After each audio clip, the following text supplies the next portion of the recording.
yes, let's do it.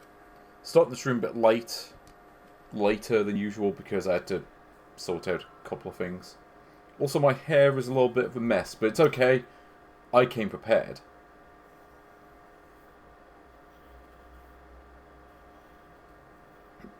See, much better. Anyway, yes, today's subject is the classic Sachen 31-in-1.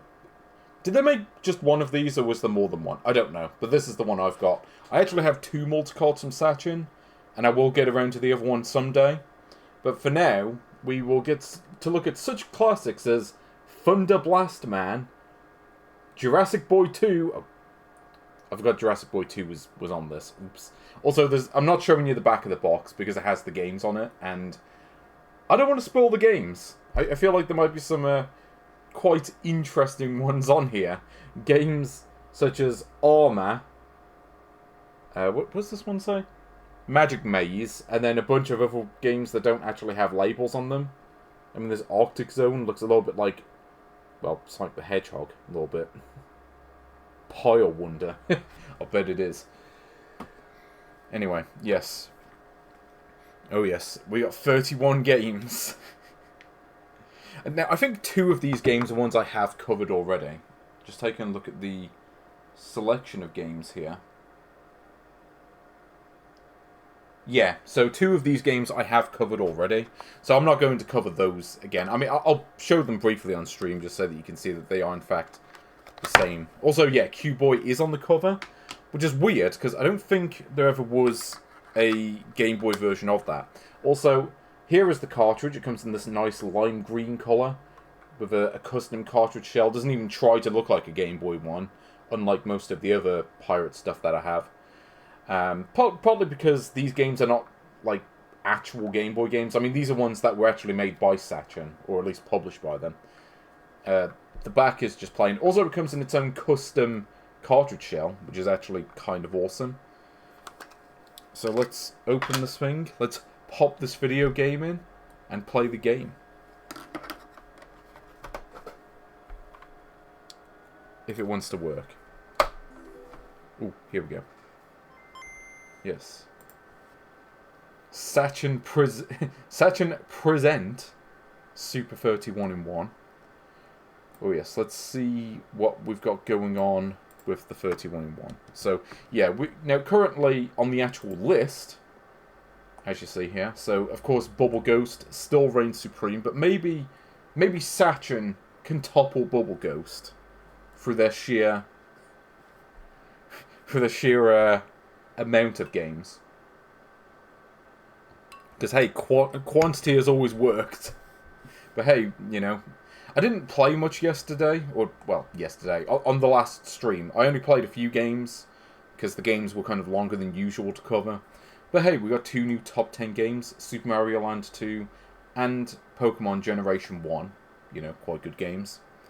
Will anything be able to compete with those today? Well, you know, maybe they can compete with Yar's Revenge the Kotile Ultimatum, maybe Pocket Monster Go Go Go, Boomer's Adventure in Esbic World, or possibly even Xenon 2 Mecha Blast, or maybe Radical Rescue. I mean, I would hope most of them are better than Radical Rescue. But anyway, yeah. So here is the menu. You've got the names on the bottom in Chinese. It looks similar to some of the other menus, but kind of plainer. As you can see, now, two of the Sachen games on here, so two of these games I have covered previously, back in the Game Boy Filler series. Street Rider, which is the Rally X type game, and Dan Laser, which was the vertical scrolling shooter with the crazy mode. I have covered both of these games before, but I will briefly show them again just so that I can prove that they are in fact the same on this cartridge. Yeah, Street Heroes, it's not on this one. I do have Street Heroes, and I will cover that at some point, but this cartridge doesn't have it. Also, yeah, you can see other such games as Explosivew Brick and Small Gorilla. I look forward to playing that one. I do remember Small Gorilla. So, let's start with Rocman X. Not to be confused with the other Rocman X. There is no K in the title. Okay, the A button starts. Oh yes, we're off to a good start with this one. First thing to note is that this is a Game Boy Color game. Not that you can tell, because the Game Boy Color palette here appears to use the default Game Boy palette that the Game Boy Color applies to monochrome games. Also, the game sounds like it's short-circuiting, so off to a great start with this one. Also, apparently this game was... They were so proud of this one they had to trademark it twice.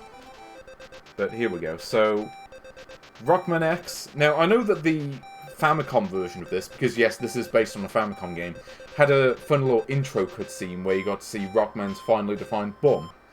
But that is not in this version, I don't think. But you can see we're off to a very good start with this one. So we've got 5 different levels to choose from. So we've got a skyscraper, this forest area, the waterfall, grass, and the flying ship. Yeah. Okay, let's just pick the default one. Okay, so yes, welcome to Rocman X on Game Boy. So, like I said, Rocman X was originally a Famicom game, and it was, well, let me put it like this. So, you may be aware of a game on the NES called Power Blade, and Power Blade is a really good game. Okay, yeah, Power Blade is actually a really good game, I would say, arguably one of the best games on the NES. Now, if you were to ask me what would happen if Power Blade sucked, well, the answer would be Power Blazer, which is the Famicom version of the same game. It's just, you know, same game but bad. And now, if you were to ask me what if Power Blazer was, like, twice as bad as it already was, the answer would be Rocman X on Famicom. And if you were to ask me what if you took Rocman X and made it worse, well, the obvious answer is give it to Microsoft, and surely they could do a great job. This game really does love giving out health, though. In fact, you might remember on a previous stream I played a game called Rocman 8, which was a really... an incredibly bad bootleg made by Microsoft, and it was pretty much unplayable. It, like, to the extent that I don't think the game even really functioned properly. Yeah, it was really not good. I mean, this is clearly built using that game's engine. Like, they've obviously just taken that game and... yeah, they changed a couple of pixels on the sprite. And, well, to be fair, the levels in this are different. Some of the graphics, at least, are taken from the Famicom Rocman X, although they've been coloured in kind of badly. You also have this, like, charge shot, which you didn't have in Rocman X. Also, what's really funny, so like I said, Rocman X on the Famicom was basically... It was like Power Blade, but really bad. Or in fact, no, it was basically like Power Blazer, but worse. And like I said, Power Blazer was a bad game to begin with. Whereas this, they basically said, okay, we'll take some of the assets from Rocman X on Famicom, but then mash it up with the Rocman 8 bootleg that I covered previously. Because if you remember that game, yeah, this is obviously built on that. So... ooh, also, get a load of the amazing soundtrack. The, I don't remember this level. Yeah, like I say, get a load of the amazing soundtrack for this one. Now, like I say, the abilities in this are different to Rocman X. Because in the original game, you had a boomerang. Like, that was your attack in that game. In this game, you just have the Mega Buster. like this time, they're not even trying to make this look different to Mega Man. Like, they're just like, yeah, we're just gonna just do a direct rip-off of Mega Man and call it a day. It's also worth noting that in the original Rocman X, you had the ability to, like, glide across the level. Like, you do, like, a Superman sort of fly thing. But, yeah, no such thing in this. Or maybe there is and I just don't know how to access it, but... yeah, even the heads-up display is exactly the same as the Rocman 8 bootleg. They changed it very slightly. Now, there is an alternate version of this called Thunder Blast Man on Game Boy, but from what I remember, it's the exact same game, except the sprite is different. Because Thunder Blast Man did not look like this. Like, the character sprite did not look like this. He looked, well, kind of original, which is somewhat ironic because that game, the title screen was ripped off directly from, well, from Rocman on Famicom, where they just took that and just ripped it off. And here, like, the title screen, I guess, is more original, but I mean, the sprite is obviously Mega Man, but again, they just changed a couple of pixels and called it a day. I also noticed that this game is in colour, but yeah, the colours are pretty bad. I can't even see what... Yeah, see, I can't actually see where the platforms are, and you can't look down. Yeah, it's really weird. Like, Power Blades are, like... Because Power Blades, they changed it quite a bit, and actually made it good. I don't know. But, okay, let's try level 3. Let's see what the waterfall level looks like. Okay, so this looks similar to one of the default levels that you can pick in the Famicom version. It looks a bit worse because of the colours, but looks pretty similar otherwise. Like I say, some of the assets at least are taken from Rocman X on the Famicom. But as I say, the actual game engine, they basically took the Rocman 8 engine from that bootleg, and they did fix it a bit. Like, the charge shot actually does appear to work. Like, you can actually charge it, and it seems to kill the enemies in one hit, whereas the regular shot doesn't. Oh. But yeah, it still has some of the same problems as that game, where, yeah, you have a lot of leaps of faith because you can't see anything below you. Like I say, there's no way to... Oh, hold on, never mind. Okay, I tell a lie, you can look down. Sorry, it's just, having played these Mac and Soft games as much as I have, I kind of just assumed that any features that would improve it just aren't going to be in there. Okay, so, I take back what I said about not being able to see where you're going. You can look down, you just have to hold down to do it. Okay, I'll give him a free pass on that one. I won't give him a free pass with the graphics, though. I mean, look at it. So you know you can actually get killed by the enemies, because, again, they take more than one hit to kill. Okay, so if we look down... Okay, okay, problem solved. I don't think you could in Rocman 8. I mean, I'd have to check to be sure, but I don't think that was an option. I want to at least try to beat one of these levels. But, yeah, this game is quite hard. But, again, it's not hard because of the enemies. Like, once you know where the enemies are, it's not that difficult to deal with them. It's just a case of, like, there are constant, like, pits of death. I mean, the same is kind of true for the original Rocman 8. Or not Rocman 8, Rocman X on the Famicom.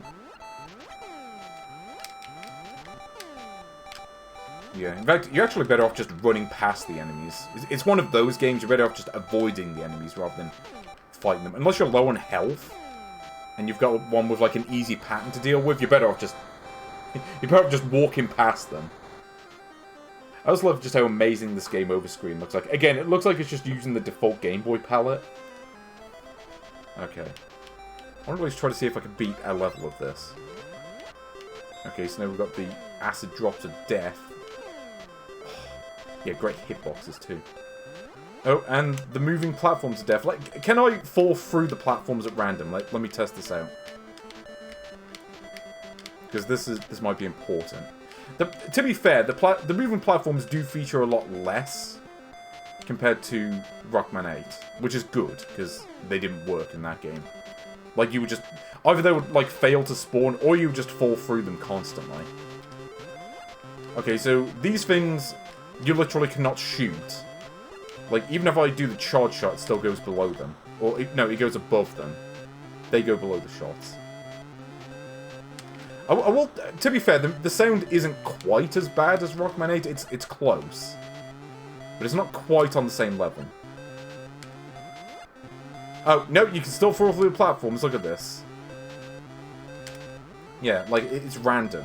it just decides when it wants to work. So, yeah, it's probably a good thing they didn't seem to put any of these above, like, death pits. Okay, apparently these enemies are just invincible. So you just have to walk past them, because there's no way to avoid them otherwise. Like, it's like if I take that top path, I have to get hit. So yeah, the moving platforms are just as broken as they were in Rocman 8. So, yeah, if you need any confirmation that this is in fact the same engine, well, there you go. Oh. It's kind of funny. Before the stream started, I was playing the Shadow Man track from Mega Man 3. And I'm missing that song now. As not good as Mega Man 3 on Game Boy was, it's better than this.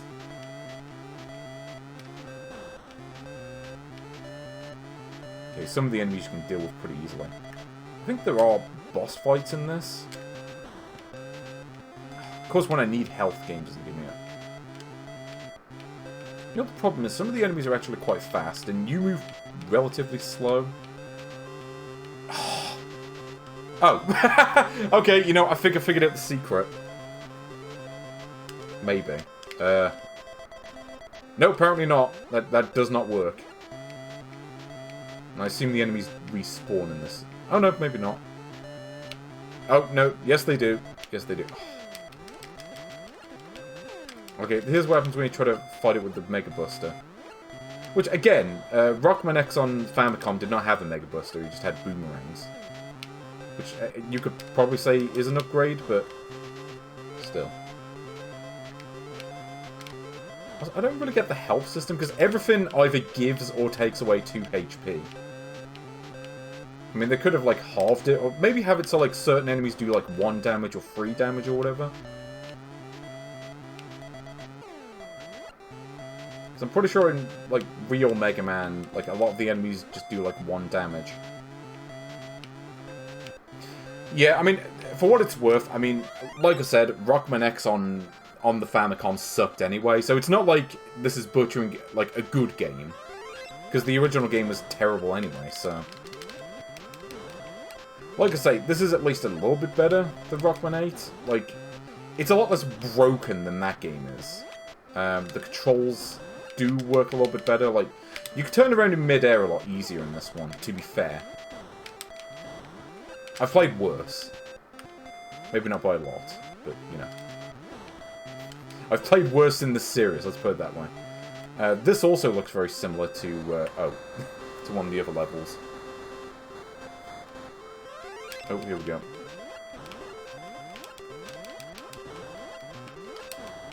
Yeah, I guess Sachen was like, you know, Rocman X sucked anyway. If we get Mac and Soft, I mean, they could hardly make it much worse. Or maybe they were doing it as an experiment to see if they actually could make it much worse.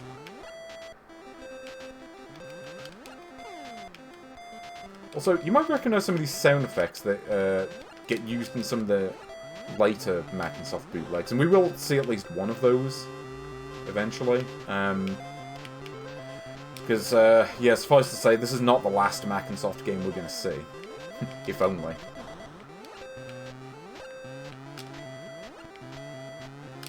But I do find it funny that they were like, you know what, we're just going to just rip off Mega Man. Like, because really, who cares? It's not like it's not like Capcom sued us the first time. Okay, I could do with the health. So I think there are boss fights in this, but yeah, good luck actually getting to them. Also, yeah, in case you're wondering, you cannot slide in this. As if that needed confirmation, but yeah. Doesn't work. You cannot slide in this game. So some of the enemies do home in on you as well, and they can be a bugger to deal with. Okay, that didn't even hit me. I called bollocks on that. Yeah, like these enemies, you have to kill them.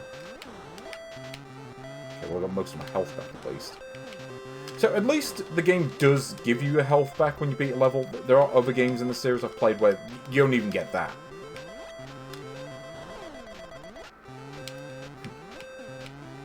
I am marveling at this amazing soundtrack, by the way. Yeah, I bet Kinji Inafune composed this himself.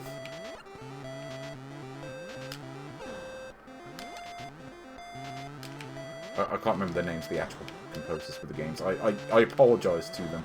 I also apologise to Mega Man for this game existing. Okay, I'm going... Right. No! I pressed jump, you arse! There we go, that's the typical Mac and Soft quality in action again.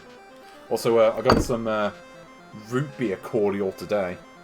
Mixing it up a bit. Yeah, you know what? I think I was having more fun with the 31-in-1 menu than I was with this game. Like, it's more fun to read the names on that menu than it is to try to play this. So, like, are these drill enemies taken from... Are these Rocman X? Or are these taken from, like, Mega Man 3 on Game Boy?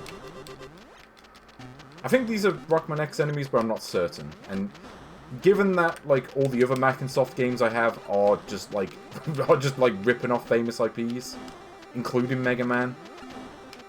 Oh. Also, yeah, the enemies respawn constantly. I don't think they do that in the Famicom game. I think once you kill them, they're dead unless you die and have to replay the level. Yeah, I guarantee...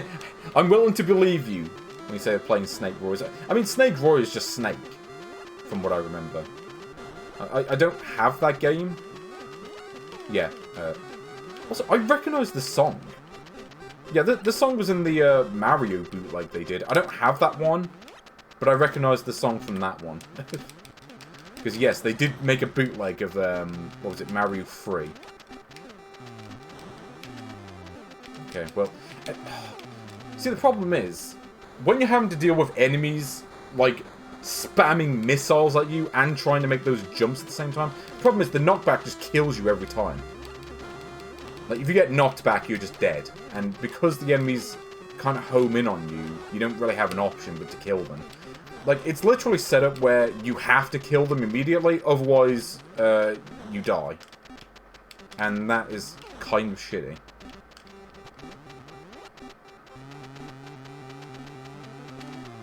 Yeah, so it's like, I literally have to kill these enemies before I can do anything else.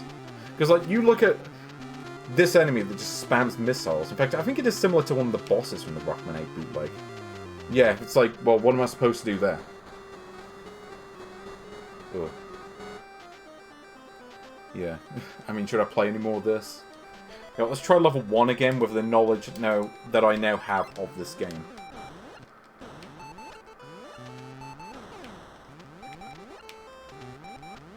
I'm amused by the soundtrack though.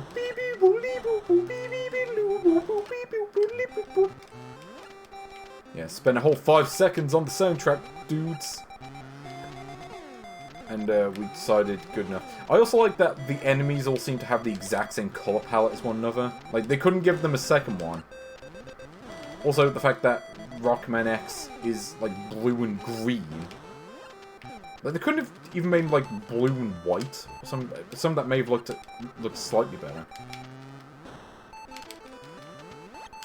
Like I say, there are certain things that were improved, but it's still, well, roughly as playable as ever. Like I say, it's less broken than Rocman 8 at least.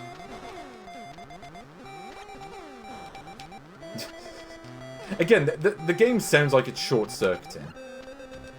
Okay, well, at least I can do this. Which, again, I don't think you could do that in Rocman 8. I don't think that was a feature in that one. So you have to be able to make it up this platform, surely. Maybe? Yes, okay. Yep, God, look down. I mean, for what it's worth, I don't think Mega Man on Game Gear had an option to look down. And there were definitely a lot of leaps of faith in that game. So hey, maybe this is better than that. No, it's not. For all that game's faults, I'd say it's probably still better than this. See, I was hoping if I... Oh. I think the screen broke. I cannot... I cannot move the screen back up. It won't let me. Pressing up is not doing anything. No, and I'm dead. Great. You know what? I think this screen sums up this game best. So where does Rocman 8 go on... sorry, Rocman X go on this list? Well, I think we're on the right page. Let's just say that much. I mean, is this game better than Dr. Wily? No. Yeah, Dr. Wily's Revenge. I mean, that game had a lot of faults, but it had better music. The colours were better, despite it being a monochrome game. It looked better than this. And There's a bit more finesse. So yeah, it's not quite as good as Dr. Wily's Revenge. It's worse than Escape from Camp Deadly. It's worse than Raijiner, which you'll notice I actually noted down was apparently made by Micronics, which probably explains why that game is down here. It's worse than NFL Football. It pains me to say it, but it's worse than F1 Race. I mean, F1 Race is a travesty and an absolute butchering of a classic Famicom game. And Rocman X is a butchering of a shitty Famicom game. So when you think about it, like, a butchered version of a classic game is better than a butchered version of a game that already sucked. It's definitely worse than Radical Rescue. That game at least had a good soundtrack. It's worse than Tasmania 2. I'm not sure if it's quite as fundamentally broken, but it's more unpleasant to play. It's worse than Tasmania Story. Yeah, I can say that pretty definitively. It is a worse game than Tasmania Story. But it's not worse than Rocman 8. Like, I would say this is technically an improvement over that. It's more finishable, I think. If you really have the patience to learn all these levels, maybe you could try to beat it. It's not like Rocman 8, where one of the bosses constantly resets the game, and you have constant, like, leaps of faith over death pits where you can't see where you're going, and half the time you fall through the moving platforms and die anyway. So it's better than that. But does it go above the buffer zone? Because I reserve putting games below the buffer zone for games that just don't work, to the extent that I don't think they even really count as games. But is Rocman X... does it go above or below that zone? Because it is definitely less broken than Rocman 8, I think. The graphics are... well, you compare it to the colour version of that game, it's better than that. Soundtrack isn't quite as bad. The controls... I mean, for what it's worth, the controls are okay. The game controls somewhat decently. But the level design is terrible. The enemies are cheap. I don't think that's enough to put it below the buffer zone, though. Like, it's... like, the moving platforms are glitchy, but they don't seem to be placed in spots where it gets you killed. It's more an inconvenience rather than something that makes it unplayable. The game is barely playable anyway, but I don't think it quite... no, I think this goes above the buffer zone. Barely, but it does go above that. So, congratulations to Rocman X, our new number 149. And congratulations to the buffer zone for being our new 150. But, yeah. I guess Rocman X is the worst game that I'm willing to qualify as a game. Let's put it that way. Okay. So with that in mind, let's play game number 2 on this list. Just want you to marvel at this amazing screen. Okay, so Jurassic Boy 2, let's go. I bet you're all enjoying this soundtrack. Yeah, it's barely a game. It's better than not being a game like Rocman 8. But yes, another Game Boy Color title, Jurassic Boy 2. A classic of the Famicom. Now, I actually do like the Famicom version of Jurassic Boy 2, for what it's worth. So, Jurassic Boy 2 was basically a... well, it was Sachen's take on Sonic the Hedgehog, as you can probably tell, just from watching this. And,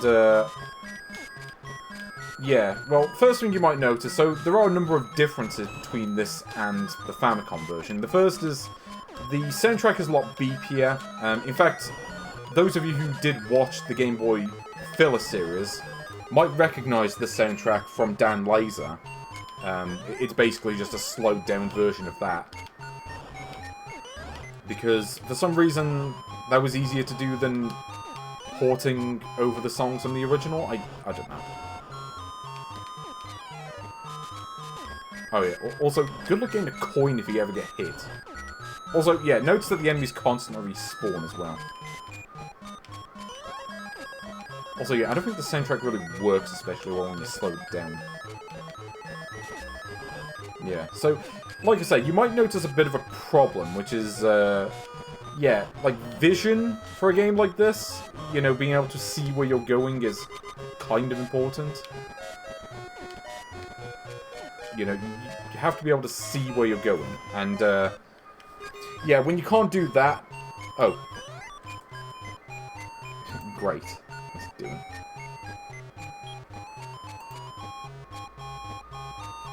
Well... Oh yeah, I tried to set up Nightbot. I might have done it a bit incorrectly.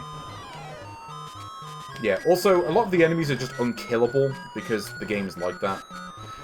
Now, like I said, this game was originally on the Famicom, and there is a fundamental difference between this and the Famicom version, which is that in the Famicom version, you could actually see what you were doing. Yeah, like that. Like, okay, how many frames did I have to react to that enemy? Like, did anyone count the frames on that? Because I think I counted it at about 1. Actually, I'm not even sure if it was that. It might have been 0.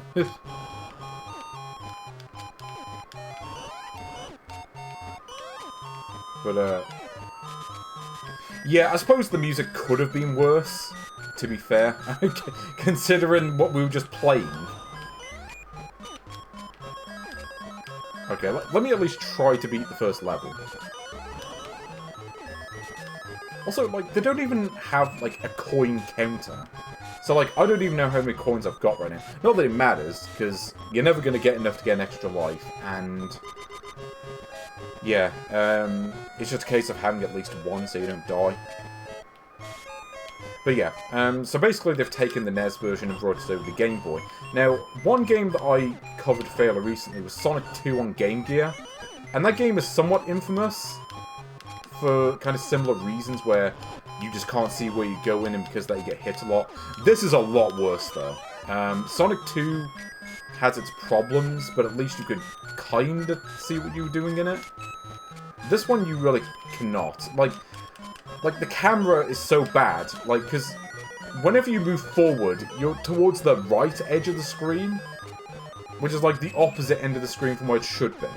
So, because of that, you have no time to react to anything, and originally it's hard anyway. I mean, even in the NES version, or Famicom, whatever, you know, even in that version you get hit a lot, and also you get situations like that where you just land on an enemy and just take damage, because the level design isn't great. Well, yeah, the level design isn't great, but it's more to do with the enemy placement is bad. Also, they put like 1 billion enemies and half of them cannot be killed.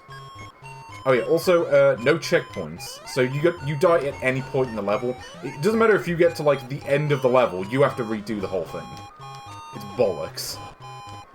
Again, like, the Famicom version was a lot more playable, just because you could see where you were going. Like, the camera actually kind of worked in that one. I'd say what this is basically a case study in how not to convert a console game to a Game Boy. Like, and the level designs are the same as the Famicom version, I think. They look to be the same anyway. Yeah, like, I mean, I'm sure that there are other games that I've covered in this series where you couldn't really see where you were going. Also, this version has, like, a very noticeable problem where things respawn constantly. If you go, like, 2 pixels away from where an enemy was, they will just respawn immediately, because the game wants you dead, basically. Like, this is it. And there are certain game mechanics from the original game that also kind of conspire to work against you. Like, say, certain enemies simply cannot be killed, and will hurt you if you touch them. Also, like, you see the level design here as well. Like, what is this? I have no idea what they were going for there. And, yeah, the controls are actually very floaty, more so than the original game. The original had floaty controls, and this is considerably worse than that. Also note, if you go like 2 pixels away from where something is, it will also despawn. So, I don't know. I mean, I kind of make fun of Sonic 2 on Game Gear for being done fairly hard, but honestly, after playing this game, I feel like I have to take back every, like, negative comment I've ever said about that game. Because at least that game I was able to fucking beat it. Yeah, this is like the Game Gear version Sonic 2, if it was played at a resolution of like 3 by 3 pixels.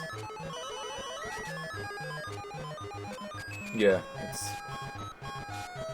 Wait, a common NES multi-cart at the flea market. I wonder what games are on it, because I remember going to it was like a retro game show pretty recently, and I got like a multi-cart for the Famicom. It was like 2-in-1.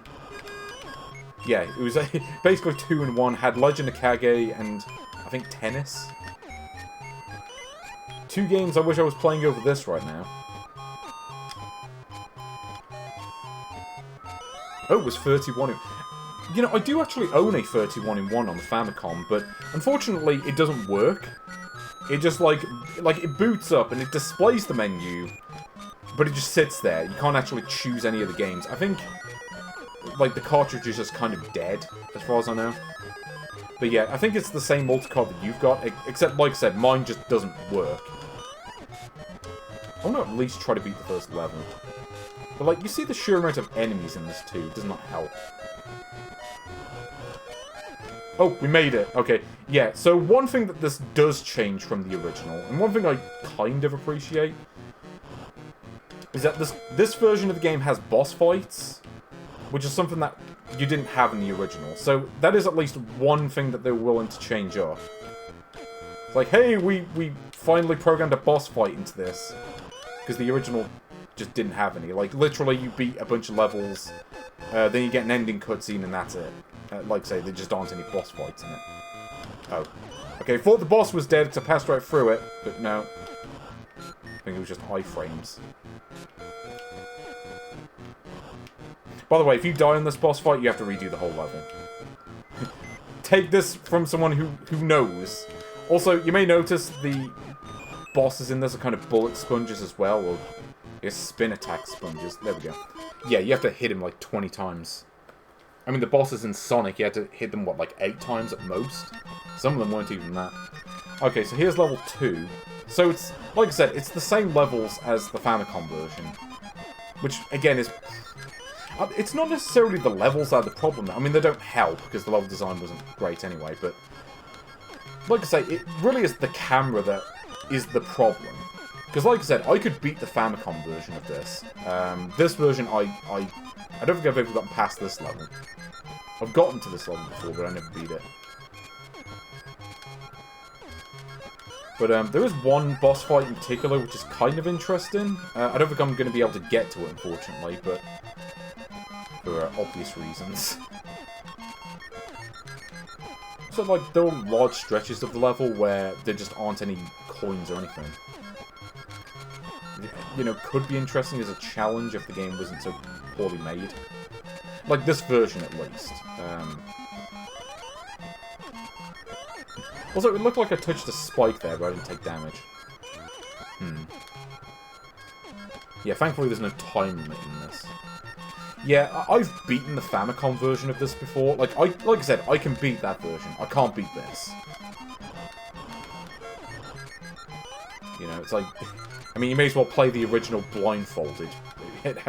Have a similar effect. Okay, here we go. So here's boss number 2. So you'll notice that they're basically larger versions of the generic enemies. So, yeah. So again, this is just that one enemy from the first level, except they just made the sprite bigger. Which, you know, fair enough, I guess. I've seen worse. Like, at least this is identifiable as a boss. It's a rather easy boss, but... I mean, given the game in question, I'm not going to complain. I mean, the rest of the game is hard enough as it is. Also, yeah, like, this is literally just the title theme from Dan Laser. Like, I guess they were like, well, we can't really do music, so we're just going to just recycle music from the previous game. I'm not sure who actually made this conversion. It might have been Ahao Yang. I suspect. There is actually a boss in this later on that does sort of hint towards that. I'll see if I can try to get to it. I think it might be on the next level. Yeah, so stage 2-2.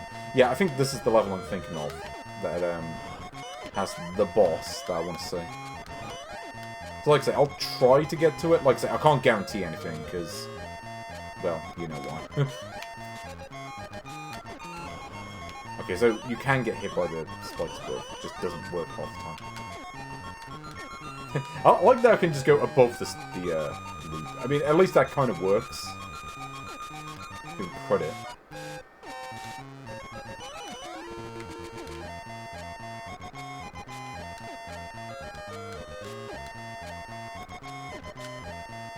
Okay, here we go. So, just keep going right and don't die. Oh! Giant spike pit! Okay, I have no idea how we'll go away with that, but I'll take it.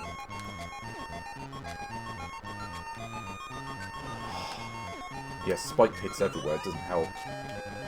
I guess that's the one advantage to going really fast, is at least I can just kind of skip the spike pits half the time. I feel like I need that ability to get anywhere in this game. Yeah, I mean, the music isn't that bad. Like, the compositions are okay. The problem is the engine. Like, if the music had a better engine, it would sound pretty good. A bit like Mega Man 2 on Game Boy, now that I think about it. Okay, where am I supposed to go? Do I have to go left, I guess? Or do I... No, I have to go this way, I think. If I could see where I'm going... What is this? What is this level design, and why are there enemies there? Okay, so I think I'll go this way. Also, yeah, the levels are just kind of a sprawling mess. Like, there's no landmarks or any indication where you're going. Also, yeah, like I say, the enemies respawn constantly to a fault. I mean, as far as the respawning goes, I mean, this makes Mega Man look like, well, Sonic the Hedgehog, really. Because the enemies in that game don't respawn. It's the best comparison I can think of. Yeah, here we go. Here we go. Jurassic Boy versus Buzz Lightyear. I have no idea why Buzz Lightyear is in this game. But it is worth noting that Hao Yang, who was a Sachen alumni, did make a Toy Story bootleg. And there was a boss fight that had... Well, the sprites... Or, like, there was a boss fight that had sprites similar to this. It was like... Woody had to just, like, hit Buzz Lightyear over and over and win. It's like the most random place for Buzz Lightyear to show up. Here we go. Wannabe Sonic the Hedgehog versus Tim Allen.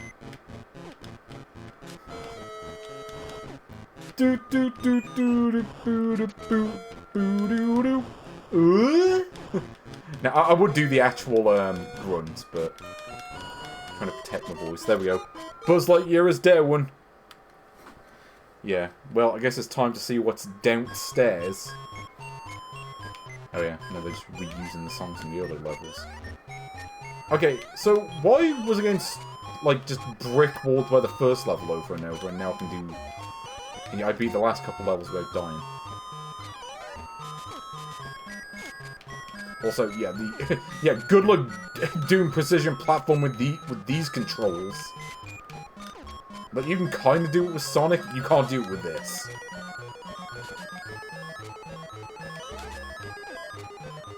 Yeah, this song definitely sounded better in Dan Laser. Okay, you have that thing that looks like the power-up from like a whole bunch of early Capcom games.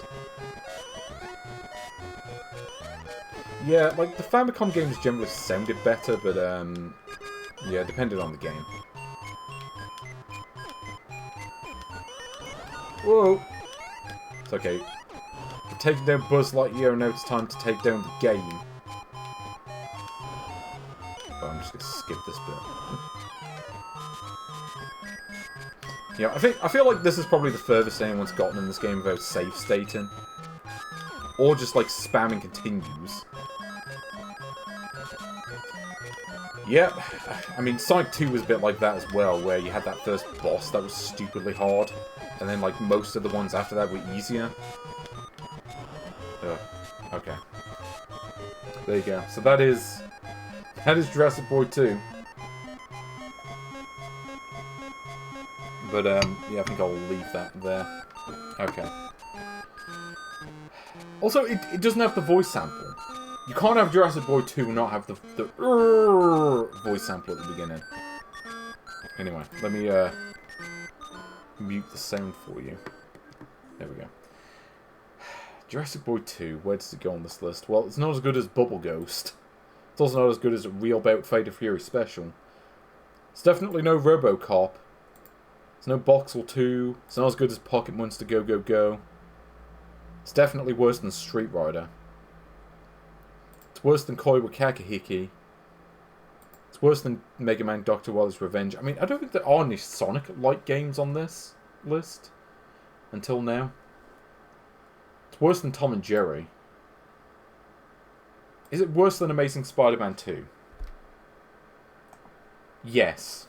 Amazing Spider-Man 2, like, the engine was kind of solid in a way that this game kind of isn't. At least you could see where you were moving in that game. Same for F1 Race and Radical Rescue. I mean, Tasmania 2 was kind of similar, but I guess the problems are somewhat similar with that game, but this game is a lot worse in that sense. But I don't know. At the same time, the bosses in Jurassic Boy 2 aren't nearly as bad as the ones in Tasmania 2. Tasmania 2, the boss fights were just straight up broken, like they just didn't work. Whereas Jurassic Boy 2, at least the boss fights make sense. Yeah, it's probably true. But they kind of overcompensated. I don't know, is this worse than Tasmania 2 or Tasmania 1? I mean, they're on a similar level. Like, you can kill the enemies in midair by just jumping into them, like Sonic, so it's got that going for it. But then you have certain enemies that simply cannot be killed, so it kind of balances out. But the sound is definitely worse than Tasmania 2, but the graphics might be a little bit better. Yeah, I'm gonna... I'll say it's a little bit better than Tasmania 2, barely. It's just a hair's better than Tasmania 2, but it is worse than Radical Rescue. But yes, so let's move on to some other games. So the rest of these, I think, are just monochrome Game Boy titles. So we'll see what these are like. Okay, Street Rider. Now this is a game I have covered before. Now, what's really weird about this is that this multicart does seem to apply its own colour palette to the monochrome games. You might notice, yeah, the colour palettes are not great, I don't think. But, I mean, I'll give them some credit for at least trying, I guess.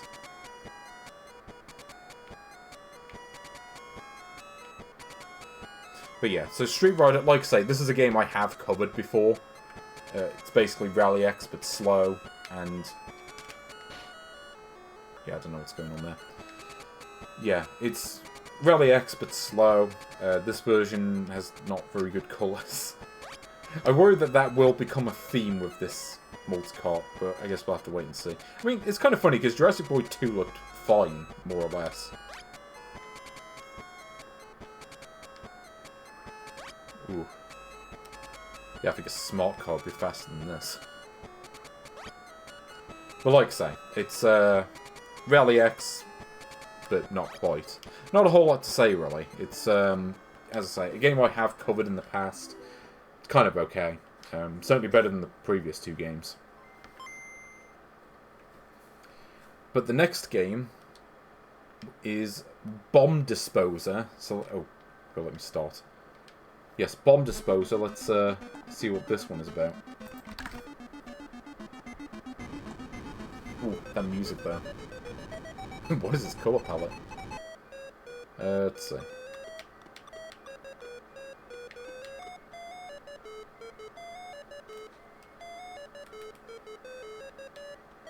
Okay, let's go for song A. Let's go for mid-speed. Let's try that out. Oh yes. Welcome to Bomb Disposer, a game in which you have to dispose of bombs. Yeah, so you may have figured out what this game is already, and you know what? I'm not even going to tell you what it is. You know what it is, and if you don't know what it is, it's a wonder that you even found this stream in the first place. Yeah, so here we are, disposing bombs. Say hello to the bomb disposal bloke. I mean, I do like his, like, you know, space suit. Like, are we defusing bombs in space? Like, what's going on? Yep, it's totally Collins. It is columns. Yeah, actually, I want to see, can I fill up this entire level before I beat level 1? Or level 0, whatever. Also, I like that some of the pieces change colour when they land. That's amazing. Amazing job there, lads. You really spent all day picking out these colour schemes, didn't you? There we go. Spaceman, I always wanted you to go. Anyway. Ooh, here we have some orange blocks to get rid. So this is confusing. So it's like, it's the orange blocks. Oh no, but they're purple before they become orange. That doesn't even make sense. I mean, I'm sure if I played this on a monochrome Game Boy, it would make a bit more sense. But yeah, so I do have to question the logic of releasing this for the Game Boy. Considering the game in question. Okay, let's go for a combo, see what happens. Yeah, but like I say, I do have to question why you would release this on Game Boy in the first place, because, like I say, you know what this game is. And it's a game that just about everyone would have had on Game Boy back in the day, so like no one was ever going to play this. Like, unless you somehow didn't have Dr. Mario, but you had this game, then maybe you would play it.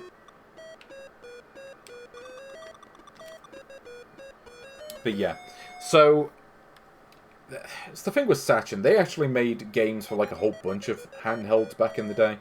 So obviously they made games for Game Boy, but they also made games for the Watara Supervision and the Megaduck. And those Megaduck games did get ported to the Game Boy later on. But I say they were ported. I think they might have actually been developed at the same time. Like, yeah, because the thing about the Megaduck, it was different to the other systems that try to compete with Game Boy. Because the other systems had their own sort of architecture, you know, they tried to do their own thing, they had their own hardware. That was not the case with the Megaduck. The Megaduck was a direct clone of the Game Boy. And, perhaps unsurprisingly, Sachen, when they made all those Megaduck games, they also made them compatible with Game Boy, and they like ported them over. I don't know if they were released on Game Boy at the time, like back in like 1993 or whatever, but they were certainly released on Game Boy later on. Like, they were at least, you know, made available for that system. And, you know, a game like this would make sense on the Megaduck. But on the Game Boy, I really have to ask, like, why? like, what is the point of this game? It's like, who would play this on the Game? Like, I can understand someone playing this on the Megaduck. And Soldiers, you know, I don't think I've ever really played that one. I know, I am aware of it, and I think it's on this cartridge. I do have that game. But whether it's on this particular cartridge, I don't remember. I wasn't really paying enough attention.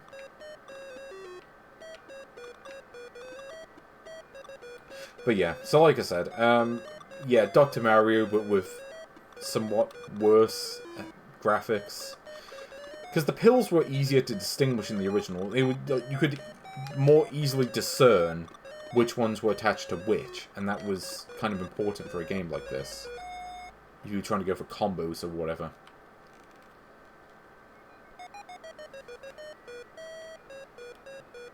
But yeah, it's... Yeah, I mean, oh, also, yeah, the controls are a bit slippery in this as well. Like, sometimes it moves the piece twice, when I only mean to press it once. Like, yeah, it kind of slides about. And that's, again, not good for something like this. Oh, you know, I never really played the official Game Boy Lemmings. It's not one I'm familiar with. I don't know. I've only ever really played a few of the console versions. You know what, let's... I want to see what happens when you lose. Also, yeah, you can port Game Boy games onto Mega Duck. Someone actually did make a homebrew port of Tetris for it. Also, I like this screen.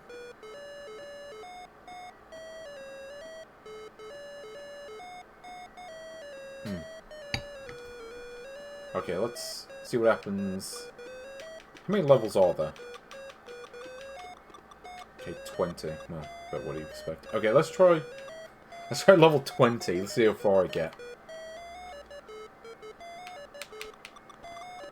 Yeah, the colours are not going to help with this one. I mean, okay, so this actually gives you less time to correct your moves than Dr. Mario does, and Dr. Mario wasn't good for that in the first place.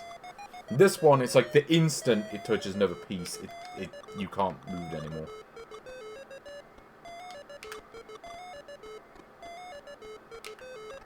Okay, there we go. Oh, that's interesting. It despawned that one. You know, let's see if I can beat level 20. Just for the hell of it.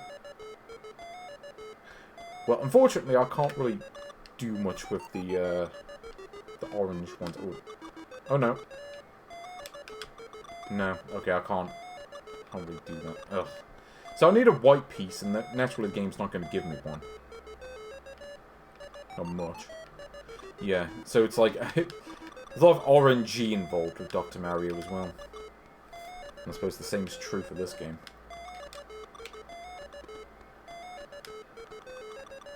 Yep, I think I've lost.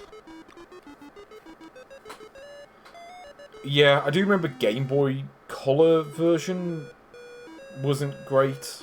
I don't know. But I'll take your word for it. Fine, yeah, let's try a more reasonable level. Let's try like 15. Yeah. So yeah, it's about as direct a Dr. Mario clone as you're gonna get. I mean, it's kind of funny, because this wasn't even the only time they ripped it off, because they made one on the Supervision called John Adventure, I think it was. Which is a great name. But yeah, John Adventure. Why it was called that, I have no idea. I mean, Bomb Disposer, I mean, I can at least kind of get it. It's like, you're diffusing bombs. There's logic behind it. Okay, so now I've got the white piece, I can't really do much with that. Oh. It's a bit confusing.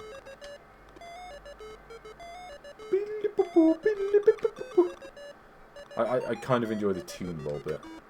Against my better judgment.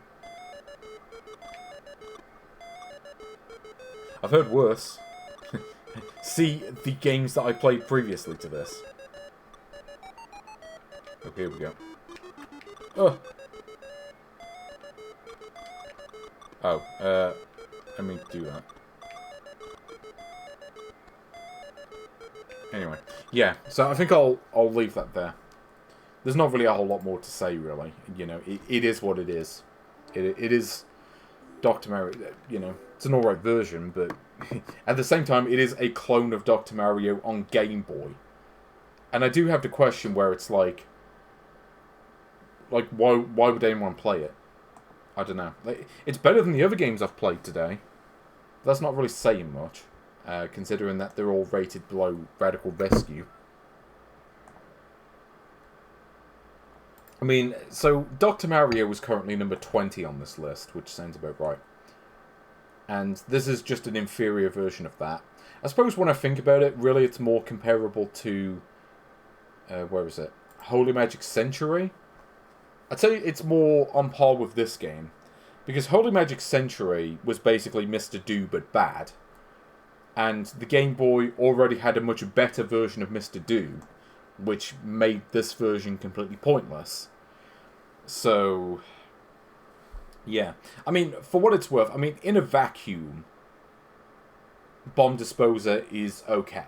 You know, if you judge it on its own terms, it is a perfectly okay clone of Dr. Mario. Holy Magic Century is a bad clone of Mr. Driller, and the only reason it's not lower... Oh, sorry, not Mr. Driller, Mr. Do. The only reason it's not lower is because Mr. Do is as good as it is to begin with. It had such a good base. that kind of redeems it somewhat. At least they ripped off the best.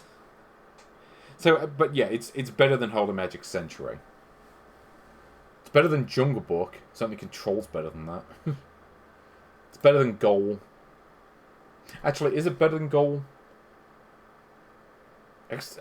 I mean, when you think about it, I mean, Goal kind of has a similar problem because there were better football games on Game Boy by the time Goal was released. So, you wouldn't really want to play Goal when you could play something like Nintendo World Cup. Yeah, I'd say it's better. I'd play this over Goal, I think. Maybe not much higher, but yeah. It's not as good as Crane Shinchan 6. It's also not as good as Parasol Henby when I think about it. Like, I think there was more to that game. Yeah, so, congratulations to our new number 100, Bomb Disposer for the Game Boy. A top 100 game. But, anyway. Well, we got a lot more games to cover on this. So, let's see what else we've got. So, next up is Dan Laser, a game that I have covered previously. So, like I said, Dan Laser and Street Rider, I have played these before. Let's see what colour palette they've got with this one. You know, let's reminisce about Dan Laser with the crazy mode. Because we need to remind ourselves of just how crazy the crazy mode was. Laser Dan.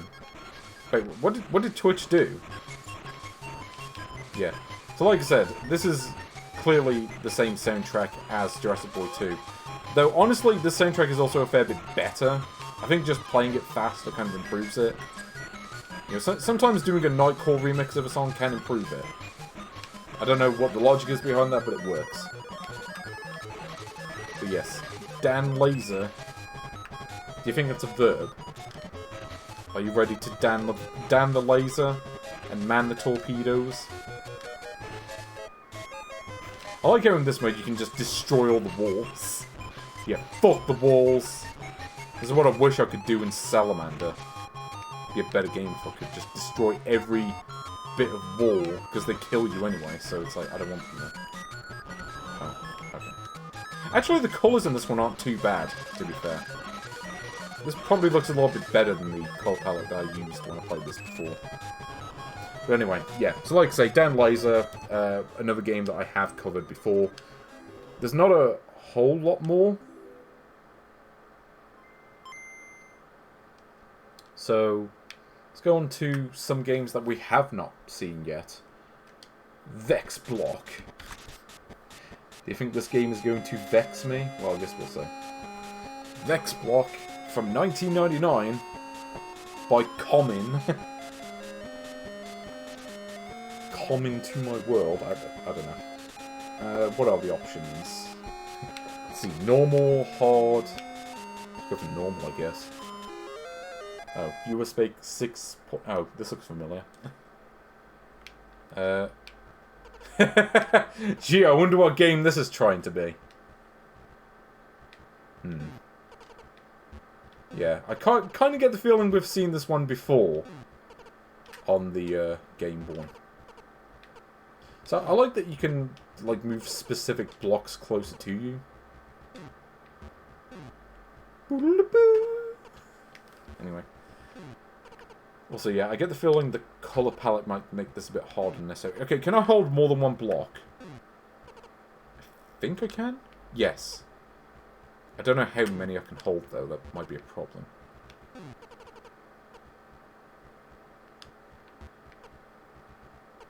But, yeah, Vex. I think I can see where the inspiration is for this one. So, is Vex like a wild card? Yes. Okay.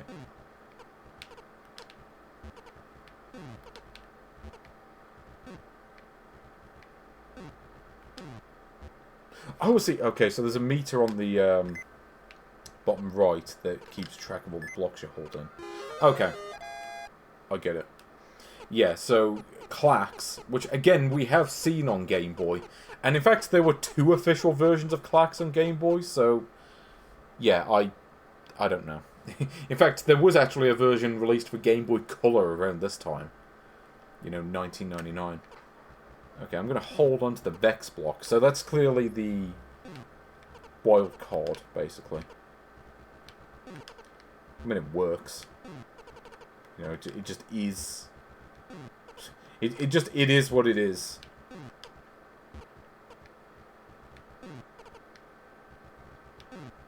Okay. I'm not sure how many blocks I can hold, though. And, yeah, again, just like the other game I looked at, the one I was just playing, Bomb Disposer, yeah, there's a bit of jitteriness to the controls that maybe make it a bit harder to play than necessary. Doesn't break it, but, yeah, might cause problems.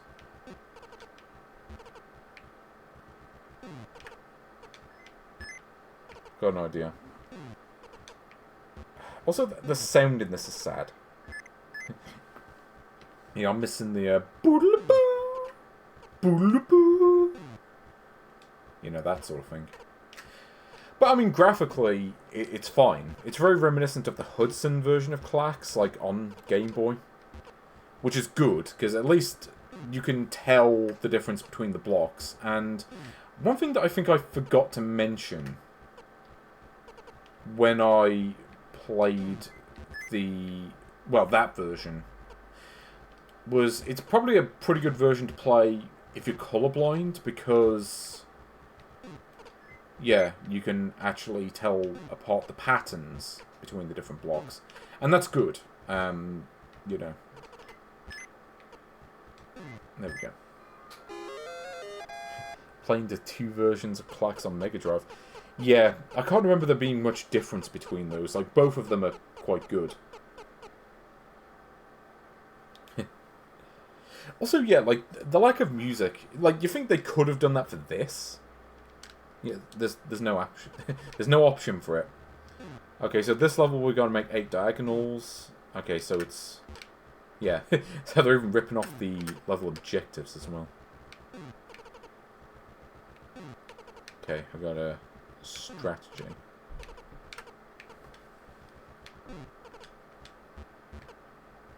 You know, I've played Klax before. You can't get one by me this easily. Okay, here we go. Oh. Also, you can't really get combos in the way that you could in Klax. So I was losing points for that.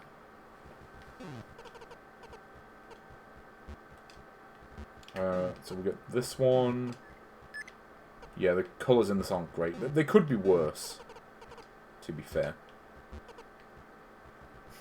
Yeah, keyboard fan clones. You know, I don't have one. I kind of wish I did. Because there is some amusement to be had with them, I think. Where are the blocks? They don't seem to come quite as fast as they do in the original. Which isn't necessarily a bad thing. I guess... Oh. Okay, so if I hold up, it does that.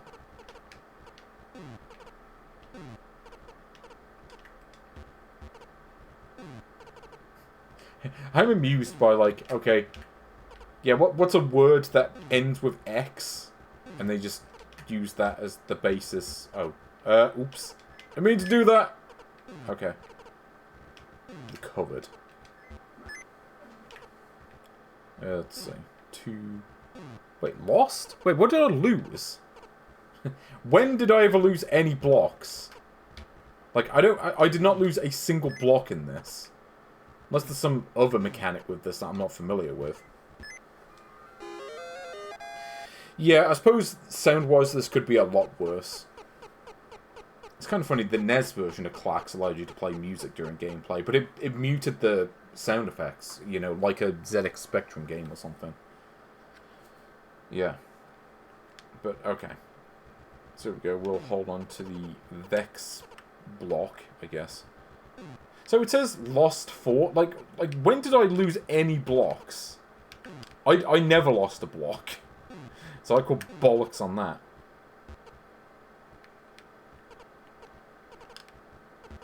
Okay, I got an idea. Watch this. Yeah, okay, so that does count as 2 at least.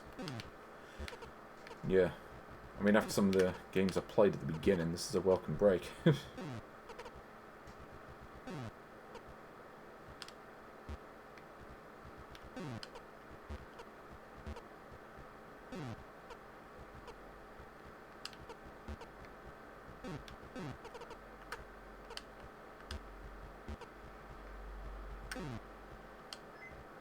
Oh! Okay, I didn't expect it to do that. But actually, that's good, because it means I can do this. Something about it feels a bit pedestrian compared to Clack's, though. I don't know. Like, there's something missing from the presentation, I think. Like, even compared to the, even compared to the Hudson Soft version. Okay, so the lost meter goes down if you miss a block. Okay, that's just confusing. Okay, here we go. Let's try to beat this level.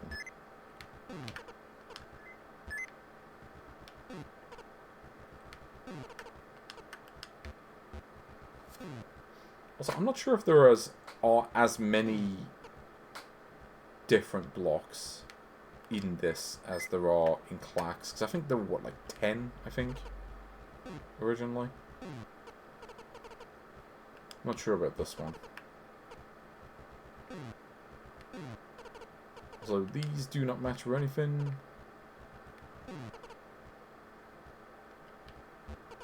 Oh, here we go. I think I figured it out. Hooray! I did it. Yeah, I'd say that's a good description of it.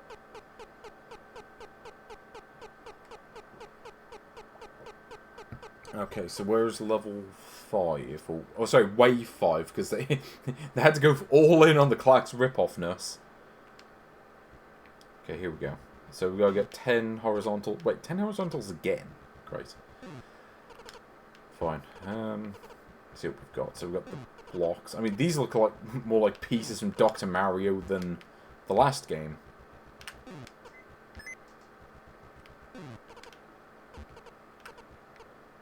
Let's see.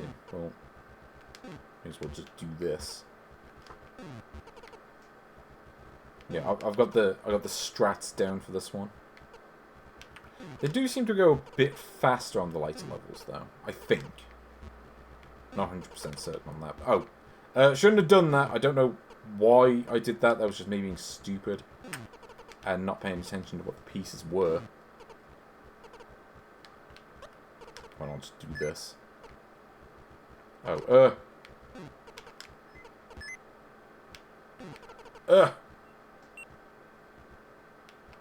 okay. Oh, you know what? Let's get 4 in a row. Does that...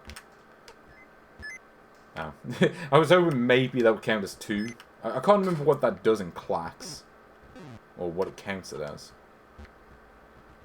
Haven't played it recently.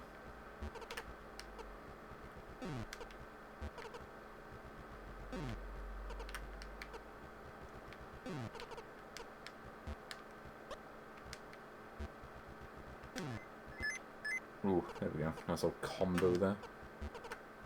Just to say I could. I don't know. I mean, I guess this is like an entirely playable version of Clack's, but it's also... Yeah. I don't know. It's missing something. Like I say, I think it all comes down to the presentation, and this game just don't got it.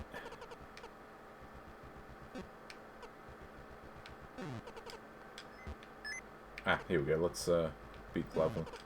See what level. See if it lets me choose the level. I'm also not sure how many levels are in this. Because Clack's had 100. And yeah, I get the feeling they might not have programmed that many into this one. I think this game actually would have been small enough to fit into the Game Boy filler series, but yeah, it just wasn't included on any of those multicarts. Oh, here we go. I got an idea. Watch this. Because, see, I got 5 of these. Oh, I got 6! I wonder if that's just RNG, or if it is meant to be set up that way. Because you'll notice I'm getting so many of the same block.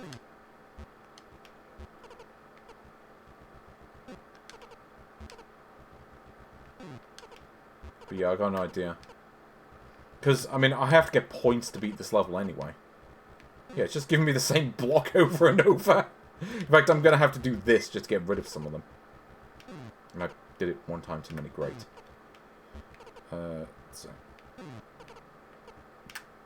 Oh, no. There we go. Okay.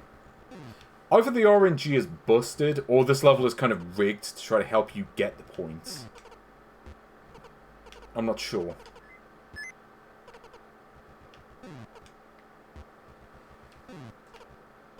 Here we go. So I can't really use the Vex for anything. Because what I'm trying to do, actually, is I'm trying to get the cross. Here we go. Oh! Okay, they can't even do that properly. Like, because you only still got the cross shape, but for some reason, it just did it as diagonal. And somehow that, like, allowed me to beat the level?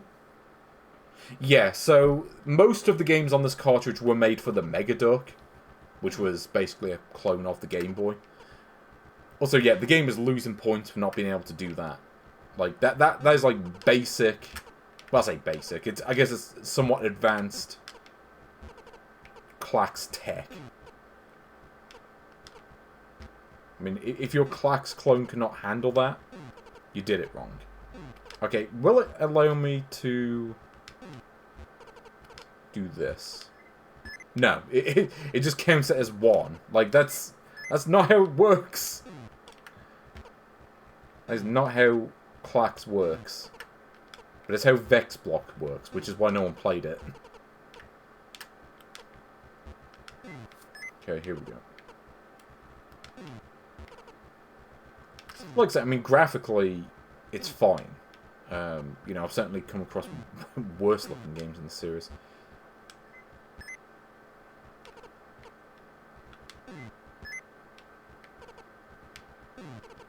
And I think the only really notable difference between... Oh. Okay, I think the game registered me pressing up. That's an issue with the GameCube controller, not the game. Yeah, for some reason it registered me pressing up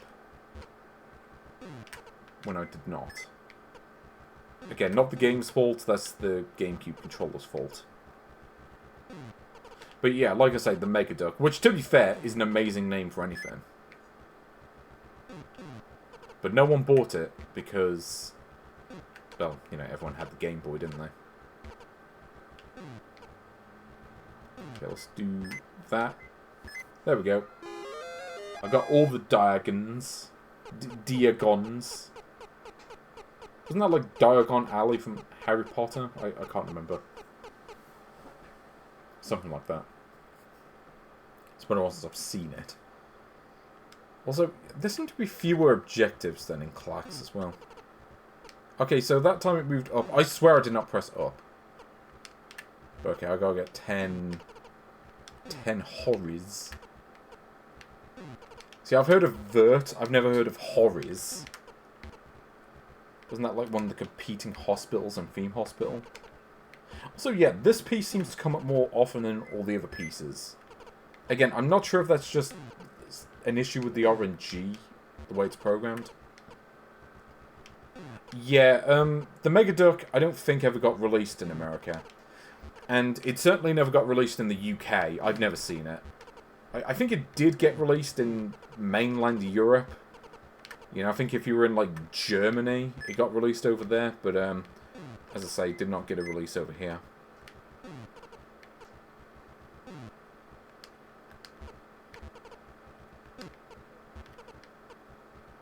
So yeah, I don't think making the line longer... No, it doesn't count as multiple.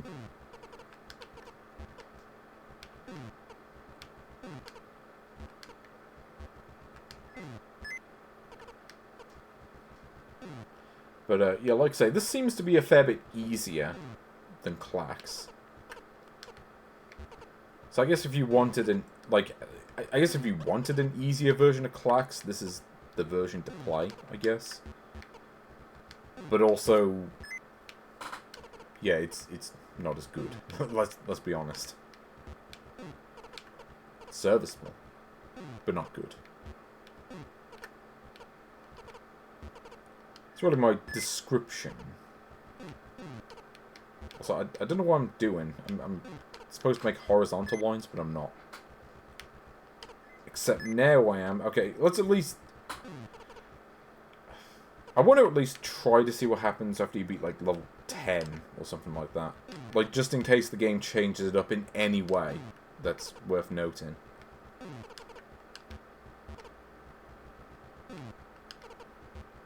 Okay, here we go.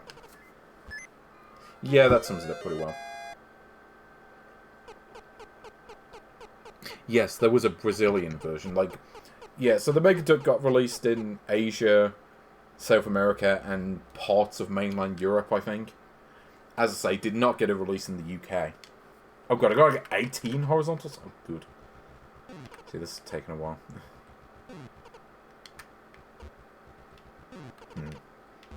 Maybe this is where the difficulty spike kicks in. Also, I do note the level is also longer. Or, sorry, not longer. Wider than the original. Which probably explains the difficulty.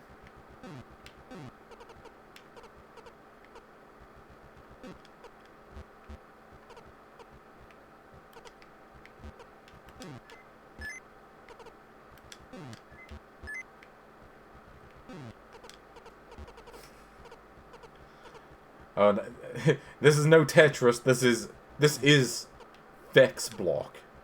You know, the classic of all time. You know what? I can't be bothered to do another 15 lines of this. Okay, what do you think this is? Detention? I don't think so. Let's see what happens when I lose.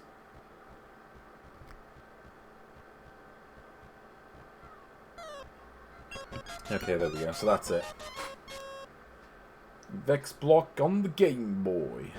Okay, so what is hard mode? I want to see.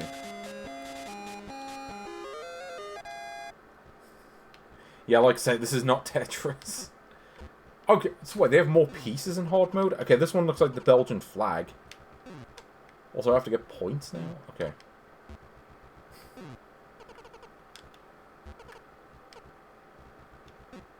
So, was that a thing that Clax did? Like, if you played on a high difficulty, it gave you more types of blocks? I don't remember that being a thing.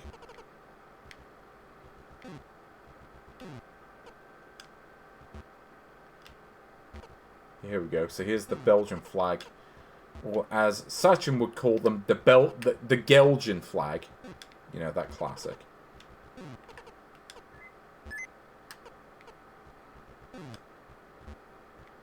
What am I doing? Vex! Vex power go.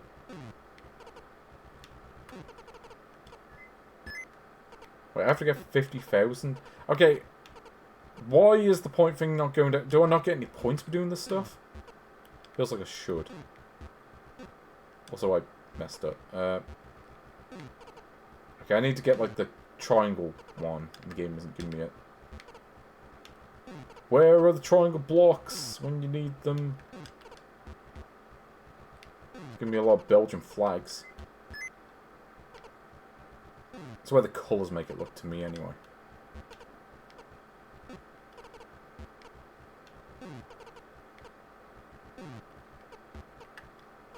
Yeah, the power of 2 Unlimited is going to get me through this game. Is this the Peruvian flag? Oh no, I got the power of the Vex Block! Yeah, there we go. Okay, what happens if I fill up the whole playfield? Does it just game over immediately? Let's see. Because I'm kind of curious now, since I'm in this mode anyway. Well, it is a lot harder. I will not question that. Okay, let's deliberately lose just to see what happens. See if the game does anything special. I mean, this is 1993 when this came out. Oh wait, I just realised the thing is going down, but it only goes down in increments of 10,000. Okay, well that's gonna... Oh. I'm giving you a block I can't use. Here we go. Let's see what happens when I do this. Oh. Nope, it doesn't actually register that you've lost. It just... Unless there's something else I can do here, but... No. Pausing it just does that. You know, let's see how many blocks I can hold. So let's see, 5. Okay, I can hold up to 5. So if I do this, try to collect the Congo flag, yeah, just does that. Also, yes, Tetris 2. Anyway, yeah. Vex Block. I mean, what do we say about that? I mean, it's a serviceable version of Clax, but... Well, you compare this to the actual version of Clax on this list from Hudson. There were 2 versions, but that's the version I played. And that one is basically this, but better. It felt more of a well-rounded challenge. Presentation was a bit better. It didn't feel slow the way that this does. So yeah, I mean, it's worse than that. It's worse than Puzznick. It's definitely worse than Mega Man 2.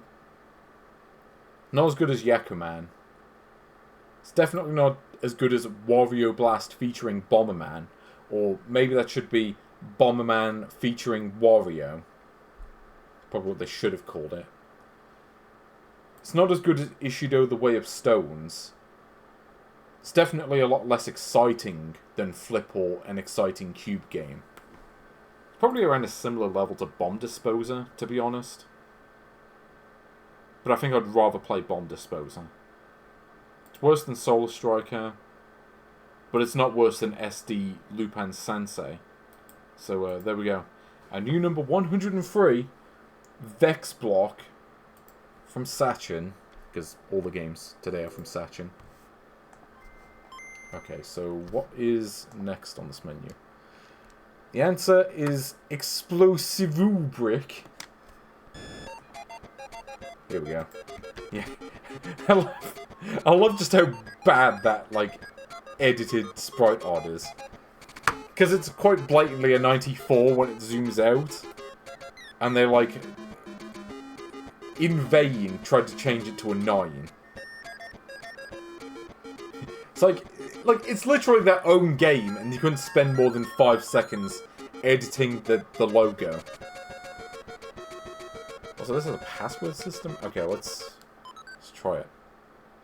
Explosivew Brick. Well, yeah, I think we can already see what this is. Yep, it is the game that you think it is. Okay, so, unlike that other game, you cannot change the speed of the block. I'm kind of amused by that animation, though. Oh, here we go. Speed up! Oh, yeah. It is like the King of Fighters bootleg. A little bit. Except, like, this doesn't even have the excuse of it probably being done by someone else. Like, because it's Sachen. And they couldn't edit their own artwork. Did they? Explosivew Brick 99. Okay, well at least I made my paddle faster. Yeah. Yeah, I give it points for that death animation. That's good death animation. It's top tier. But the rest of the game... Well, you can see... I'm sure you can make a judgment for yourself, even if you've never played it. Oh, okay, so you touch the block and you win. Okay. Actually, I'll give it credit. Because that was a common problem with these games, where you'd have, like, one block that you had to destroy, and it was on, like, the corner of the level, and it was, like, next to impossible to hit, so you just sit there for, like, half an hour while you waited for the ball to actually travel to that spot on the screen. So at least you don't have that problem with this one. Like, this one you just... Yeah. Hit the thing. Ooh. Paddle expansion. Okay. Yeah, the artist just left by the time they made this multi-cart. I mean, it probably explains why Rocman X, had to be done by Microsoft, because, like, everyone else had given up. That's all they had left. Except, I don't know who... I don't know.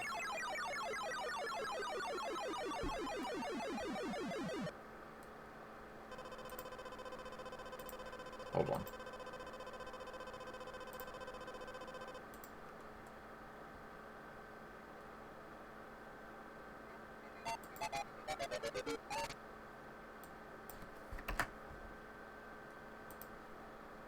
There we go. Okay, I think I fixed it.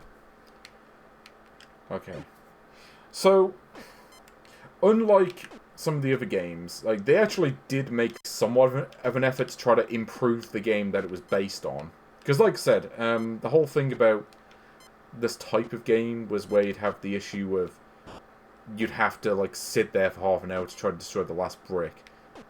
And I do appreciate the fact that you don't have that problem in this one. So, like, the biggest game design flaw that these games tend to suffer from is not a problem here. And, you know, I have played at least one game like this in the series. Remember Alleyway, which was one of the very first games I covered. And, yeah, that game had that problem, where you had to destroy literally every single block, and it wasn't great. I mean, the game was fine, but it was, you know, it was one of those things where it was better when it launched because there wasn't really anything else to play at that point.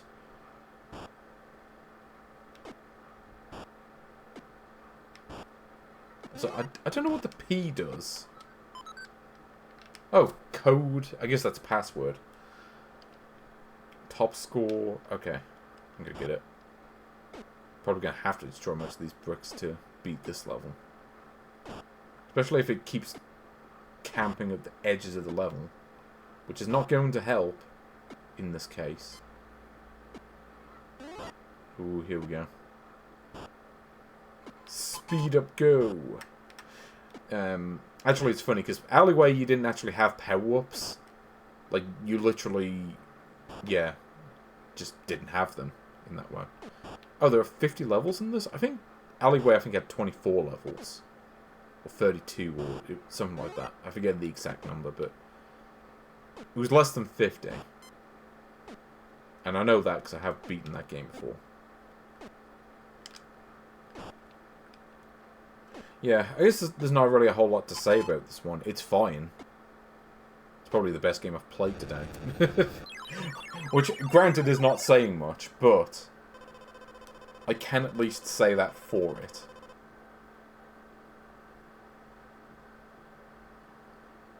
I guess the issue is that presentation-wise, there isn't really much here. There's no in-game music.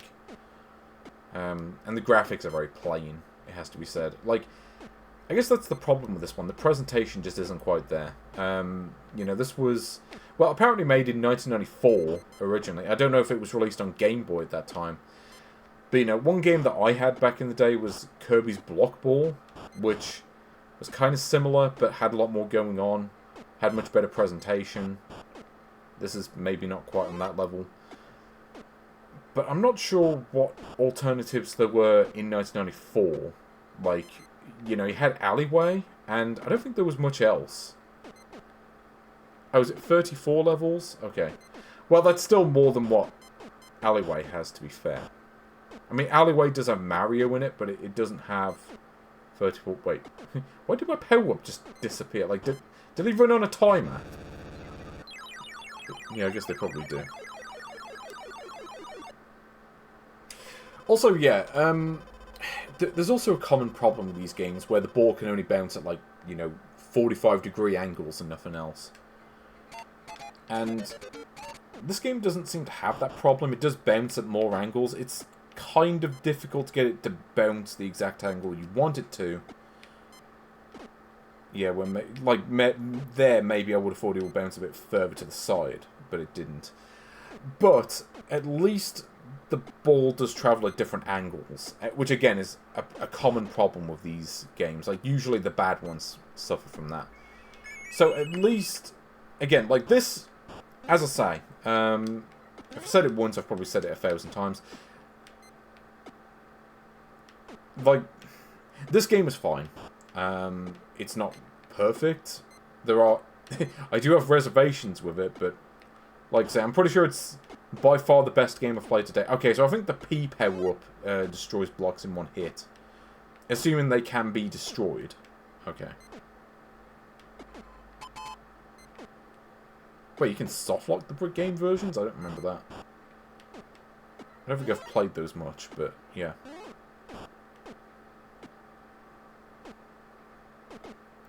Here we go. Yeah, try to see if I can beat this level. So I'm kind of curious to see what the next level looks like. Even though graphically it's going to look more or less the same. Ooh, what's this? Oh. I thought maybe that would, like, duplicate the ball. That would be cool, but... No, I don't think they actually programmed that into this. Unless... Yeah, I'm not sure. Unless they show up later on. But I have not come across that.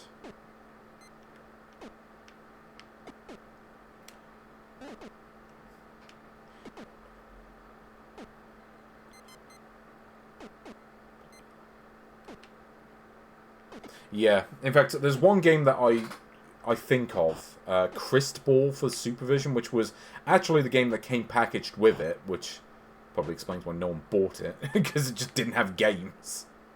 Like, I mean, that game, the balls only bounced to 45-degree angles, and it sucked.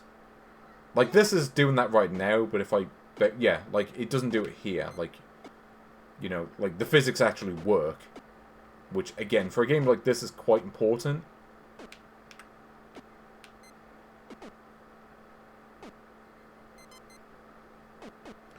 So, you know what? I just want to see that death animation again.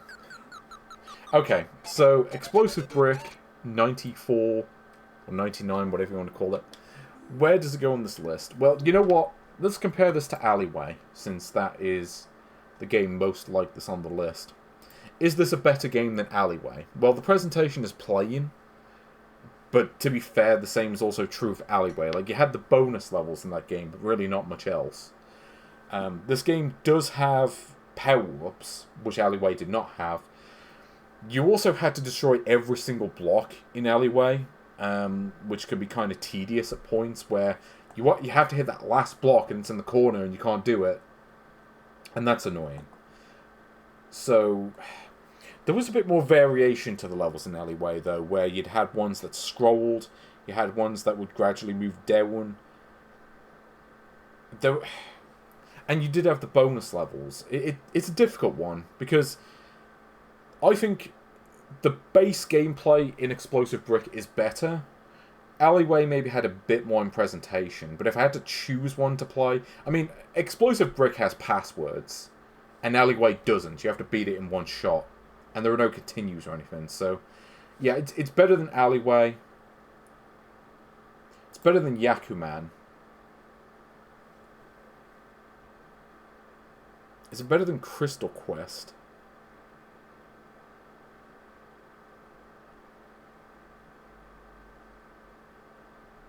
No. I think Crystal Quest was just a little bit more exciting to play, so I'd say, yeah, it's better than Yakuman. Actually, I mean, Yakuman had the multiplayer going for it, now that I think about it. Like, Yakuman is probably a great multiplayer game. Explosive Brick is not, so, yeah, I'm going to say it's a little bit better than Alleyway, but it's not better than Yakuman. Yeah, there we go. Explosive Brick 99. Okay, let's see what else. You know, I didn't realise there were other versions of Crystal Quest. I'm going to have to try those at some point. Because the Game Boy version's okay, but it's not great. Now, I know at least one person in chat was looking forward to this one. Small Gorilla. I remember this game. I don't know why I'm doing that when I've got my comb. Oh yes. Small Gorilla.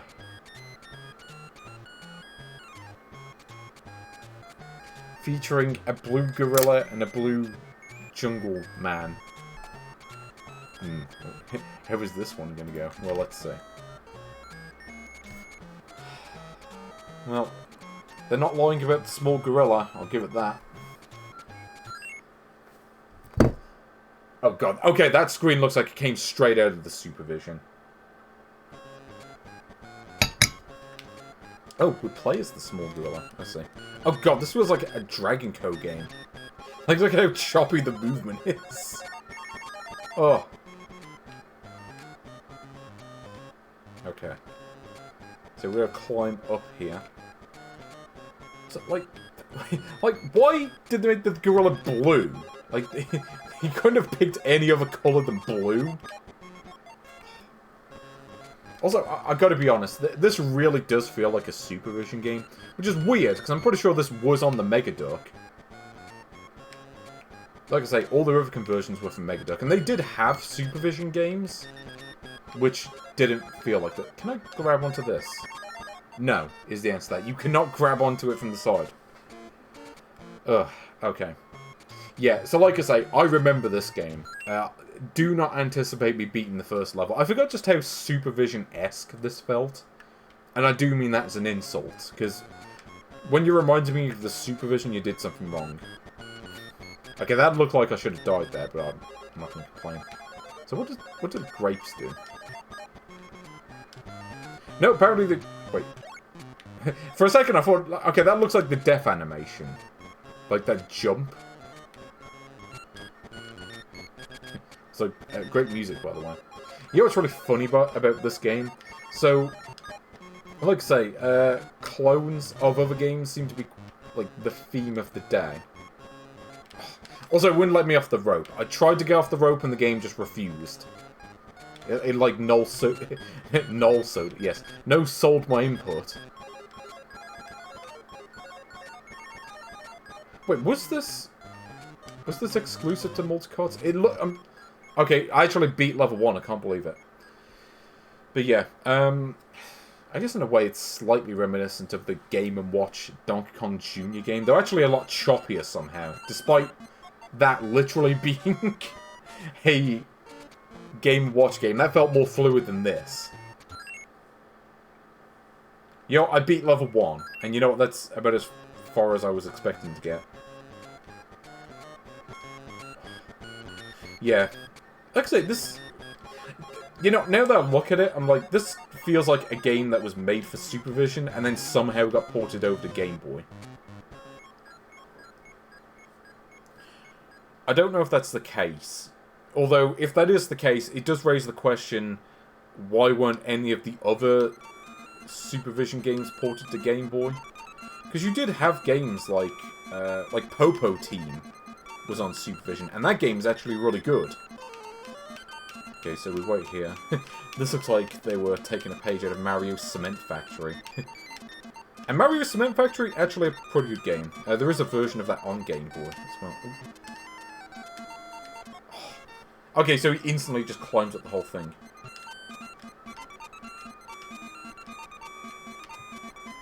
Gem tunes, though. Oh. Okay, so I think there is a timer, though I can't really read the number, because it's being obscured by the conveyor belt. Okay.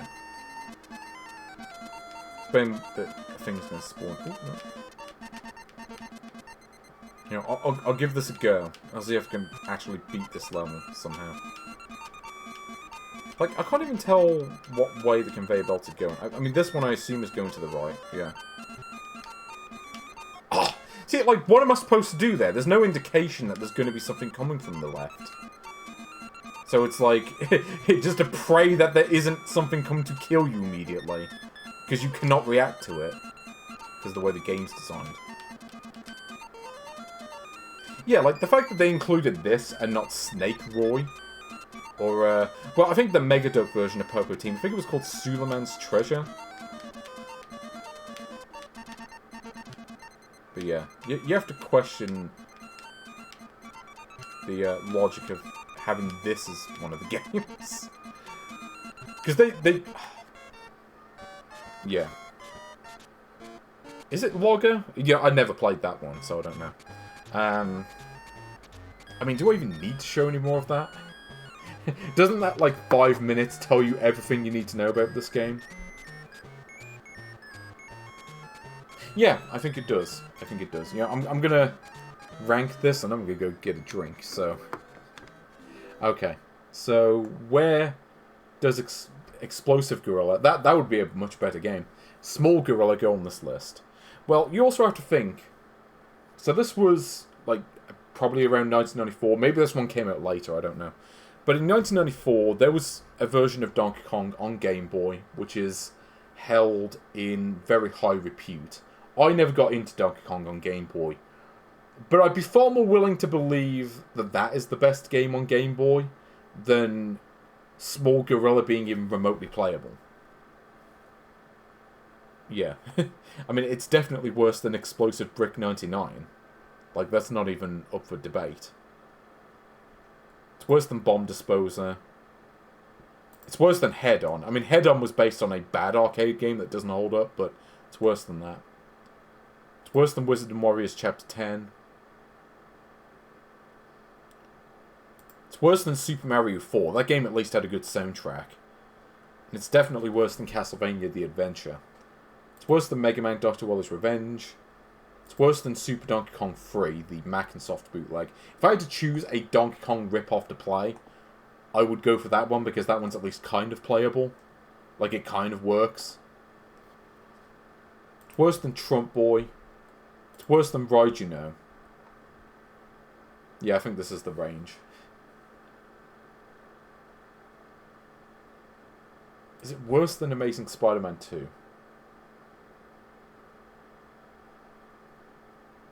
Yes. Like, the game is incredibly choppy. It feels like I said, it really does feel like a particularly poor Supervision game, which puts it in the same league as F1 Race. I guess the difference is that with Small Gorilla, there aren't really any expectations. Because, you know, it's Sachen trying to rip off Donkey Kong. Well, you really can't expect much good out of that. You would probably expect better from someone ripping off Donkey Kong in the 90s. But I would also expect far better from Nintendo remaking one of their own Famicom games. Like I said, F1 Race is a travesty. Like, F1 Race offends me more than Small Gorilla does. But Small Gorilla is probably the worst game. It's also bastard hard in a similar way to Radical Rescue, but it's not worse than Jurassic Boy 2. It's probably about as playable as Jurassic Boy 2. But I'd say it's just slightly better than that. There we go. Small Gorilla. No, you know, I would rather play Small Gorilla than any of these games below it. Like, I would take it over a Tasmania story. Like, it's bad. In fact, it's awful. But it's not below buffer zone bad. You know, it's not as broken as a Rockman 8 or even a Rockman X. So I'd put it above that. But anyway, I'm going to go take a quick break because my glass is empty and I need to refill it. So join me after the break where we shall play whatever game number 9 is. Yeah. Join me after... Oh. No, we're not playing Rockman X again. I refuse. No. Join me after the break, where we will play game number 9, Trap Turn. We're back to Trap. And also... Oh. I think I can figure out what type of game this is. By the way, does anyone have any footage of, like, anyone beating level 2 Small Gorilla? Because I'm a little bit curious now. You know that walking animation from Treasure Master sure gets around. There we go. Well, I think I can guess what game this is going to be. Enter my name. Oh no! Look how slow this is. Fine, yeah, I'm going to be... Fine, I'll be... Ja. So I can be bothered with.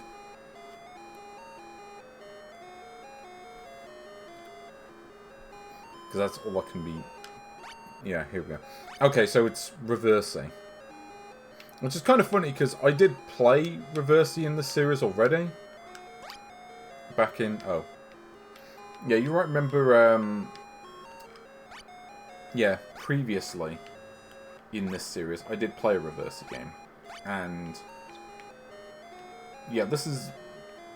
basically that.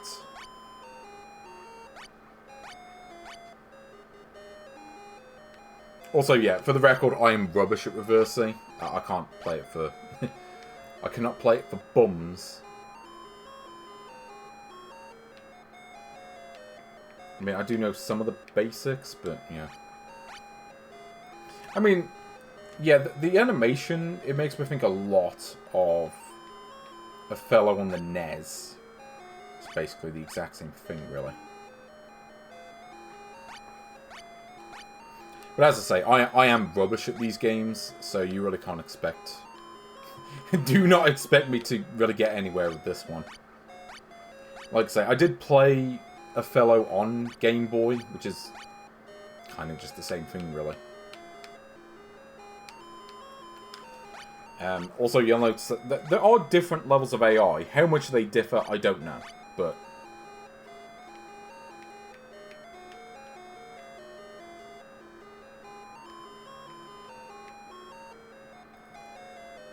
yeah, the music definitely fits the Sachen oeuvre. Yeah. Steve Ballmer's favourite game.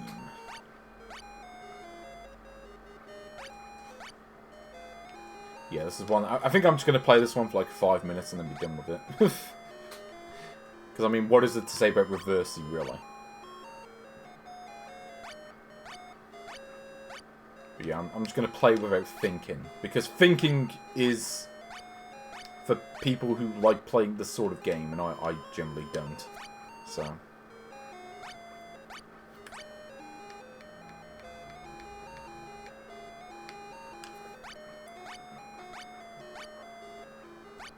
yeah, I think I'd rather play a clock than this game. Or just do biscuits all day. Biscuits are cool.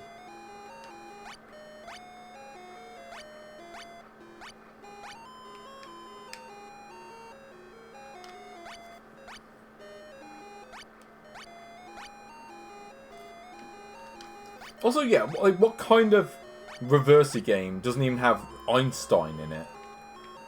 Like, they couldn't even program Einstein into this version? Give me something to do. Oh yeah, the smoking a fellow man.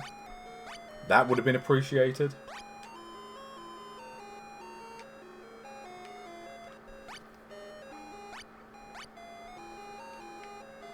Yeah, so I can see that the effect... the AI just does the classic camping trick.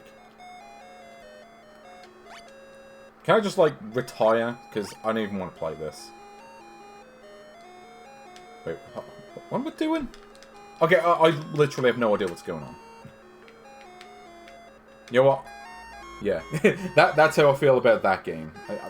I'm sorry, board games, I just say no. I rubbish at them, and I was always rubbish at them. I mean, but the thing is, it just is a fellow. And I can't remember where a fellow is on this list, because I cared so little about it, I probably played it for like 2 minutes as well, and then skipped it. Yeah, I mean, this is literally just a fellow, but worse. So it's like, why would anyone play this? Unless you had this version and not the other one, that's the only reason to play this. So it goes below that. It's worse than Ishido, The Way of Stones. I mean, it's probably an okay enough version of a fellow. But I also get the feeling that AI is probably not as well programmed. I don't know. It's like... yeah, I mean, I'd rather play Street Rider, or Flipple, an exciting cube game, or Goal, or even Vex Block. I'd rather play that. Like, a fellow on the Game Boy had a little bit more presentation, definitely was programmed better than this. Yeah, like, as I say, it's just a worse version of that. I mean, I'd probably put it on the level of, like, Tesserae, but I'd rather play Tesserae. But it's better than Holy Magic Century. Yeah, I'd probably put it between Soccer Mania and Snoopy Magic Show. It's on a similar level. It's not good, but it's not the worst thing I ever played. Well, it scratches that one off the list, thankfully, because I'm entirely happy to never touch that again. Pile Wonder. Ooh, I wonder what this is going to be. Well, actually, I know what game this is. I have seen this before. Yep, Pile Wonder. Like, what even is that title? Like, yeah, wonder about piles? game will probably give you piles from playing it. Also, yeah, amazing colours, by the way. Yeah, I can figure what type of pile this is. No, I mean, you know, this one is fine. I'm trying to take it over the last game.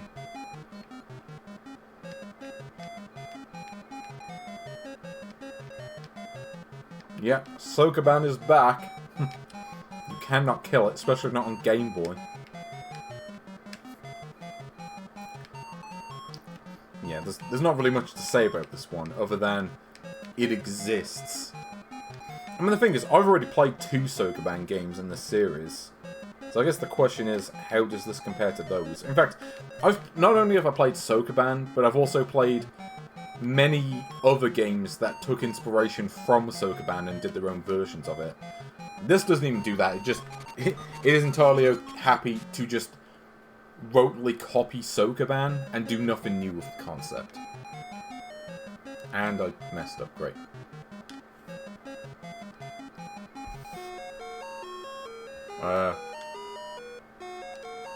What is it doing? Why is it just gone weird? Okay. Yeah, it doesn't say yeah when you beat a level. Like, that's the least they could do. Also, yeah, I'm not entirely sure about this colour scheme either.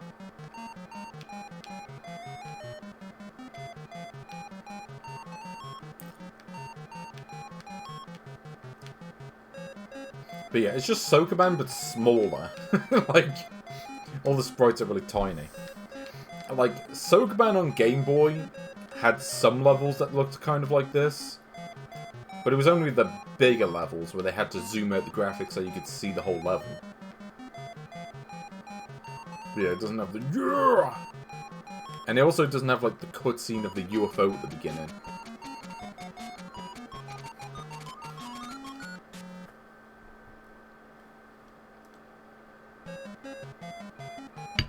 Yeah. I mean, I could probably rank this one right now, to be honest. I mean, it works. Level designs are okay, but I think that's also because they just copied from the official Sokoban games. It kind of fits into the explosive bomb or whatever that game was called. Yeah, into the whole mode of it's fine, but there's no reason to play it.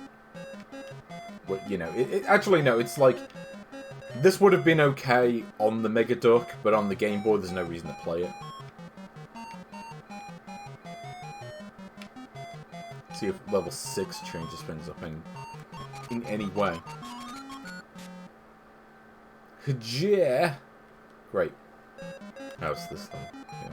Anyway, yeah, I don't think there's really not much more to say about this one, other than...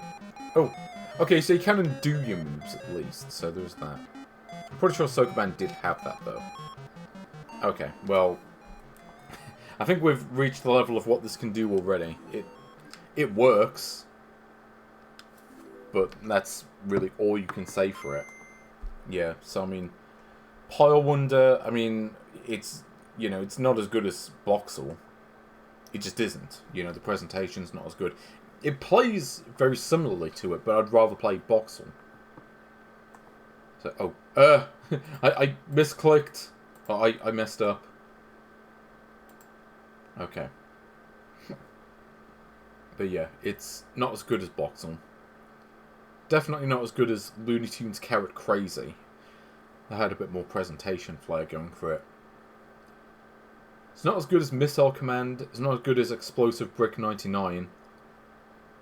It's not as good as D-Dally and Opus.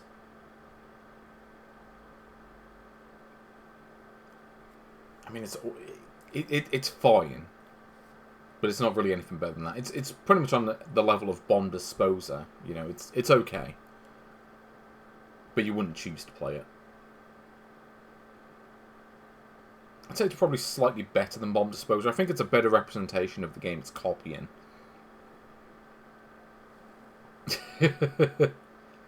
Well, there is that. Yeah, it's better than Bomb Disposer, but it's not as good as Parasol Henby. I think Parasol Henby is going to be like the brick wall for these, like, clone games. Like, it has to do something a bit extra to go above Parasol Henby, I feel.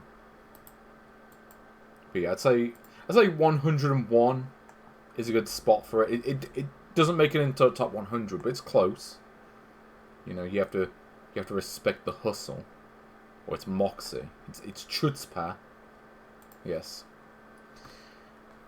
So, game number 11, Arctic Zone. Let's see what this is like.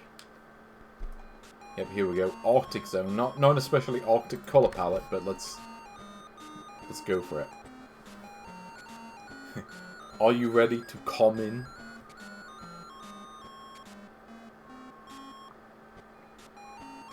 Okay, let's see what this is. Oh yeah, I remember this one.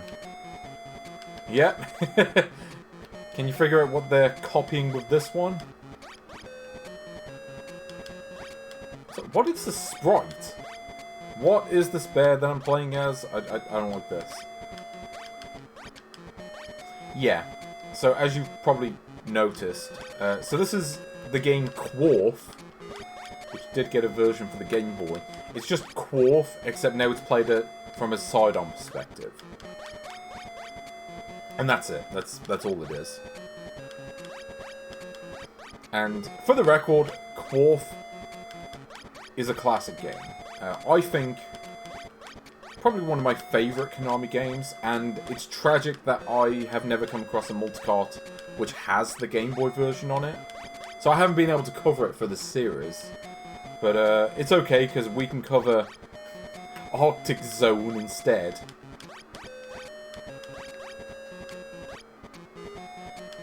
I mean, it seems to work okay enough. Not sure about the sound, though. Yeah, Quarf definitely had better sound than this. So the problem is, in this case, I can't rate this against Quarf, because until I come across a multicart which has that game on it, which I've never seen one. I mean, I'm sure there are ones out there, I just haven't seen them.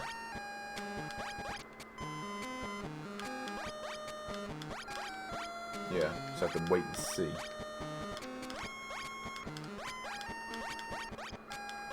I'm kind of amused by the animation, though.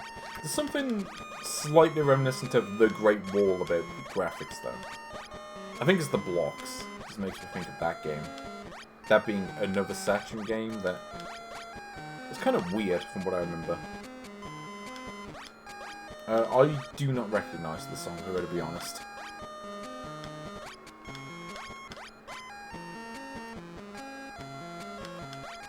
See, this game isn't bad, but it is kind of making me wish I was playing the real Quarf right now. It's like I'm playing the Great Value version.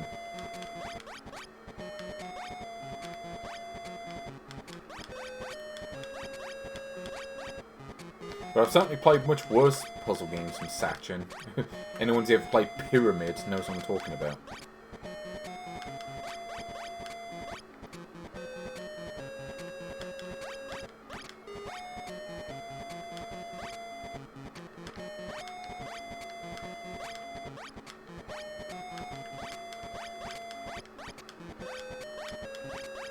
Oh, okay, I'm in trouble now. Yeah, Pyramid is really bad. Okay, I'm gonna have to do this. Good thing the game gives me that option. Yeah, there is a real Poundland quality to this one. It's like... This feels like... Not what a Brick game version would feel like, it's a little too smooth for that, but... There are slight Brick game vibes about this. It's like everything's just a little bit off.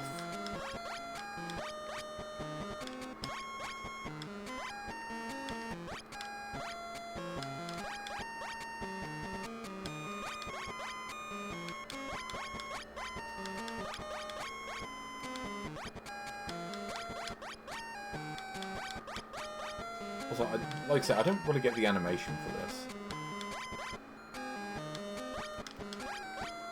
Hey, this is one of the games that they were proud enough to feature on the box. But then again, you could also say that for Rocman X and Jurassic Boy 2, so that doesn't really mean anything.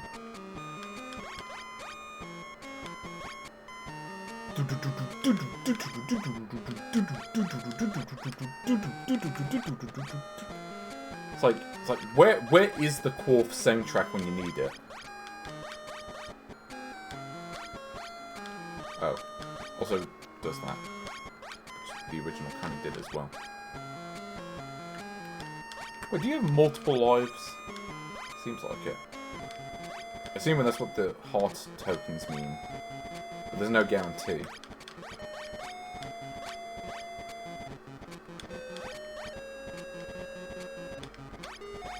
Okay, well, again, I think we've kind of reached the level of this game already.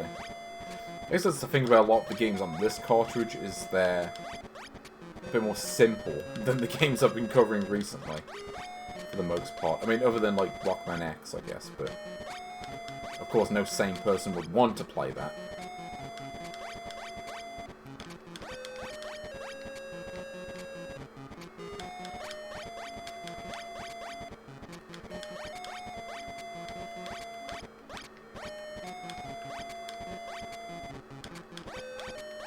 Okay, let's get to 5,000 points and see if that does anything. Also, I don't get the shape of some of these blocks either. They seem to be just randomly generated. Okay, let's lose. See what happens. Oh, okay, so I get the I guess the hearts are just like that screen clearing move. And I guess that's it. Arctic Zone, starring a polar bear with a hat with a T on it. Not sure what that's about. Maybe he just really likes tea.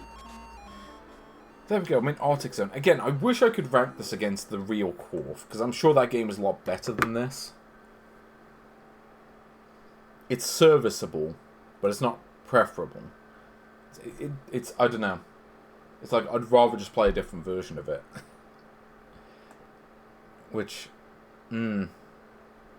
probably puts it in similar territory as Holy Magic Century. But I'd say it probably plays a little bit better than that. But it's not better than Wizards and Warriors Chapter X. Yeah, I'm going to put it, like, right here. I think that one's pretty easy. Like, this is sub-Wizards and Warriors level. So there we go. That got that one out of the way pretty quick. Okay, next up, we have Zipball. What is this? I'm not gonna lie, I do not remember a lot of these. So what Zipball is, I haven't got a clue. Well, sorry, it's not Zipball, it's Block. Hold on, do they fix this? Is this game really just Block? Because that'd be a better title, let's be honest.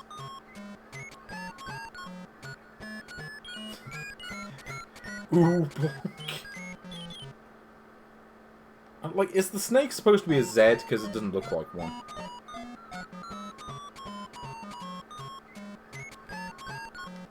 I don't know. What is this? Just go for low, I guess. Wait. Oh. Wait, is this that Sanrio Carnival game that I played before? Or, wait, no, what is this? I don't get it.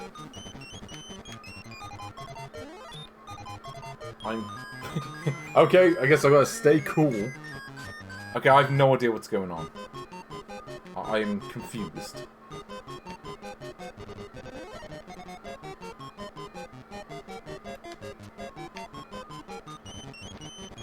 Okay, does anyone know what you're supposed to do in this? Because I do not. Like, just, okay, hit the blocks that look the same as the ones on the bottom.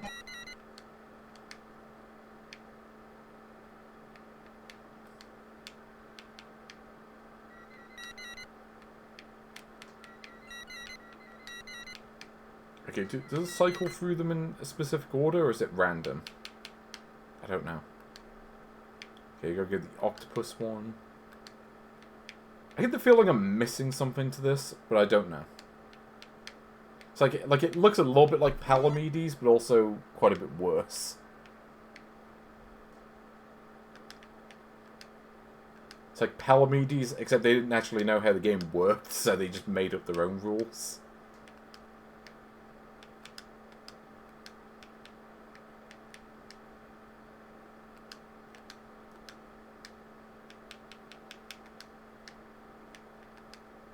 Yeah, see the problem is it goes way too fast to really be able to react to.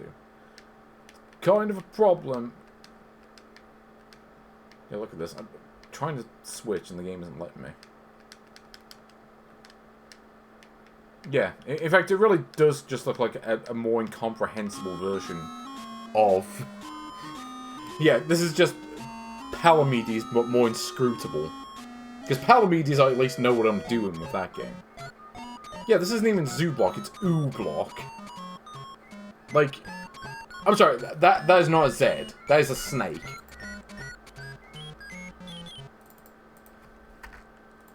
Yeah, you know, no, I'm calling this game Block because that's what it is. Okay, what happens if I set to high? Yeah, let's see what high level is.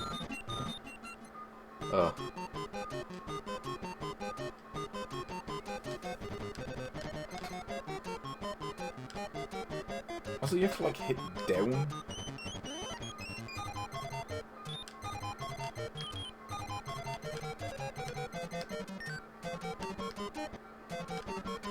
Also, it's not clear as to, like, what order you switch them in. Like, it just doesn't really make any sense. Also, yeah, I have no idea what the missile does. So it's basically a game of you have to get the bomb, otherwise you lose. Because you can't... Like, clearing this out fast enough is impossible. The thing goes up way too quickly to do that. Like, even if I was playing more efficiently... Like, I mean, people were talking about how Small Gorilla is unplayable. This is kind of what I expected a Small Gorilla. In terms of playability. Where it's like... Even just on a base conceptual level, it just doesn't make any sense.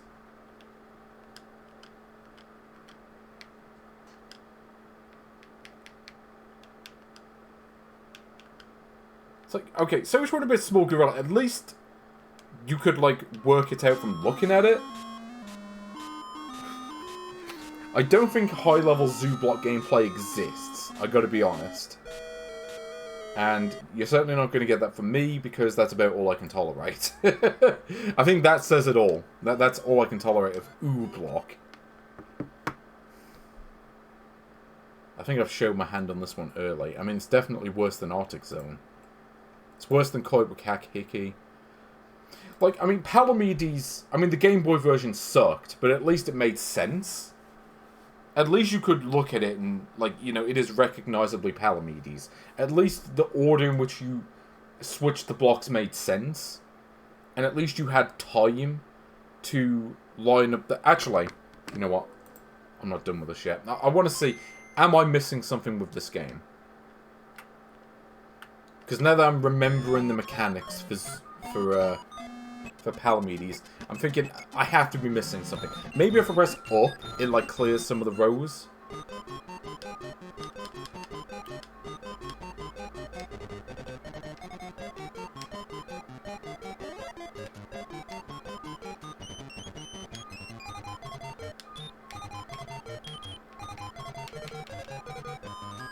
Okay. Yeah, so the first level is just a gimme, because there are so few blocks to clear in the first place. But then it's like, you go from like 5 to like 90.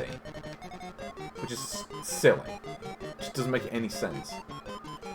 And as I say, the extra rows just come up way too quickly, and you can't react to it.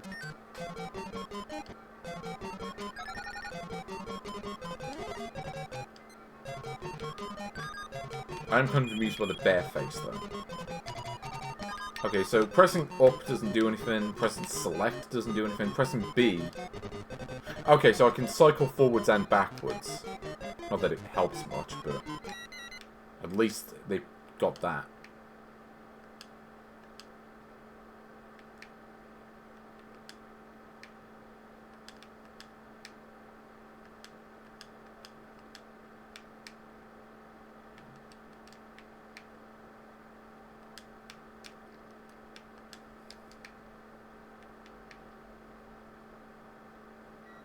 Okay, and if you match 2, gets rid of them.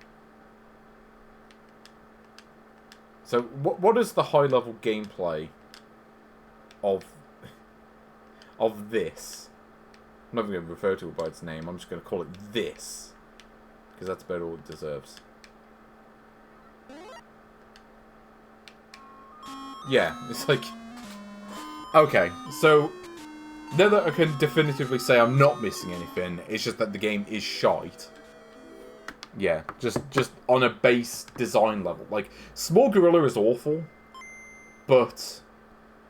Small Gorilla, at least the design made sense. It was just trying to copy Donkey Kong and it failed, but... I mean, this tries to copy Palamedes and it fails. Like, Palamedes, the Game Boy version sucked, but at least it got the basics right for the most part. So it's worse than that. It's worse than Escape from Camp Deadly. I would say it's worse than Small Gorilla.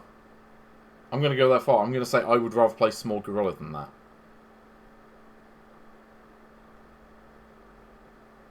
It's worse than Jurassic Boy 2. It is worse than Tasmania 2. It's worse than Tasmania Story.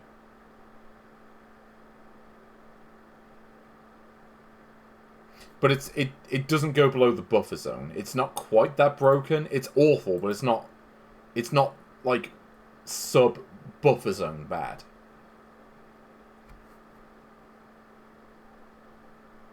But I think I would rather play Rocman X. I think, like, if I was to play Rocman X extensively, I would at least see different levels. Like, there would be, like, there's more of an incentive to play further into it than this. Because you know the later levels are going to be the exact same thing, just faster. And it's like, there's no reason, like you play it in the first 2 minutes and you've seen everything. So it's worse than that. So there we go, Ooh Block. A game so bad they couldn't even, like, they couldn't even draw a Z for the title. So there we go, it's Ooh Block. Yeah, Ooh Block, officially the worst game on this list. I mean, it can't get worse than Ooh Block, surely. Okay, well, lucky number 13. Magic Maze. Let's see what this one's about. Oh, that effect, though. Look at that. Power of the Game Boy. What's going on here? Ooh, a little flicker in there. Okay. Like I say, a lot of these I don't remember, so... I think I have played this one briefly, but I can't remember what it is. Oh, wait, is this... Yeah, it's...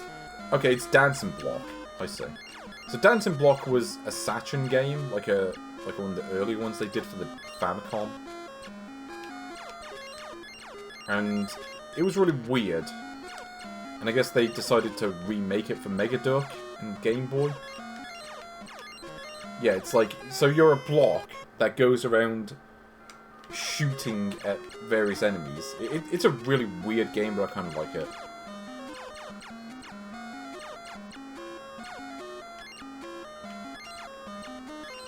So it's like a block of weird faces on it. So there does seem to be a timer in this. I don't remember if the original had a timer. There actually was a version of Dancing Block on the Supervision, oddly enough. Ooh, you got a burger. Sounds nice.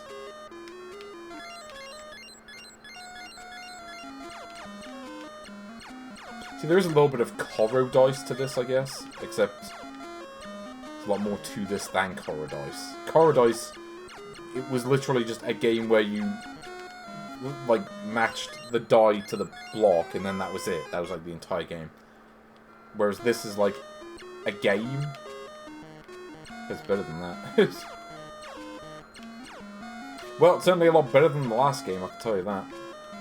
Also seems easier than Dancing Block, at least at the beginning, because it's like you have more room to avoid the enemies. The levels are a bit less cramped than they were in that game, which is a bit odd for a Game Boy title that's based on a Famicom game, but whatever.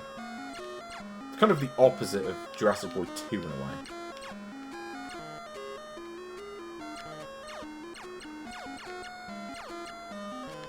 Okay, so we collect the gems and then win. I don't think you have to kill all the enemies, but I'm just doing it to make it easier. Yeah, like, this game actually works, unlike Ooh Block. Okay. See, like I said, I like Dancing Block on the NES. Like, it's one of those games that's kind of weird, but also, I don't know. I don't know. I always thought it was fun. And yeah, this is a fine enough version of it. Here we go. Become the Death Machine. Look at this. Yeah, see, this is what Block should have been. Just a block going around killing things that aren't blocks. So here we go. Block versus cat. Block with faces on it. Oh, okay. There we go. 100,000 points. Oh, here we go. See, like, Sachen, their games often weren't great. Like, even on the Famicom, they often lacked in quality or polish or whatever. Like I say, Dancing Block I always thought was one of the better ones. And I'm glad that they... Oh. Hold on. I need to move this block around. I need to make sure that I can shoot as soon as I enter the room.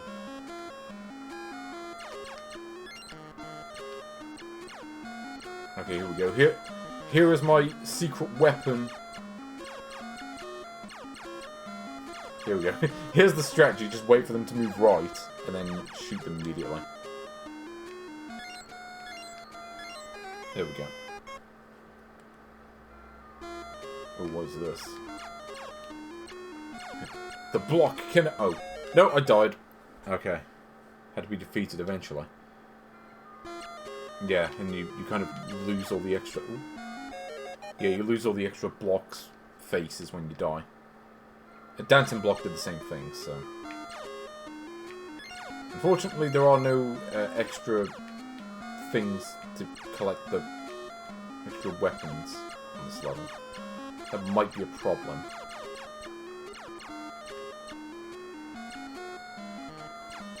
Here we go.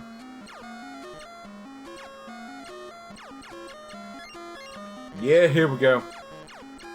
Magic Maze is in action now. Why do they call it Magic Maze? Like I said, there was a Supervision version just called Dancing Block. Because like I said, that's what the original was called. Okay. I wonder if they have the bosses in this. They might not have the bosses in this. Oh. I was going to say, they might not have boss fights in this, because that's one thing they had in the original. I think it was like every 8 levels. You had to fight a boss.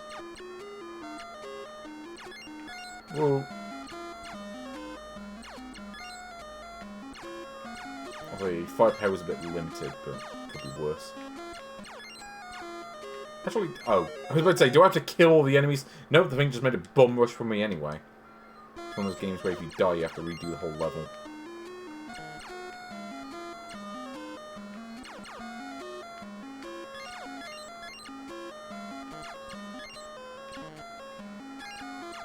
Fine. If the enemies are going to be like that to me, I'm just going to assault them. And just kill every single one. Oh, okay, let's run. Yep, that works.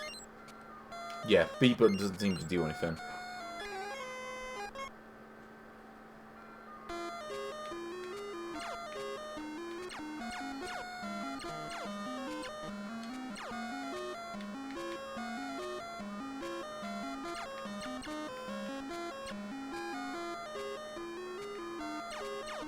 Yeah, here we go.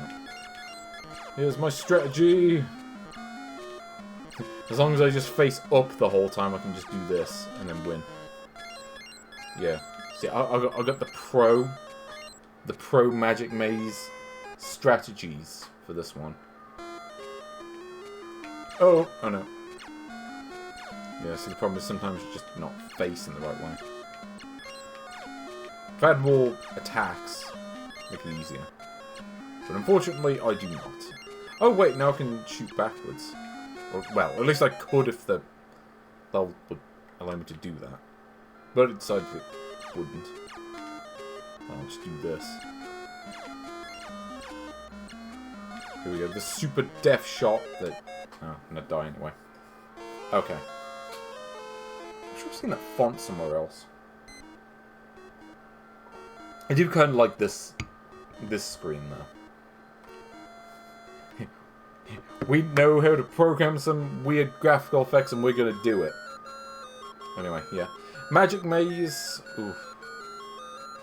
What do I even make of that one? That one's weird. I mean, it's not as good as Magic Block on the NES, or Dancing Block on the NES, but it's way better than Ooh Block. I mean, it's infinitely better than that.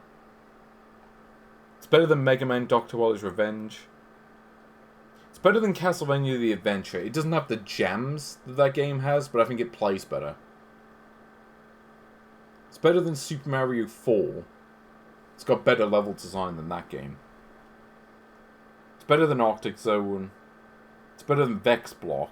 It's got a bit more going on than that game. It's better than Flippable and Exciting Cube Game, because I think I would rather play the Famicom version of that as well.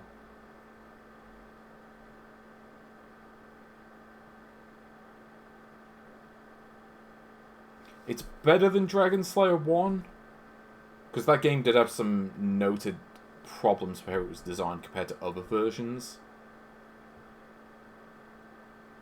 But it's not better than World Bowling. World Bowling was a solid bowling game. It wasn't great, but it was, you know, it was fine. This one's okay, but it's not on the level of World Bowling, I don't think. So there we go. Our new number 97, Magic Maze. But let's have a look at game number 14. Ooh, we're coming to the end of the first page. So game 14, Magical Tower. Let's see what this one's got going on. Ooh, a great colour scheme first off.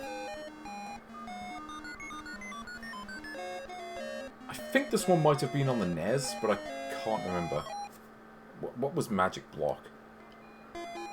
Oh. So what? Okay, I do not remember this one. Okay, so it's rock, paper, scissors. And I guess I have to be paper. Yeah, this is just like that rock, paper, scissors game I was playing before. Except now it's weirder.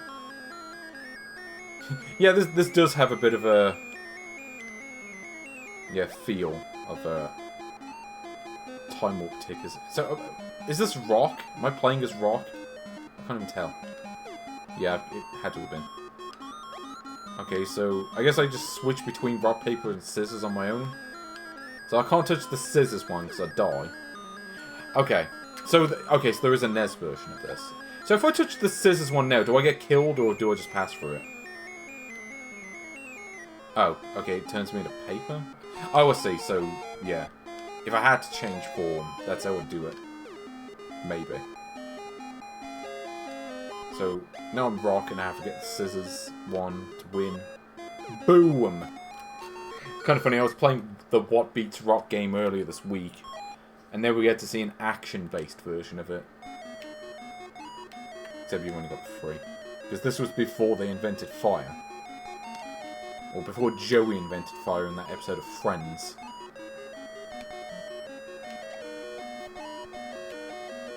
I'm amused by the sprites, I'm not gonna lie. Okay, so I have to go up to Mr. Scissors. Oh no. Where's Mr. Paper? I do like the fact that the characters are just walking hands. Here we go. It's like I'm playing as the hamburger helper. Wait, can I jump down? No. So, I don't know how I get to the rock.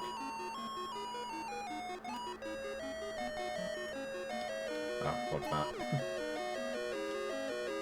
Here we go. Turn into rock, and now I can defeat Mr. Scissors Bloke. Okay. You know what? This one's weird. But at least... yeah. I mean, it works. Which is more than I could say for a few of the other games I've played today. I do wonder what the NES version of this looks like. I imagine similar. It's probably the same sort of thing, but... you know, in that one, it's probably a case of, well, have better colours, I'm sure.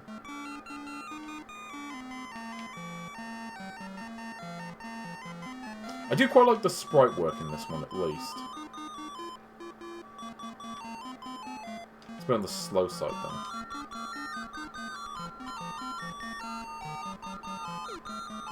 Here we go.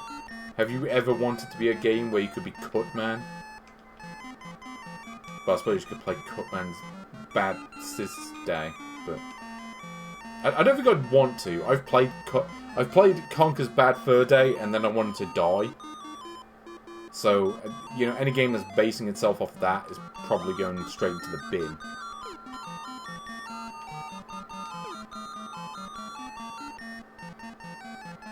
Yeah, weirdly enough, I know that Sachen did make a few multicart-only games on the NES. Like, there was they did a version of Minesweeper that only got released on a multicart, and I do have that one. But, there's not really a whole lot to say about it, though. It just is... Yeah, it just is Minesweeper.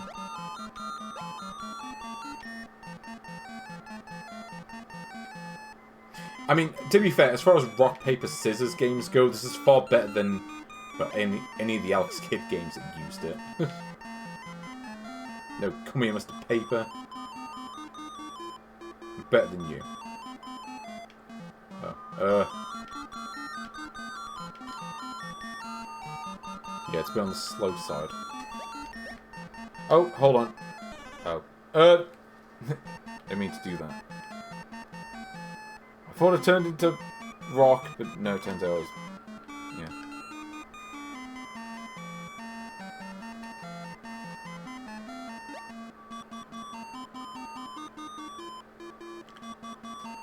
Ooh. You know what game really wasn't good? Alex Kidd and the Enchanted Castle. That is a game that does not hold up. Like who thought putting rock, paper, scissors in an action game was a good idea? It's no wonder Alex Kidd bit the dirt. And then they had to make Sonic the Hedgehog, because it was like, yeah, we need a mascot that people actually want to play. Wait, what? Okay, never just frozen. Oh. Okay, I can't go through that way.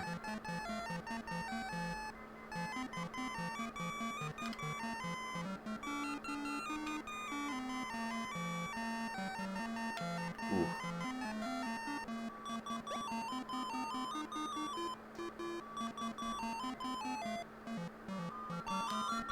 Oh no. Gotta run. Good old rock, nothing beats that. Oh. Oh no, here we go.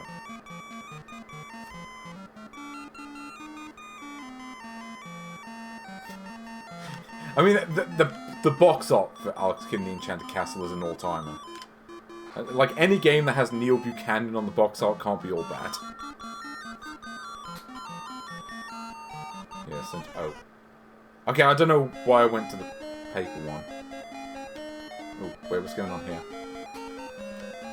Oh no, they're gonna close their hands and the game's gonna end.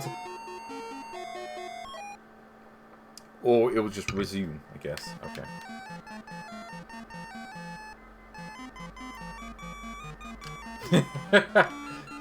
What's Neil Buchanan up to nowadays? He's just enjoying retirement, I guess.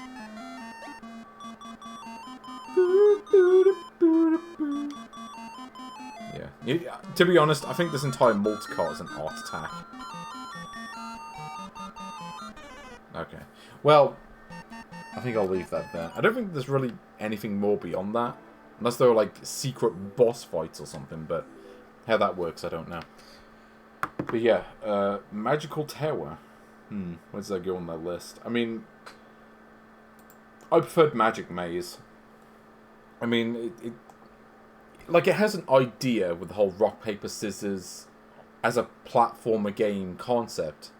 And I've seen that concept done much worse with the Alex Kidd games.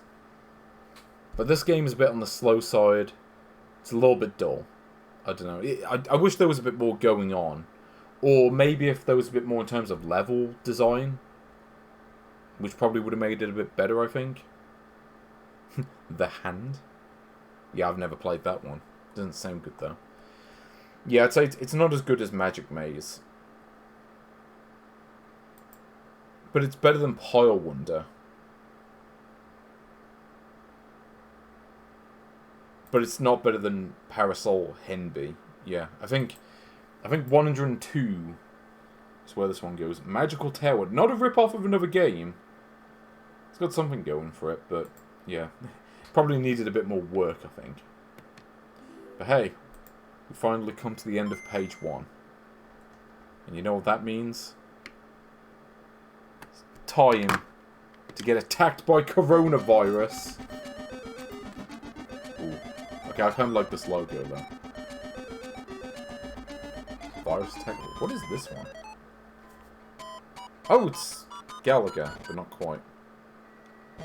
Or maybe it's more Galaxian, actually, now that I think about it. Yeah, actually, it's funny. It's very reminiscent of another game that Sachen made called Huge Insect. Which was, yeah, they basically wanted to make Gallagher, but, you know, in 1993 or whatever. Though apparently the game was unreleased at the time. But then they released it later on. Because they were like... There was like a niche of like people who were into Sachen games like myself. And I guess they saw like one or two people went to order Sachen games. You know, just to see them in action. And then like Sachen made like just overproduced their games. Like they've massively overestimated the amount of people who were interested. And then it bankrupted the company, I think.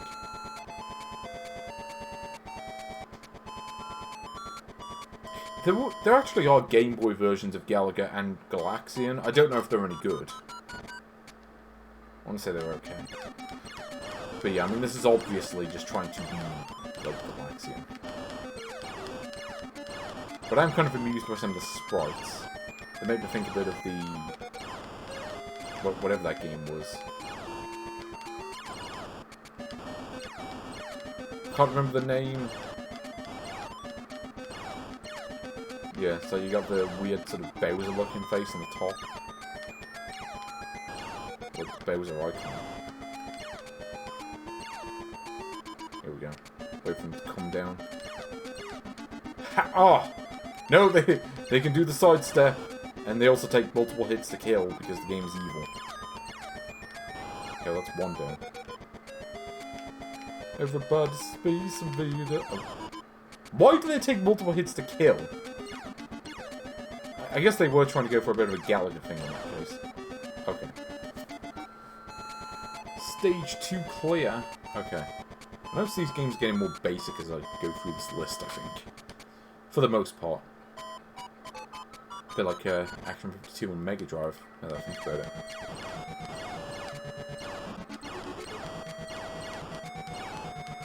Yeah, I'm not really sure what to say about this one. It is this type of game. And I've played countless games of this type, and this is, well... It is. I think is the best word I can use to describe it. And you certainly can't argue with its existence quality.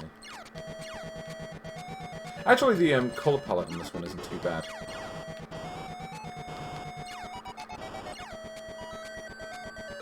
Even if the enemies do change colour when they start moving, but actually that can be kind of useful, I guess. Here we go. I gotta kill this. Whatever this winking face is. Ooh. Is that Superman? What's Superman doing here? I guess that's the equivalent to the UFO from Space Invaders. So yeah, it's kind of a mashup of like a whole bunch of early shooters. The hit detection seems a little bit off. Occasionally, it'll like scrape the side of an enemy and not kill them. Also, the levels don't actually seem to change up at all. Like, so I think the first level you had two of those heads on the top of the screen, the faces of evil, if you will. But yeah, I don't think there were, like, other than adding an extra one of those, I don't think there's been any changes to the level since then. Like, you compare this to, like, Gallagher, where you had, like, the challenging stages, and, yeah, whatever else. Okay.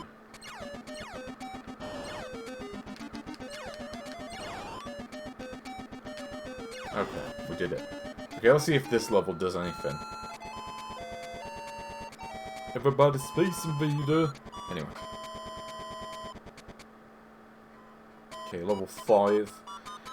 Yep, looks exactly the same as level 4. Looks exactly the same. Like, you know, they didn't add more enemies. I don't think the patterns are any more complex. So it's not like Gallagher in that sense. Okay, I don't know why I did that. Maybe my eyes are starting to glaze over. Also, yeah, in case you're wondering, both buttons do the exact same thing. Also, like, that bullet obviously hit me, but it didn't count for some reason. That's just weird.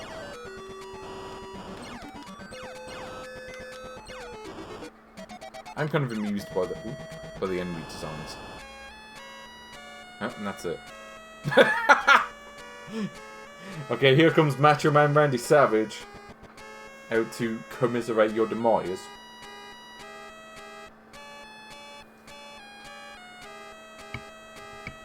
You know, it's worth it for that.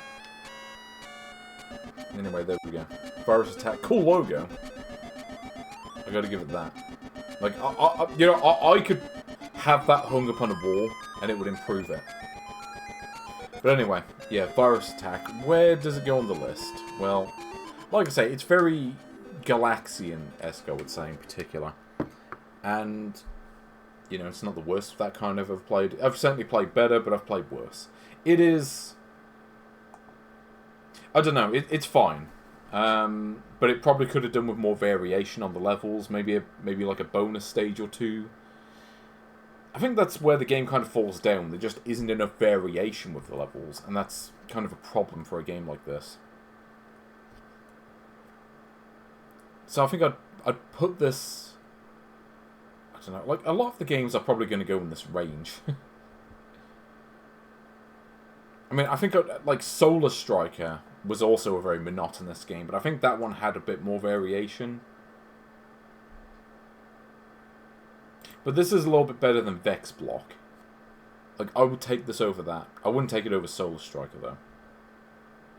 Even as repetitive as the Solar Striker theme is, you know, it doesn't have the Macho Man Randy Savage theme.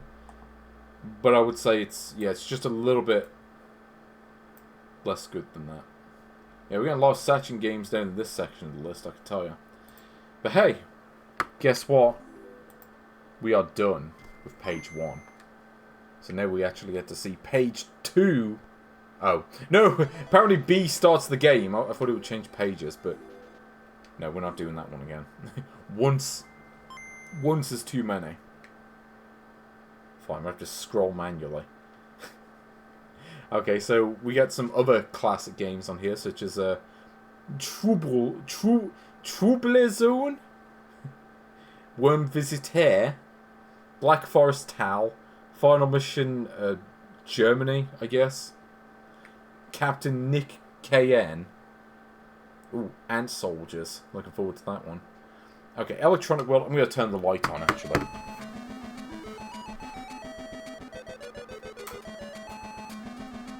Sorry, it's not Electronic World, it's Electron. Electron World. Okay. Gotta correct it.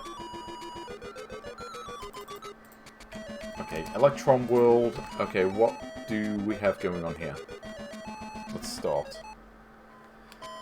Well, that can't be worse than Block. Okay, so... Okay, for a second I thought this was going to be, like, Dan Laser again, but it's not. Okay, this looks... Oh, looks very akin to Battle City, really. And I like Battle City. Not sure about this. Like the sound. It's like tink, tink, tink, tink. Oh. Okay, so I've got to kill like 20 enemies. Oh, also, you respawn when you die. That's interesting. Yeah, well, I think we know where this is going already. It's kind of funny because I have covered Battle City for the Game Boy in this series. But of course, given that these games come from Taiwan, inevitably there had to be a Battle City clone eventually. Like, it's against their religion if they don't clone that. So the screen only scrolls vertically, which is probably good because there's no radar, and Yeah, not being able to see the enemies as they go past you might be a problem. Oh, did I get a time stop power up? Okay. Okay, let's see if I can just camp at the top of the screen and just kill the enemies that way.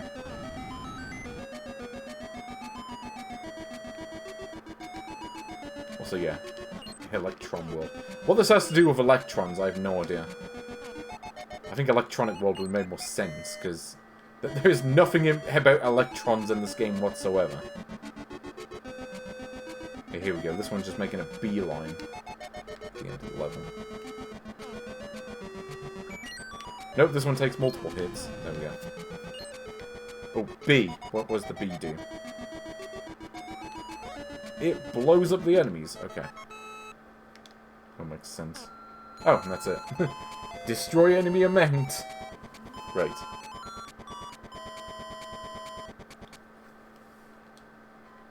Okay, let's see what the other levels are like. The Space Invaders minigame Flintstones. No, it is not better than that. It was not better than that. Because you know what? That was Flintstones. Okay, so I can't go over that bit. Okay, so if they destroyed the CPU on the bottom, then I lose. I assume. I mean, based on what I know about the rules of Battle City. Fair to assume.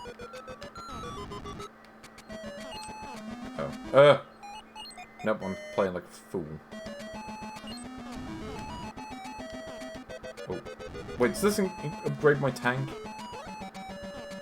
No. I don't know what that does. That's what it did in Battle City, anyway. Or maybe it did, because it seems to kill the enemies in one hit now.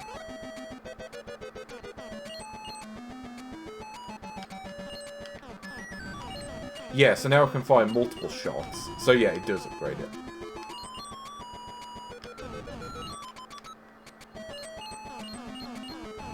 Yeah, here we go. As long as I just hold the button down, I'll win. There we go. Electrode. Is that a Pokemon? Like the ball that explodes and like insta-kills you? Or am I thinking of Voltorb? It's like the upgraded version was Electrode, wasn't it?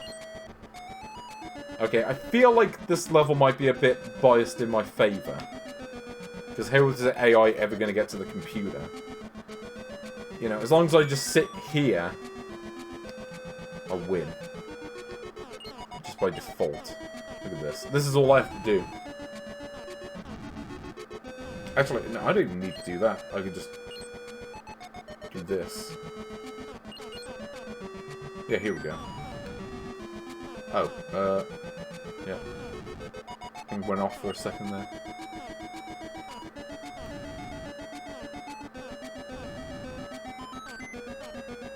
Yeah, that's what it looks like to me as well. Just Battle City on a circuit board. This is it.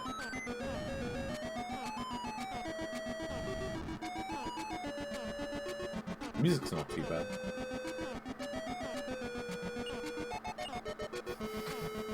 Look at this, I've killed most of the enemies and I'm not even trying. This is all I do. Maybe they're all camping on this side.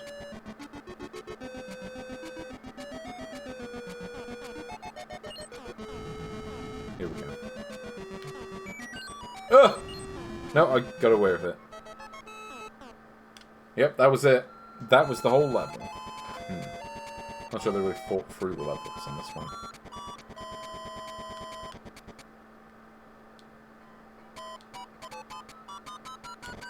Stage 4, let's go. The sprites do look quite similar to the ones from Game Boy Battle City to me. Sound effects aren't as good though.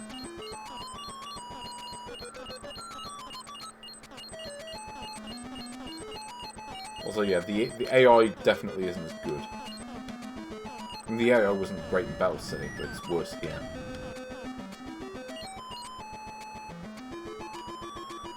There we go. Oh, give me that. Also, sounds like the enemies do kind of spawn instantaneously. Yeah, here we go. Gonna get me that win. See, this is one of these levels where you can just sit at the top of the screen and just wait for them to spawn, and then it's like, oh.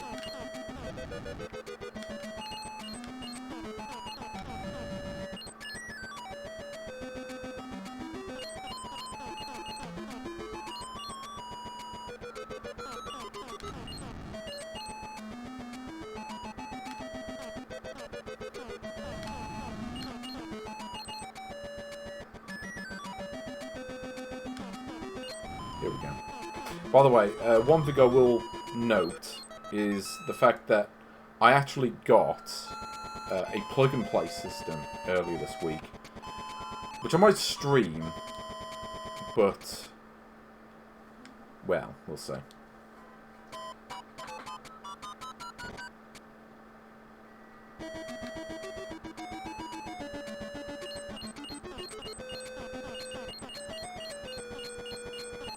Oh, hold on, I wasn't actually looking at the screen there, I was being stupid.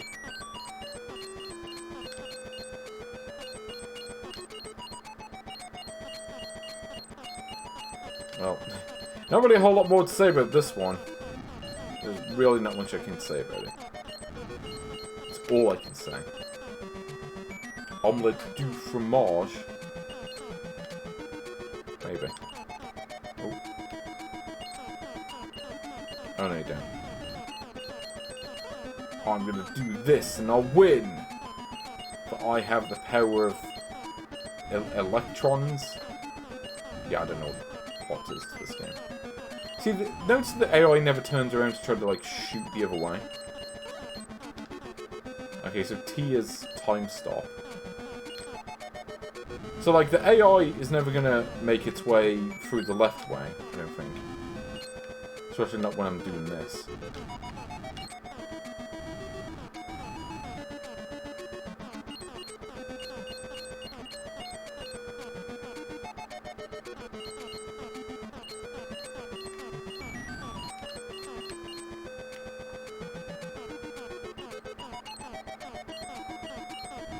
There we go. Level 5 complete. Yeah, I'm sorry about this one. I don't think there's really much more to say about Electron World beyond what I've already said. Like, what is that 5th tank? Have we even come across that one yet? I'm not actually sure.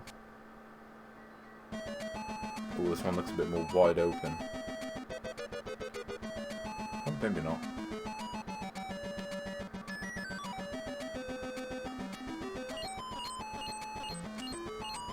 So my shot seems to have slowed down.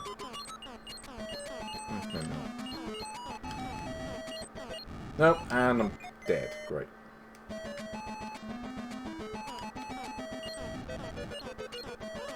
Wait. Okay, I guess I just collected a power up by accident. Yep, that's the bit of description I could think of for this one. It's like, yep, you can play it. You can indeed play it, and that cannot be argued. It's like you gain extra life somehow. Like, I just got an extra life right now, and I don't know how I got it.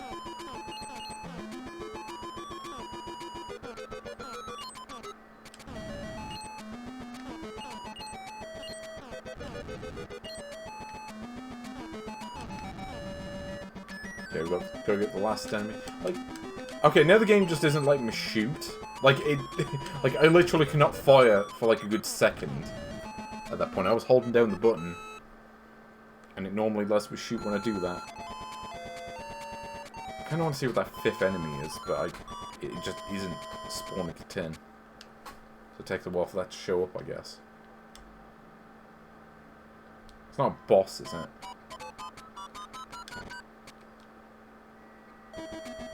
Okay.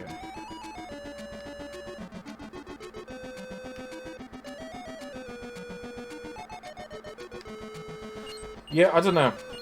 I mean, this one is entirely functional.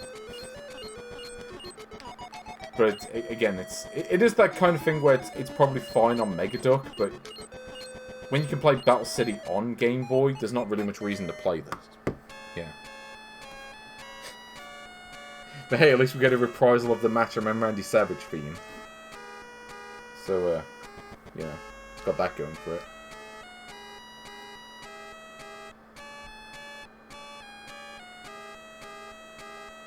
Yeah. Do you think that this game is the cream of the crop? Does it rise to the top? Does it eat a pig because it thinks it's a cop? No, it's it does not. I mean, because you look on this list. Yes, the mission has been defeated. So, yeah, where is Battle City on this list? So yeah, Battle City is currently number 13. Suffice to say, this game is not a top 13 game. I mean, probably looking more, I don't know, like Dan Laser. It's not as good as Dan Laser, though. It's not as good as Magura Dupont. It's not as good as Loops, because it had that weird sort of third mode.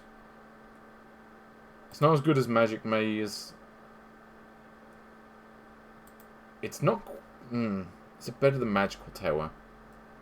Yes. But is it as good as Parasol Henby? It works better than Parasol Henby. It's better than Sanrio Carnivore, but it's not better than Flipple, an exciting cube game. Yeah, there we go. Electron World, a new number 100. So congratulations to a top 100 game. For a few minutes at least. Okay, let's see what other games we've got here. So the next one I think was Truble Zone. Yeah, here we go. What is Truble Zone? Oh, it's sorry, Truble Zone, not Truble Zone. Okay, let's see what this one's about. So Truble Zone, let's do it. Oh, it's looking more like a puzzle game. You know, I think I know what this is going to be already, and I haven't even started. You know what? £10 says it's Pipe Mania. Oh, it's good thing I wasn't actually betting against anyone. No, is this Sanrio Con? No, it's not, because you can only stack them vertically. You know what this is? It's probably more like Sachen. Okay, so you gotta get them in order. No, it's not Truble, it's Truble. It's different. Okay, so it's like, get them in a row, I guess. Presumably. Hold on. Can you stack these horizontally? Or is it like vertical blocks only? Okay, I want to test out the rules for this.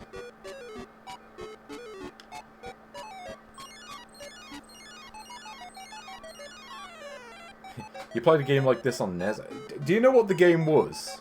Because I'm not sure what this is offhand. So, hello Robin, how are you doing? I am playing some Truble Zone, aka Truble Zone. Oh, you have to stack them in order, I guess. Great. Okay, how do I do that? Hold on. Do I have to stack them in, like, the correct orientation, or it doesn't work? If so, then that's a problem. Yes, because if I stack it as 3, 2, 1, it doesn't count. But if I stack it as 1, 2, 3, it does. Okay, so if I, yeah, like here. Yeah, so, oh, wait, what? Okay, that's not what I was going for. Okay, apparently you can do diagonals, which I wasn't counting on.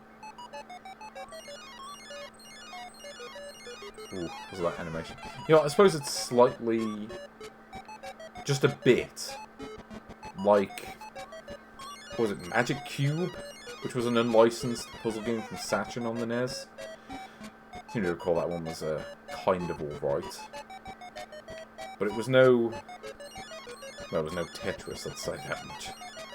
Actually, Rob Moy here. I do want to mention, I was in game earlier, because apparently I'm a cretin who doesn't know where to get games from. And I did see a copy of Full Void in there for the... what was it? That weird console, the Evercade. Yeah, so a copy of it for that. I think it's the only standalone release for the Evercade, at least to date. Maybe that changes at some point, but not today.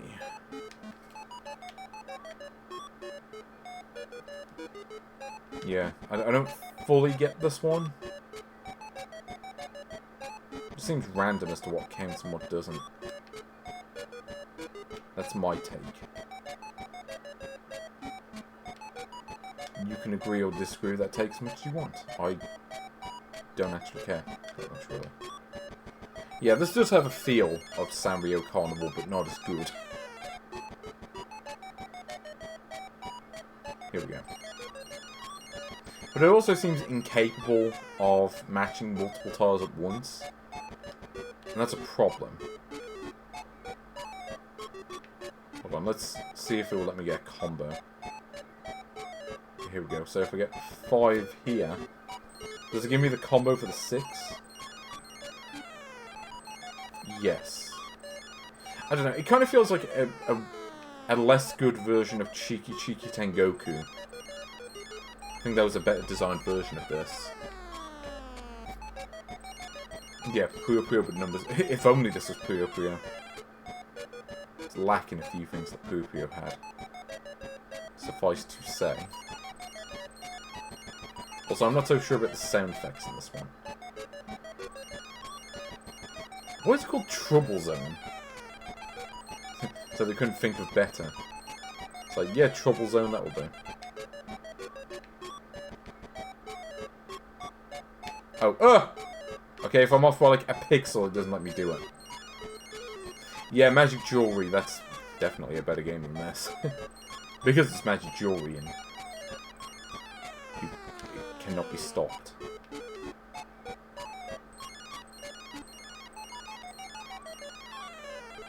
Okay, how do I do this? I don't like that, apparently. I wasn't even going for whatever that was, but the game gave it to me.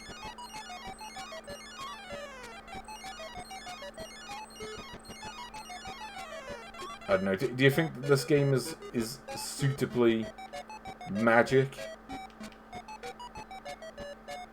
No, I'd say it's con. Oh. Go. Guess that works.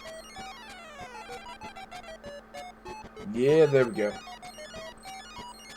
Give me the 6.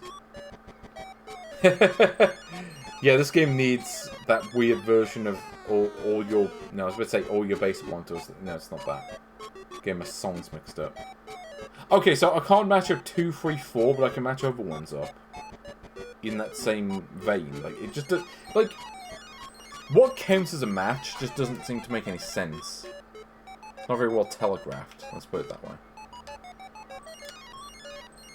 Because I can sometimes match them up in a line, and then other times I can't. It's like, I don't really get it. Like, that worked. Okay. Yeah, I think mundane is a good word for this one. But hey, maybe I can get myself a big combo with this bit. And the answer to that is... no.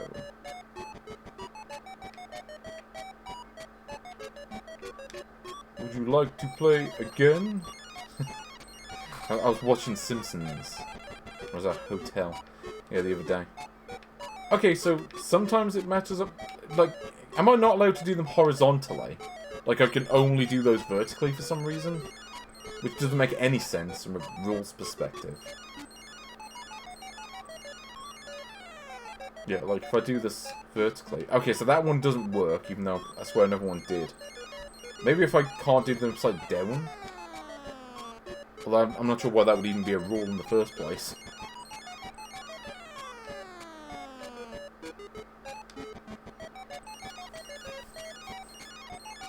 Ooh.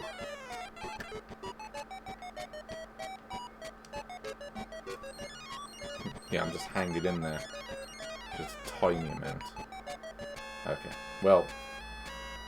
Okay, apparently all of the games at this point are just going to use... just going to use the Macho Man Randy Savage theme. Maybe they were just huge fans of Sachen. And there we go. 1960 points. Oh, that's it. Okay, level 5. What even are the other songs here? Trying to see if there's a good one in there. Oh. This one sounds kind of familiar, but I can't remember. Oh. Yeah, this is that... What is it? The Sousa song? That American song that they do. Yeah, I know this song. I saw a puzzle game once that had this exact same song in it, but a different version. Anyway. Yeah, so Truble Zone. Where does it go on this list? Well... I don't know. It's a little bit on the dull side. I guess that's also true of Electron World. But I don't know, Electron World was better designed a little bit. I mean, this is less derivative a little bit, but it's worse than Sanrio Carnival. I had a bit, like, that game has a bit more going on. It's not as good as Virus Attack. It's not as good as Boulder Dash. It's not as good as Trap and Turn. Though I think I'd rather play this than Trap and Turn. But it's worse than Penguin Land. And, yeah, it's like, it's not as good as Xenon 2 Mecha Blast. But it's better than Bionic Battler or Versus Battler. Because that game was worse designed than this, I think. Yeah, I'd take this over that, but I wouldn't take it over Koi Wakakahiki. So there we go. There is Truble Zone on this list. There we go. So let's see what else we've got. So next up is the classic game. Oh, if it will stop cutting out on my end. Here we go. Dice Square. I'm going to open the windows a bit so that the whole world can hear the amazing soundtrack to Dice Square.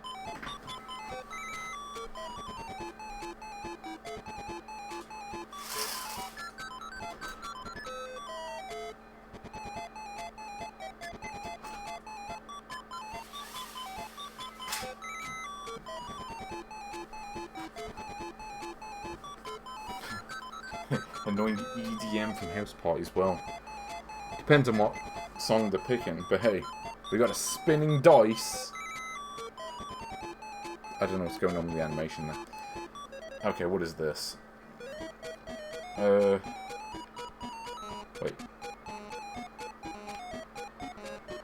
Oh, wait, is this Q-Billion? Is this like a rip-off of Q-Billion? Oh, yeah, it is. It's just that game.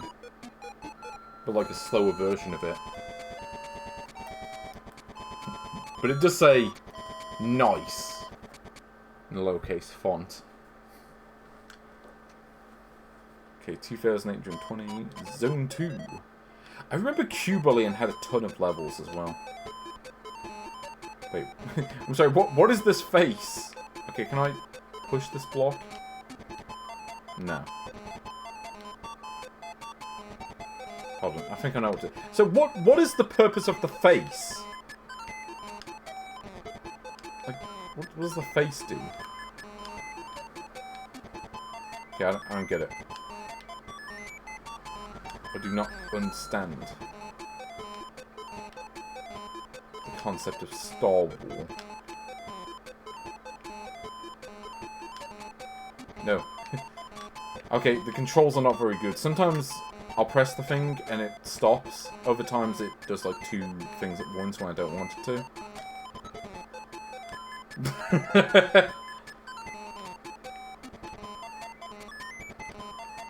Yeah, that is your face after playing Rocman X on Game Boy.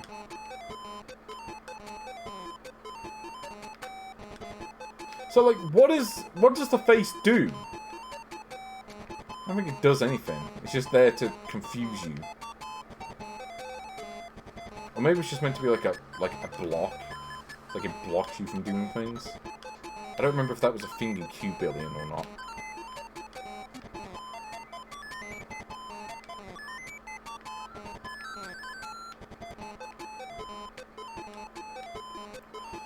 Also, yeah, like I said, the controls in this do not work very well.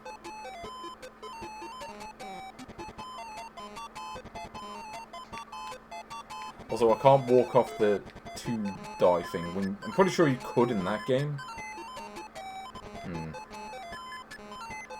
Confusely. Yeah.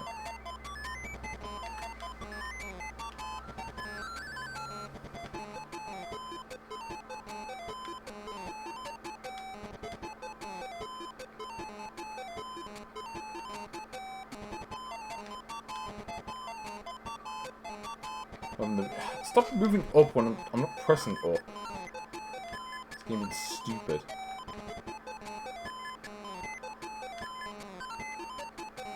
Hey, at least I can rake in the points by just moving the blocks over and over. If I do this all day, maybe I'll eventually, like, overflow the score counter and win. So, like, the idea is that you have to push the dice. I mean, the original, they were boxes stacked on top of one another. I guess in this one, it's probably visually a little bit more legible. But, doesn't make it a better game. Like, this game is a lot slower than Q-Billion, and that's not good. Q-Billion had a lot of levels, so it didn't really need to be slow.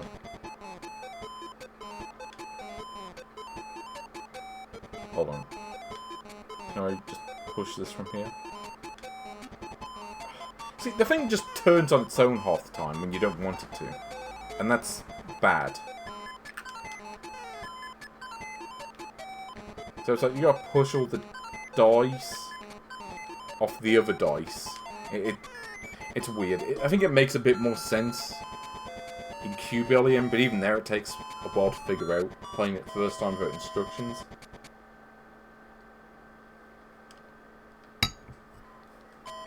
Okay, Zone 3. Let's see if this changes things up at all.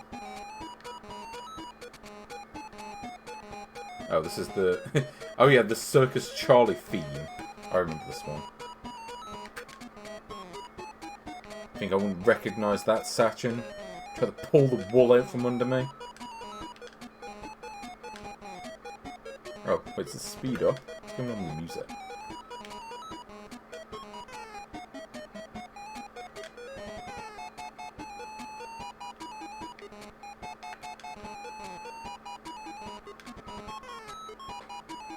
But yeah, I think you can kind of figure out what the idea is. So you have to turn them all into 1s.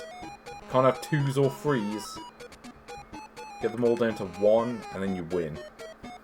I'm not really sure what the concept is in terms of why you're doing that, but... I mean, the original, they were boxes, so I guess it was just health and safety regulations, maybe. Possibly.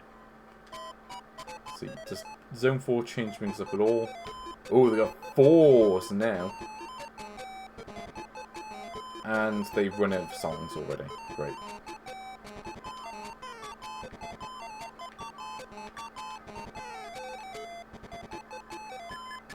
Anyway.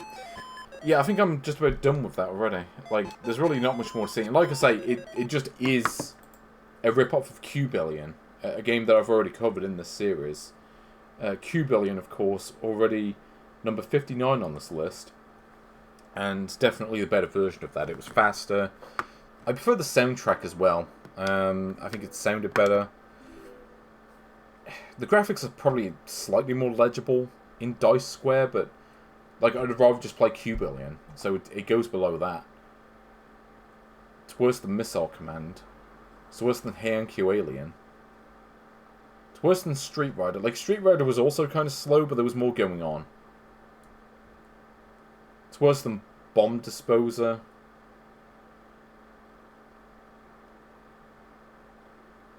But it's not worse than Vex Block. I'd say it's probably, yeah, between that and Virus Attack.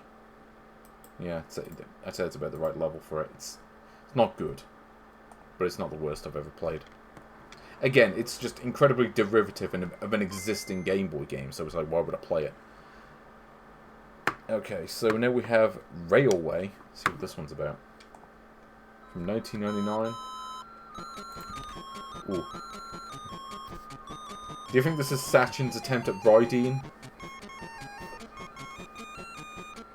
Probably not. Though I certainly would be interested to hear that. Ooh. Okay, let's see what Railway's about.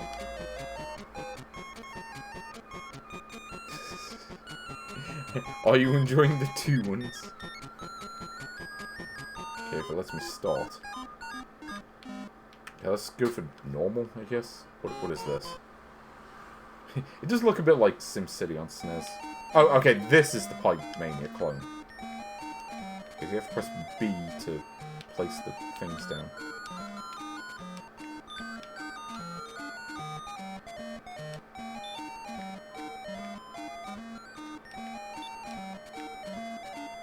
Okay, so just about none of these are piece I want. No! Give me the piece I need to complete the level. So I can use that. So it's just distance 6. How do I go? Oh. Okay, I literally have to wait for the thing to go before it lets me win. Well, I could just wait here all day.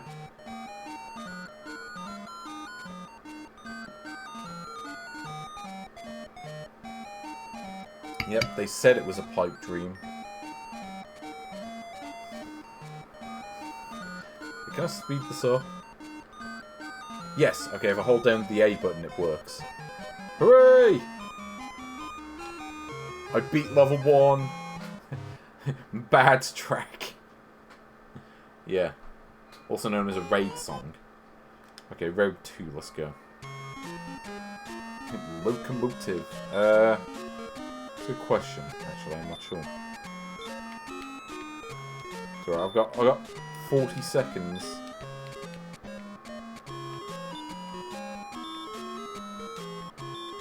Okay, now I need the crossover. Oh. I placed the crossover path in the wrong bit because I'm an idiot. There we go.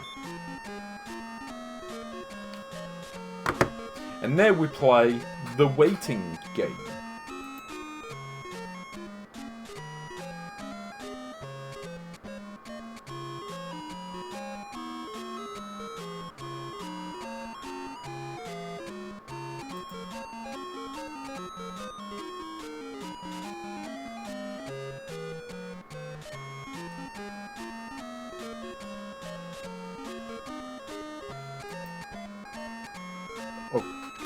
Yup. A button, go! See, I was hoping this would be more like that one game where you have to shuffle the pieces around. I forget what it's called, but yeah. But hey, I've got track. Laying down track. Wait, what is the... Do I have to enter... Oh, that's it.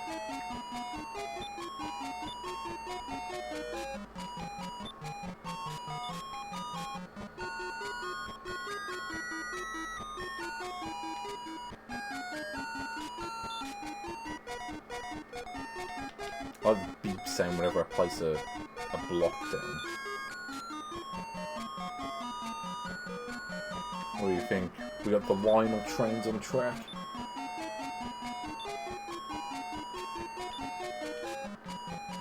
Hey, look at that!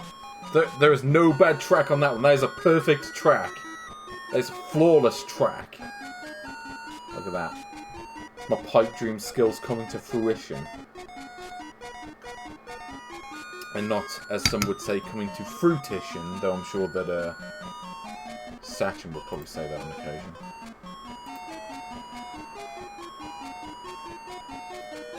Oh no. So what is... Okay, this is apparently the hand. Yeah, I've never played this. Oh, we want the pipe. So this is kind of Pipe Dream. I mean, it's not exactly the same, but very similar. So there's like some weird flickering effect going on sometimes. I don't know what's going on with that. But it's like the game's about to explode at any second. Okay, let's... Because I think we know exactly what we're getting with this one. Let's see what happens if I just lose immediately. Yeah, let's just deliberately lose, because I want to see what the death animation looks like.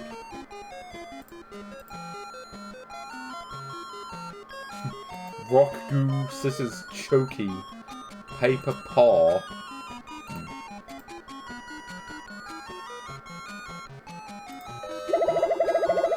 Oh. Sorry about that, that was probably a bit loud. Here we go. Yeah, drive off the track, you stupid train! Now I feel better. Oh. No, that's it. It just... You get like a brief animation and that's the whole thing. Okay, well... Not really a whole lot more to say about that one. It's just Pipe Mania, but not quite as good. But it's not bad. I mean, you know, kind of plays okay. It's probably one of the better games I've played today, I think. But yeah, it's definitely no Pipe Dream, which is currently our number 11 on this list. But it's... Yeah, I mean, I'd take it over a Loops. But I wouldn't play it over Cool Ball or Pop-Up. And I also wouldn't take it over an Ishido The Way of Stones. So I think... Yeah, I think that would be our number 93. But hey, top 100 game. It's pretty good for Railway. It is done adequately. Okay, so let's go on to number 20. Worm Visiteur. Yes. It will let me start. There we go. Okay, let's try this one out. See what we've got. Yes. Worm Visitor. Let's do it. See what this one's about. Worm Visitor with a hat and a cane. It's going to be very, yeah, Worm got the drip. Whatever that means. Oh, look at that, though. That is style. That's like a worm meets Mr. Doom. A little bit. Oh. It's like Frogger. Okay, so the thing moves on like a grid.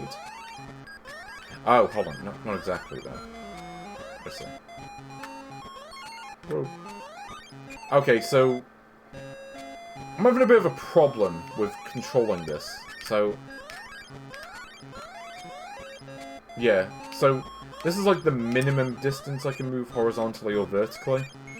But, so, horizontally it's like this. Vertically, this is the minimum distance. It's like I'm confined to a grid. But I can't actually see a grid. Which is kind of a problem.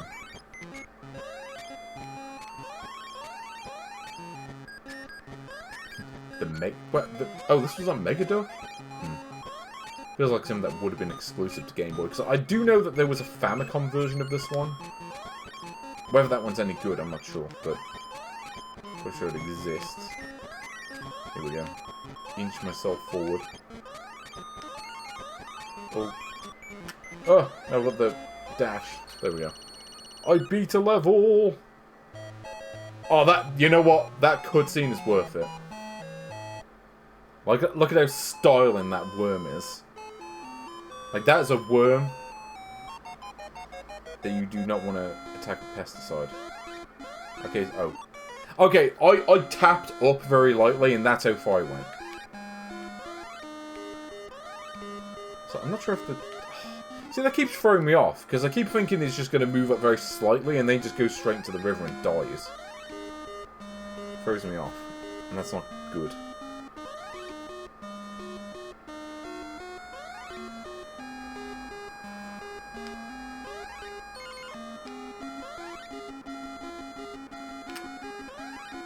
Music is slightly reminiscent of Game & Watch Gallery. Or, sorry, not Game & Watch Gallery, Game Boy Gallery. Which was, like, precursor to Game & Watch Gallery.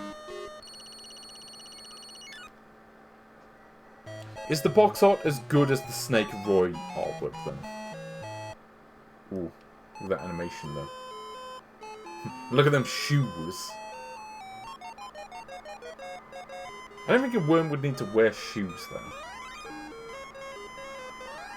Okay, so you can't go through that. There's not enough room for that. Oh, okay, I've got credits. Okay, let's try this again. Oh. No, okay, this is where I left off. Okay, avoid the coal train. Yeah, I gotta be careful with this. Look at this. Oh, hopefully he doesn't go head first into the log. I assume you have to avoid the log. Unlike on the previous level where you had to go on the log. Yeah, gotta get that arpeggio. You know what? This game has, I think, the best graphics of any of these games. Except maybe Jurassic Boy 2. But this is a better game than that. Not really much competition though, is it? Here we go. Let's go for double pepper. Yeah. Hey, does this say something? Oh, here we go. Does this say something on those barrels? No, it's just a symbol. Okay. We did it. Level complete. See, these cutscenes, they make me think of Popo Team on Supervision a little bit. Hey, at least the worm is green. Looks somewhat appropriate. Which is definitely not something I could say for the other games. Oh no, they don't go all the way. This is not Frogger. Okay, how do I do this? Yeah, there we go. Let's... Oh no, how do I do this? Okay. Like that. No, why did I do that? Okay. Keep gonna have more control over that than I do.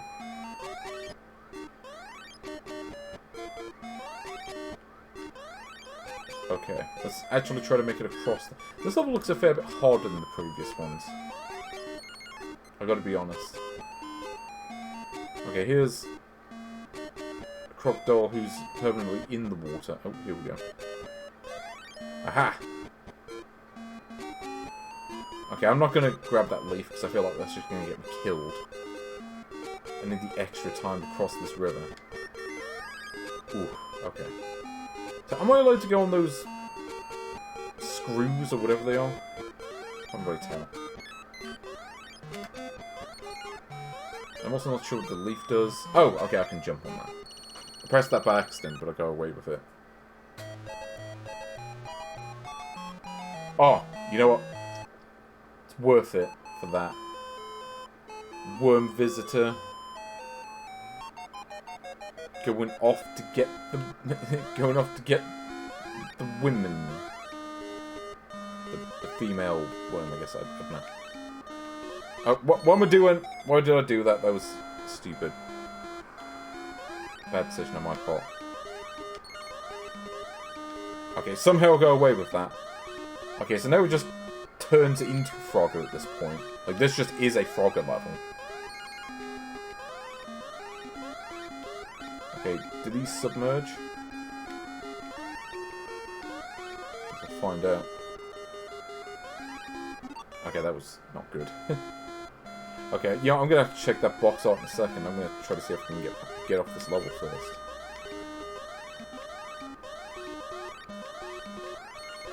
Yeah, I have no idea what the wings do, or the leaves, or whatever. No idea. Yeah, because pausing the game just does that. There's no menu or anything. Okay, how do I do this level?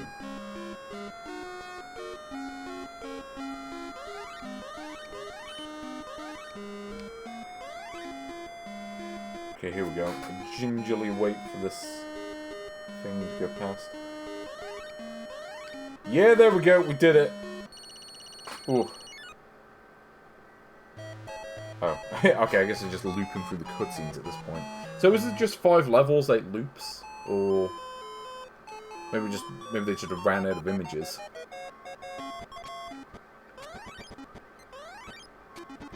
But look how long that truck is. That's ridiculous. It's excessive. It's obscene. Was there a version of Frogger on Game Boy? I feel like there was, but I don't think I ever played it. So I don't know if that one's any good. It's not quite the same, though.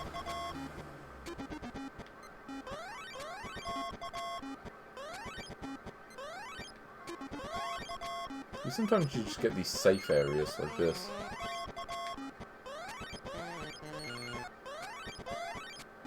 And some unsafe areas like that. Okay.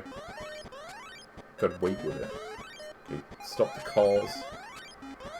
Aha! Yeah, like that, I mean, there's more logic to this than there is with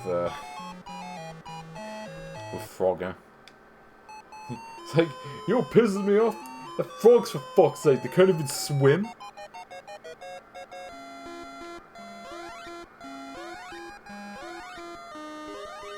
Okay, we'll all carry on playing till I die.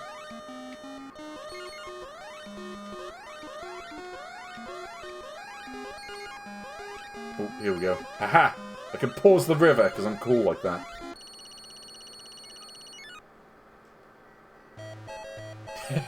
Like, what's going on with this picture? Ooh.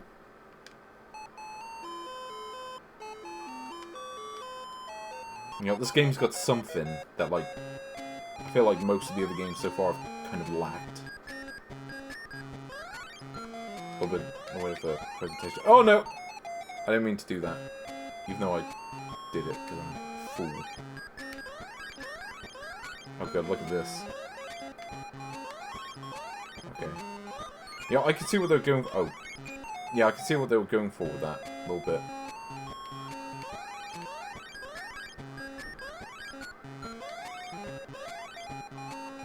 There's something to this.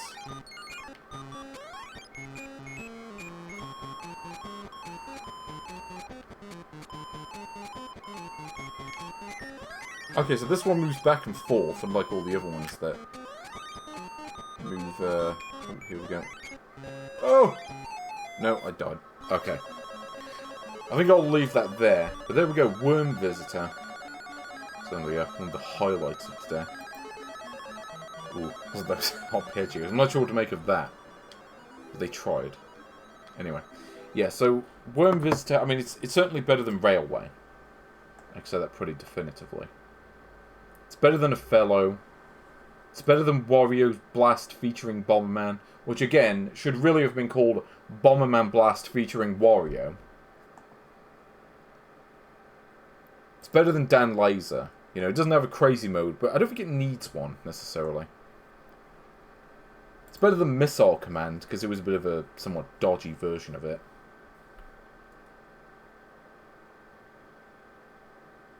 But it's not better than James Bond 007.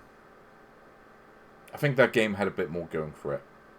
I don't know, like the bit with the sofa, like James Bond could like accidentally trigger the sofa. It's like, oh no, we went inside the wall. It's like an Austin Powers gag or something. Yeah, I liked that. The cutscenes in this game are quite nice. It's got that to it, and I like that. This is better than Cheeky Tengoku. It is better than Burai Fighter Deluxe, but I think James Bond 007 just has a little bit of an edge over this. Yeah, I'm going to say, yeah, number 74, which again makes it one of the best games I've played today. Worm Visitor by Sachen. Well, let's see what games we've got left. And the answer is... Yeah, I have to manually scroll down. Second Space. What is this? What is Second Space? Ooh, well, I like the character design already. I feel like I've played this one before, but I can't place on what it was. Oh, wait, there were two versions? Okay, I've never played them. But neither of them have those cutscenes. Okay, what is... For beginner or crazy runner, so I guess this game does have a crazy mode. Oh, is this Amidar? Is this Amidar movement? Yep, we have Amidar movement. We are in. Yeah, I remember this game. Yeah, this is a game where you have to make a picture of the background. That's like the whole concept of it. I do recall this one. And don't get killed by whatever that thing is. It's trying to kill me.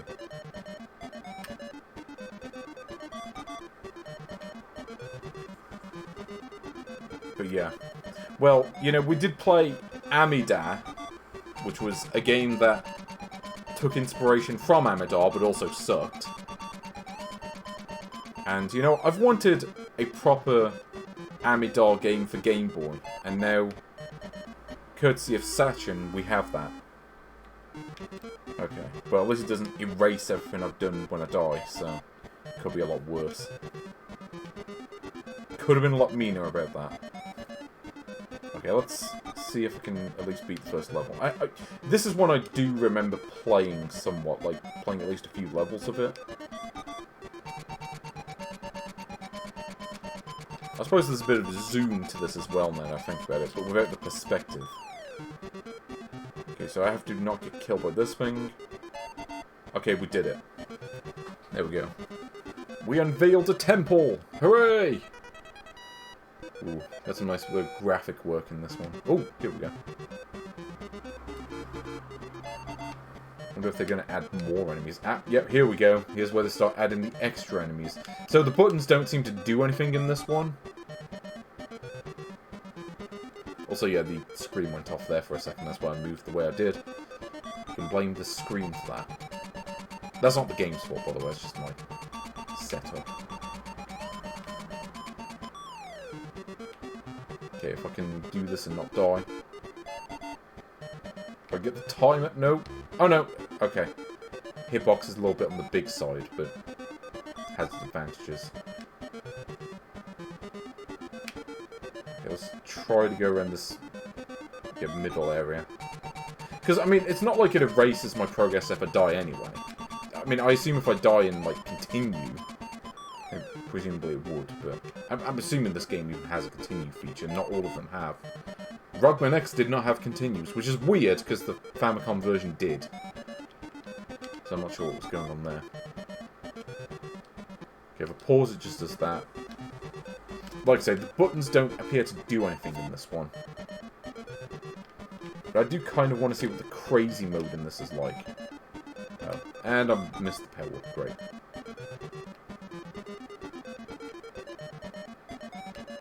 Gotta be careful. There we go. Okay. So, I have a question. What does the title have to do with the game? Like, where does the concept of a second space come into this? Like, are we going into space?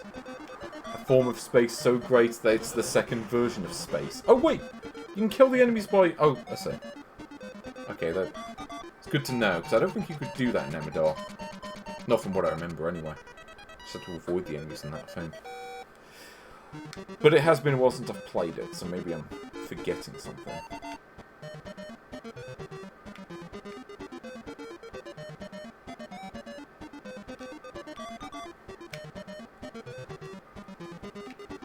Ooh. So, I guess if the enemy is over the space as it's being turned over... then the enemy dies. Yeah, here we go. So I can do this. I think this kills that enemy. There we go. Wait, are there raunchy images in this? I don't think I ever played that far. I wasn't even aware that was a thing. So, yeah. Maybe there's a bit of a auto-upturn to this in that sense, then. I mean, of course they would do that, because it's bloody... Sachen. How would they even do that on Game Boy, though? Oh, okay, and if you kill an enemy, it gets rid of their projectile as well. That's pretty good, actually, I like that. Yeah. Die! I'm better than you. Oh, wait, is this the first level background again? Yeah, looks like it. Yeah, this looks just like level 1. Again. I'm not gonna lie, I really want to see what the crazy mode looks like. Because this is alright, but it's a bit on the slow side. I don't think there ever was a proper Amidar conversion for Game Boy. So let's... Yeah, let's go into the crazy mode, because I really want to see what that compares. Might be the way to play it, I think. But okay, second space, let's do it. You can see this intro animation here. I like the character designs, I have to say. It makes me think of the Chinese checkers game that Sachen did.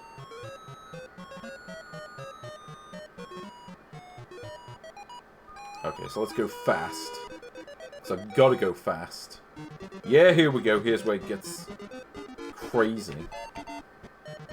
Also, you can anticipate corners, which is good. Certainly play games, well, of this style where you couldn't, I think.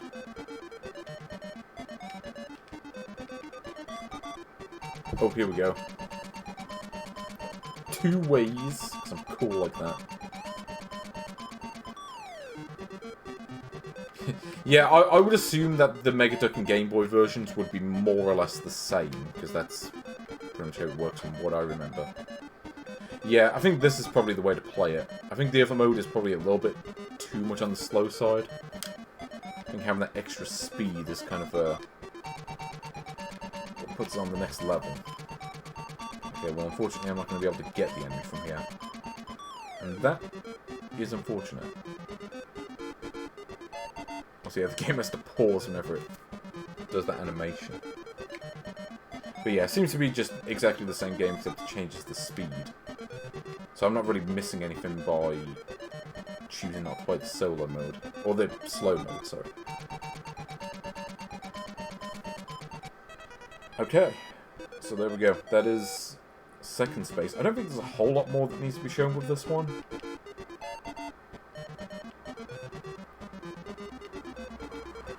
So I assume once you get past, you know, the first 5 levels... Yeah, I think... Because I do remember playing this one, and I think I did get... like, the first 10 stages, maybe? Yeah, if I can, oh. Okay, let me, look at the images for this. Because I know I played this one off stream a while back. Where is it? No, that's not it. Second space. Where is it?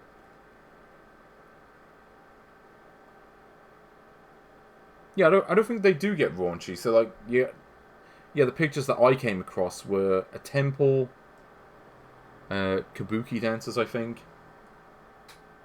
a dragon's face, and what looks like the box art from Super Monaco Grand Prix. So I don't think raunchy is the word, but okay, let's rank this one, because I don't think there's a whole lot more that needs to be shown with that. I think what you see is what you get, really. But yeah, I'd say I am reasonably impressed by that one. That one's pretty good. That is one I actually would choose to come back to, which is more than I can say for most of the other games that I've played today. In fact, I would say it's better than Worm Visitor, I think. I would say this is a better game. The games are getting better. It's better than Mega Man 2. Because, I mean, you compare it to something like Amida, right near the bottom of the list. It's infinitely better than that. It's better than Pocket Monster Go Go Go. It's better than Sonic 6. You know, you play it on that fast mode. It's got more speed than Sonic 6 does. And Sonic kind of needs that speed. It's better than Space Invaders. It's not better than the European version of Space Invaders, but it's better than the Japanese one. It's better than DuckTales. It's better than that conversion of Ms. Pac-Man.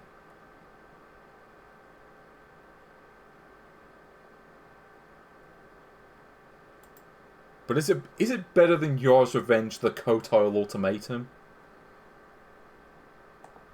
Because, I mean, that one was a pretty decent conversion, to be fair. Not, you know, Yars' Revenge, all-time classic, but I think I would rather play the Atari 2600 version. So I'd say it's better than that. It's better than Adventure Island 2. But it's not better than Spot. Spot has the jams, and, yeah, I mean, Second Space kind of doesn't. Like... It is probably the best game I've played today, I think. But it's... Yeah, I'd say Spot probably has the edge a little bit. But there we go. A new number 37. Second Space. Pretty good. That is... You know, it shows that, you know, Sachen might still have it. But let's see what else we've got. So that's Second Space. Now it's time for... So we're into the last 10 games. Black Forest Tau. Ugh, okay, here we go. What if I told you that Sachen made a sequel to Little Red Hood on the handheld systems back in the day. That is what this game is. It is a sequel to Little Red Hood, because apparently the first one was so great that they were like, we need to make another one.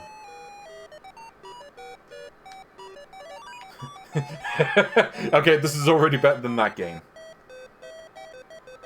Like, ooh, these faces. What's up? Wait, oh, okay, that one's missing a bit. Okay, let's just go for normal. I forget exactly what this is. You got that. You got Wispy Woods on the top left. Yeah, like I said, this looks a lot like Little Red Hood. Not exactly the same, but oh, hold on. So I gotta hit trees, I think. Or do I hit trees or do I hit the enemies? No, I hit enemies. Okay. I forget exactly how this one works. Yeah, see, I'm used to Little Red Hood. Maybe this is somewhere between Little Red Hood and Tube Fu for PC Engine. Yeah, there's got a bit of that going on. I forget what the objective is for this. You know, it's got a slight Painter Momo P feel to it. Okay, here we go. I mean, it's better than Little Red Hood, but that's also because I'm comparing it to Little Red Hood, and just about anything is better than playing that game. Well, she couldn't really do flying ninja jumps in the original. It's more like just flailing about in the air.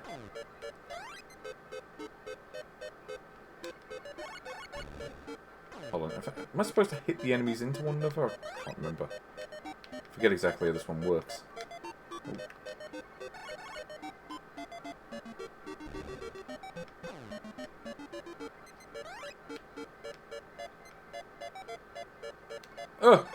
Oh, okay, I can hit them from the side and it counts. Well, it's a good strategy to memorize. Yeah, Little Red Hood versus the Teddy Bear of Doom. I'm amused by the choice of pink and green as the colour scheme. Okay, does anyone remember what the objective of this game is? Because I don't remember. Pretty sure I've played this and gotten past the first level before, but it's not happening right now. Yes, yeah. Oh! Okay, if I press B, it gives me a... Okay. If I press A, it doesn't do that.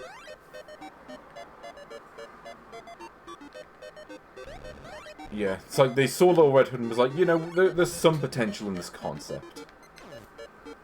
I'm not sure where they got that idea from, but... Okay, so... I'm not sure what to do with the black currants, though. Or grapes, or whatever they are. But hey, at least your attack actually works in this game. Unlike Little Red Hood, where you just have to avoid all the enemies. So, do I just hit all the trees and then beat the level? Feels like that might be the case. Yeah, I think I've got all the ones on the top end. Maybe this is what they were trying to do with Little Red Hood originally, but I wouldn't count on it.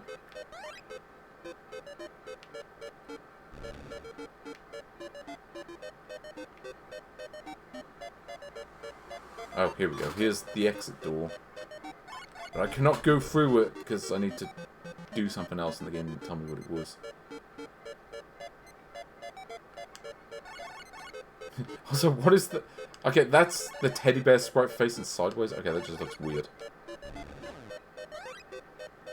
Well, you say in China, but I mean, the game is called Black Forest Tales, so I mean, I would assume it's supposed to take place in the Black Forest.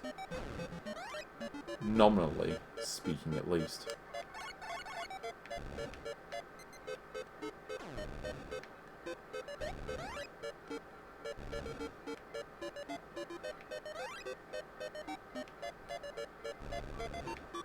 Okay. Is there anything I'm missing? Because I don't see any holes to go into, like in Little Red Hood. Maybe I have to go in the well. Maybe the well's just there for show. Yeah, Syntax made a lot of Game Boy bootlegs as well. I don't think they had any involvement with this one. What does the SP do? Oh, it's the shop. I see. Oh great, I need 20 coins to beat the level, I think. Fine, I'll just do that then. Kill another 4 enemies and then I'll be ready to go. Wait, are all the enemies just crowning at the top of the level? Look at the sprite flicker.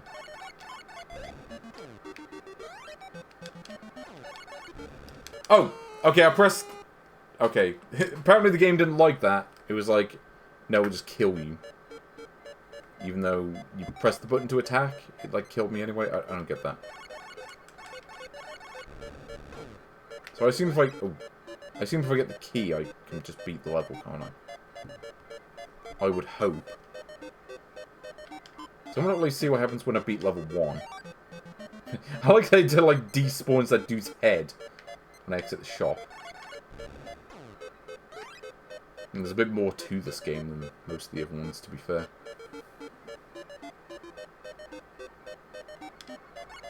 Yeah, here we go. Teddy Bears of Doom. Oh. I pressed the attack button and it didn't work. Because it spawns you at the opposite end from the exit as well. Which doesn't exactly help. Yes, the tedium required to get to the exit.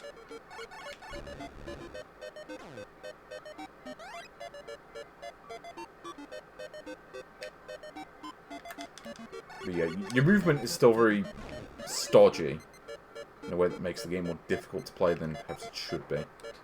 You know, maybe it's just the speed. Because you notice how slow it is.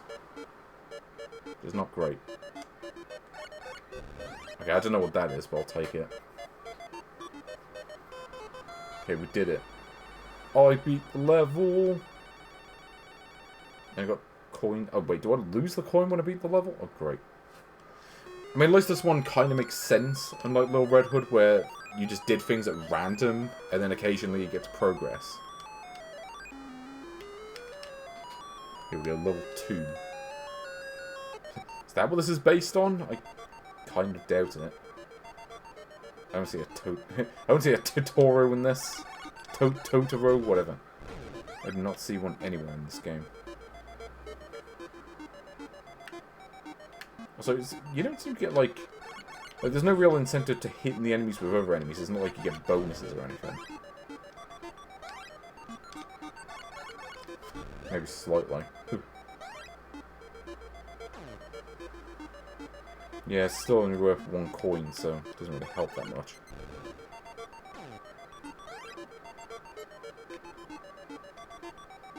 Is that a snake? I can't tell.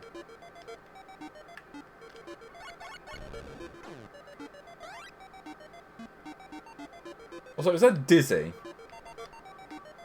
Yeah. I need to kill him.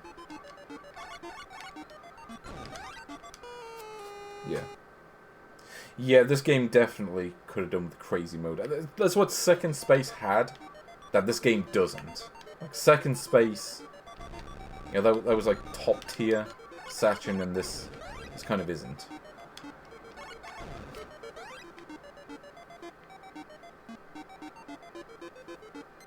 Ooh, here we go. Boom. Yeah, take that, Dizzy. You get for having only 1 life and Treasure Island Dizzy. God. You want to go worst designed games ever, that one's down there. Along with some of the games I've played today. But not this one. Yeah, this is a much better game than Treasure Island Dizzy, I can tell you that much.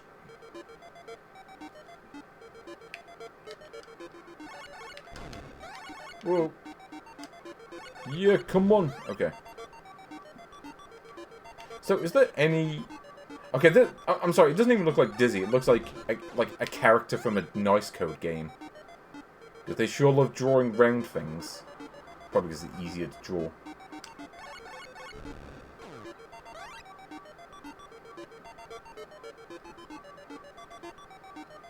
Also, like, from the front, you know, Little Red Hood does look like they're trying to make it look more like Chun-Li. A little bit. I think it's the hair.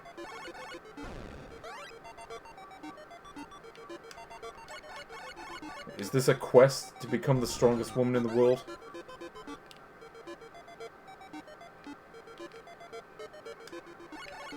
Okay, let's go to the shop. After we exterminate whatever this thing is. I don't know. Is it a villain from Doctor Who? No idea. So I got 21 coins to flow. Okay, so we got key to the exit. So what do these items do? So this I assume is speed up. I don't know what that is. Don't know what that is. So that I'm guessing is extra life. Extra time, I think? And I haven't got a clue what that is. Maybe that's like a helper character. So, okay, let's try to actually get the speed up power up. Because if that is like a permanent increase, that may actually improve this game a fair bit.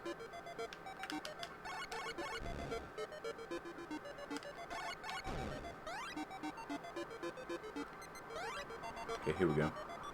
Take out this dinosaur fellow. Okay, let's try this out, see if this helps. Okay, so we'll buy the shoes. Yeah, I think it's moving a little bit faster, not much faster though. Also, I need to figure out where the exit is.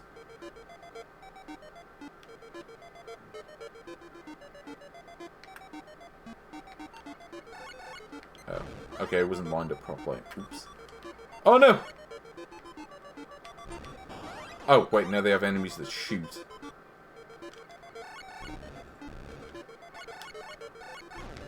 Aha! Oh, I beat the level. Okay. We'll quickly see what the third level looks like, and then I'll probably call it a day. Oh, wait, I can choose different levels. I see. I can just choose whatever level I want, but I can't go to Wispy Woods. What's inside the tree trunk? I want to see if that looks different. Yeah, I think I might have lost my power up when I beat the level. Boom! Yeah, it was worth it for that. I mean, it looks a little bit different. I mean, you got this, like, evil-looking tree.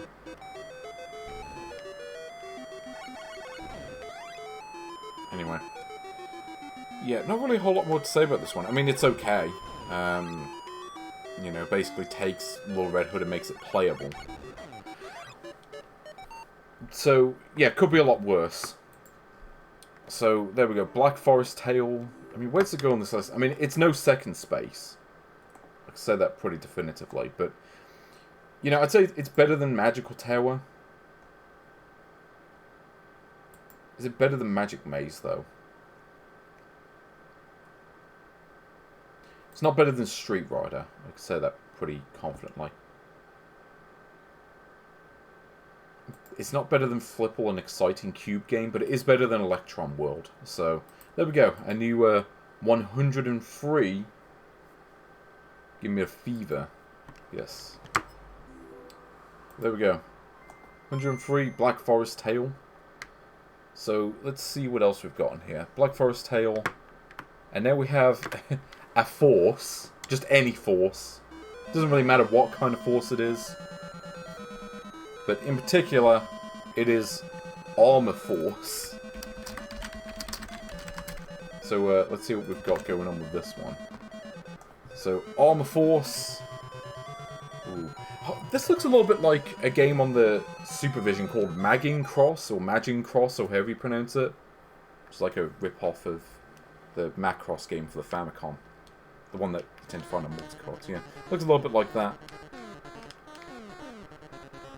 Oh. What's going on with the damage meter? Oh wait, is this like Haley Wars? Or Halley Wars, however you pronounce it. No, maybe not. No, I was thinking maybe the damage meter was based on enemies getting past you, but that doesn't appear to be the case. Because, yeah, Halley Wars basically, if too many enemies got past you, then you lost the game. That was like the whole idea of it. This does not look to be like that at all. But hey, though actually, I'll give them this. The palette they chose for this game actually works quite well. Certainly more so than most of the other games. Like, this actually looks okay.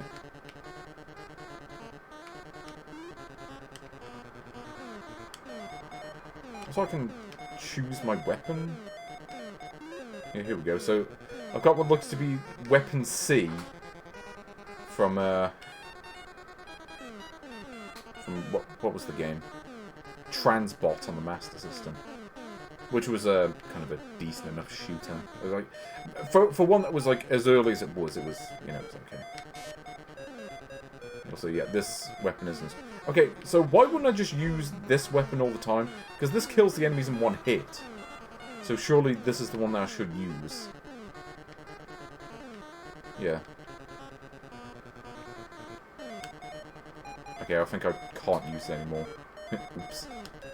Okay, if I pause the game, just... well... that's interesting. It glitches out a bit.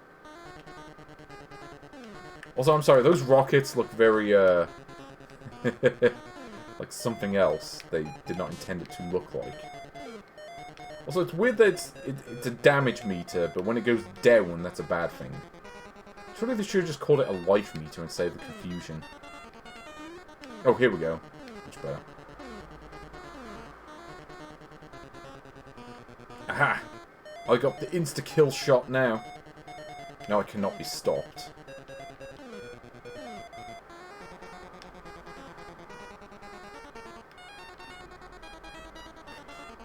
You know what? I'd love to see what a little Red Hood 3 would have been looking like. So, is this the boss? Or is that just a... oh, no. No, I think it is the boss. I was like, is that just a generic enemy that happens to be larger than the other ones? Aha! It's down. Nope, apparently it was just a generic enemy. Great. Oh! Okay. Does this kill all the enemies on screen? Yes. Okay. Wasn't entirely sure. Let's test it out. So I do note that my health goes up as I don't take damage. It's a little bit like Deep Blue on the PC Engine. Though actually considerably better, because Deep Blue was a terrible game. Like, one of the worst games on PC Engine, from what I remember. This is a lot better than that. But this actually kind of functions as a game, unlike that one. Oh, here we go.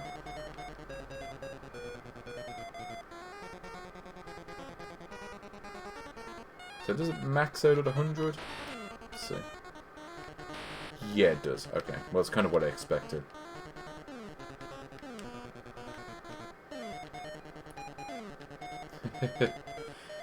Yeah, so I'm on game 23 right now, I think. So, yeah, we're coming towards the end. Though actually the last few games haven't been too bad. It's been a very mixed bag. But like I say, the last few games have been better than most of the other ones I've looked at so far. But yeah, there's another shooter. Oh. You know, I'm actually surprised we haven't seen more shooters. Like, we saw the, like, Galaxian-like, and we saw Dan Laser, but not really much else. Oh no, it does go above 100. Interesting. Oh, what is this? Okay, here's the... oh! Okay, go get my super weapon. Look at this. Oh no. Okay, this might be a problem. I assume I can't fly into the boss because I'll take damage. Oh no. Okay, this might be a problem.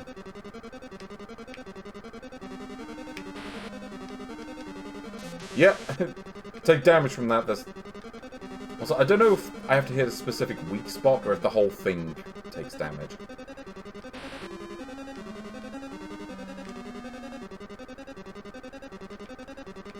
Ugh. Okay, well I got the pattern down a little bit. Unfortunately, I'm out of decent weapons. I'm kind of just stuck with a spread shot. Which, you know, if this was Contra, that would be a good thing, but it is not Contra, so... ooh.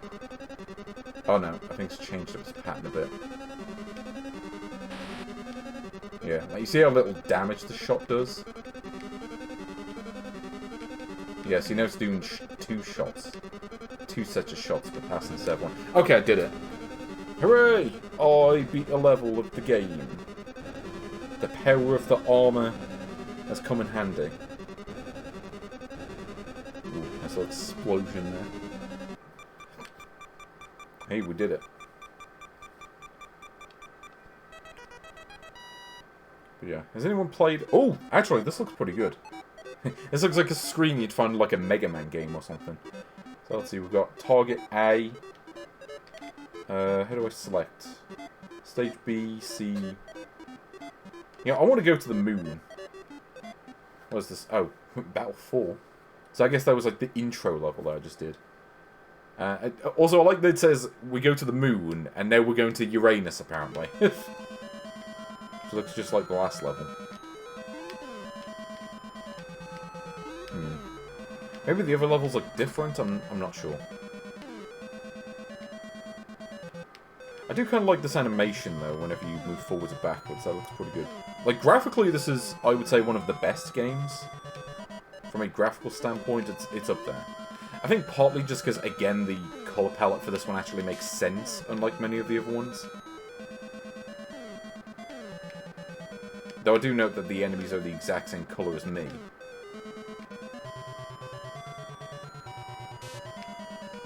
Oh, okay. This is not good. Okay, I'm gonna need this! Oh, and it doesn't despawn the bullets. Oops.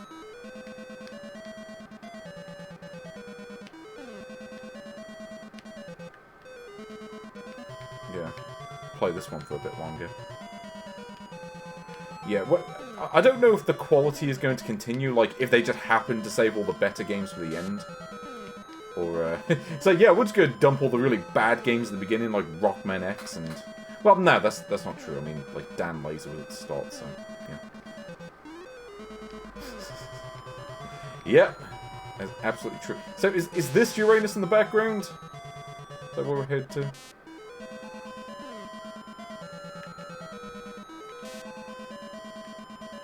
Also, these games feel less derivative than a lot of the earlier games did. Which is good. There's more reason to play this than there is to play something like, There's more reason to play this than there is to play something like Virus World. Or Vex Block.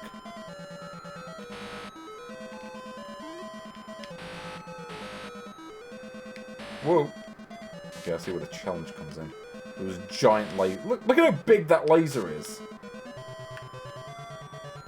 Oh, no. No, apparently we're just going past Uranus. Okay, well, I'm about to die, I think.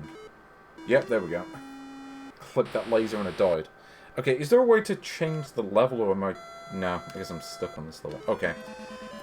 Well, we've got a whole bunch more games to cover. But yeah, A-Force. Yeah, it's very slow, but I think it's like... You know, the stages are a reasonable length, so it's not too big of a deal. Well, it's definitely better than Black Forest Tale, I can say that. It's better than Railway. It's better than Racing Damacy. It's better than Alleyway. Like, I would take that over an Alleyway.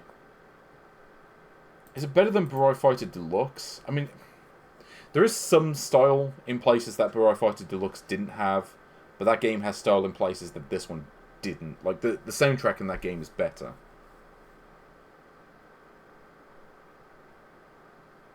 But the problem with Burai Fighter Deluxe is I would rather just play the NES version. The NES version had issues as well, at least I felt it did. But I think I'd rather play that over the Game Boy version. Like the lack of screen space is more of a problem there than it is here. And I think for that reason I'd rather play Armor Force. It's better than Rubble Saver 2. It's better than Genso Yanchamaru.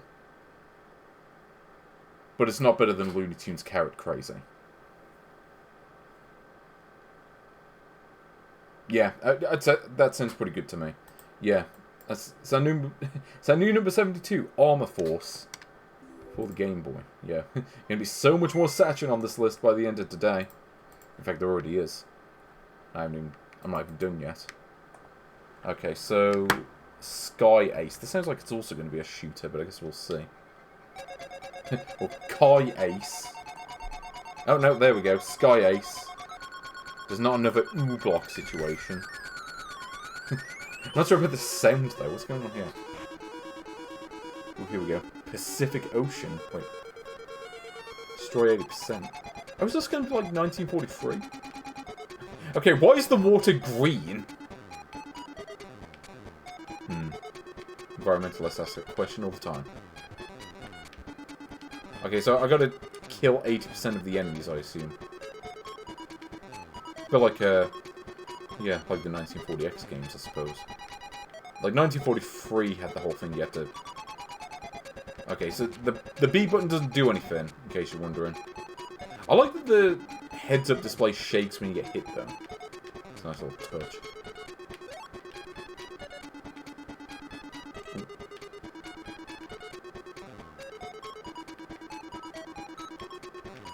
So yeah, destroy 80% of the planes and you win. So what happens if I don't destroy 80%? Because it doesn't look like I'm going to get that this rate. Yep, that sounds about right to me. It's like I said, the last game had a better colour palette than most of the other ones. So I just noticed I have a fuel meter. I don't know if that's based on hits or time. Because, I mean, logically you'd expect it to be based on time, because it's how fuel works, but maybe they just... No. It seems to be whenever I get hit, it goes down. So you think they just call it, like, health or something? Or armor, maybe? I don't know. Also, are there any power-ups in this? I guess we'll see. I mean, I kind of like the heads-up display. This would probably look quite good on a monochrome Game Boy. Pity I'm playing it on this. Like I say, I can't change the colour palettes in these games, unlike most of the other multicarts, where I can manually do it to an extent for the Game Boy multicarts. I can't fully do it. I can only choose, like, whatever default palettes they have. But at least I have that choice. Now I'm about to die. Great. Yeah, feels like your sprite might be a little bit too big for this game. Like, you look at how much I'm getting hit. Like, how am I meant to avoid this stuff? Like, you see how big the sprite is. Yeah, that might be a bit of a problem for a game like this. You know, it's like, I generally have to be able to avoid the shots. I mean, the sprite in the last game was a little bit on the big side as well, but... I mean, that was designed in such a way that it was more possible to avoid the shots, just because there weren't nearly as many enemies. And the enemies themselves were a bit slower.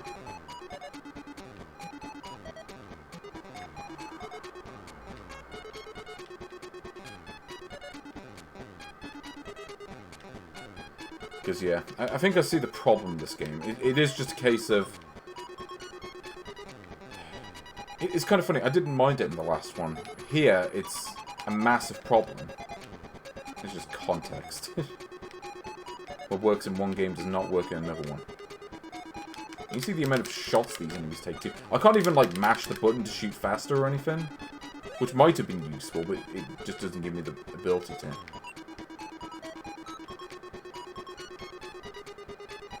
Also, yeah, it seems like none of the enemies die in one hit either. Well, certain ones do, but the majority of them do not. Even ones that look like they should die in one hit do not.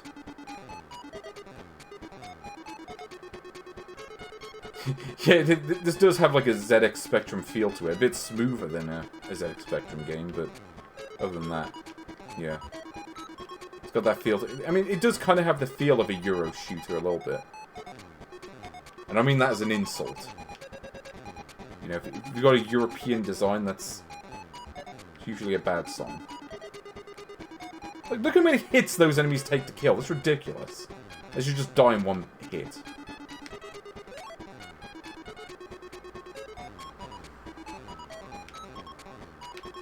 Look at this. Oh, it takes like 3 or 4 hits. Kill a small plane. Like, a plane that's considerably smaller than I am.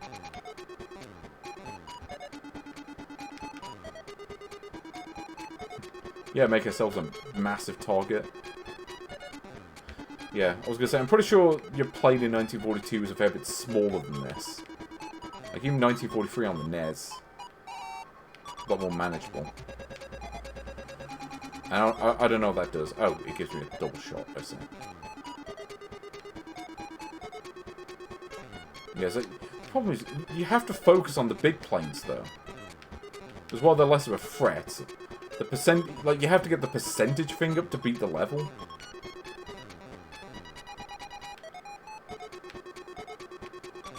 Yeah, so you could probably get away with this sprite size on a console game. Definitely not on a handheld game, though. Like, it's ludicrous. And not ludicrous. You probably could have made a better game than this.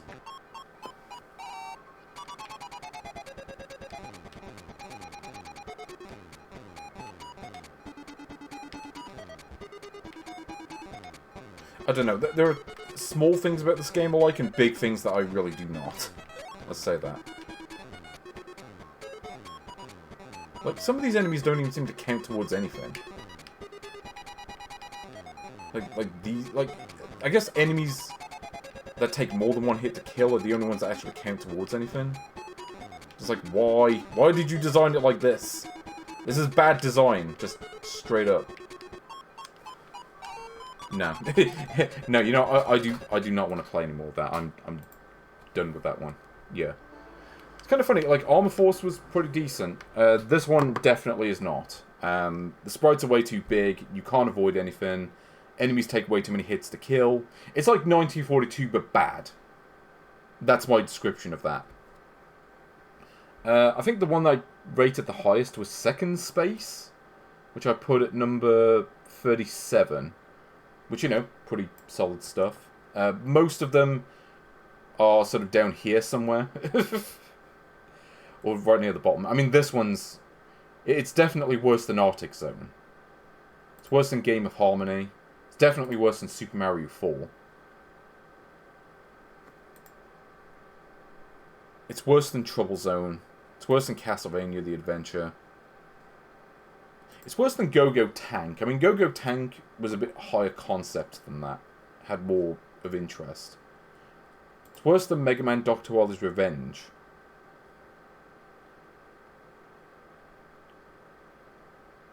It's not worse than the Tom and Jerry game, though. I feel like I could probably get a bit more out of that than the Tom and Jerry game. But it's worse than Super Donkey Kong 3. So I'm going to put it at number 154, Sky Ace from Sachen. Okay, so we're right near the end of this list. So let's see what else we've got. War Flea. What is this? Is this going to be a literal flea? Because I'd be down with that.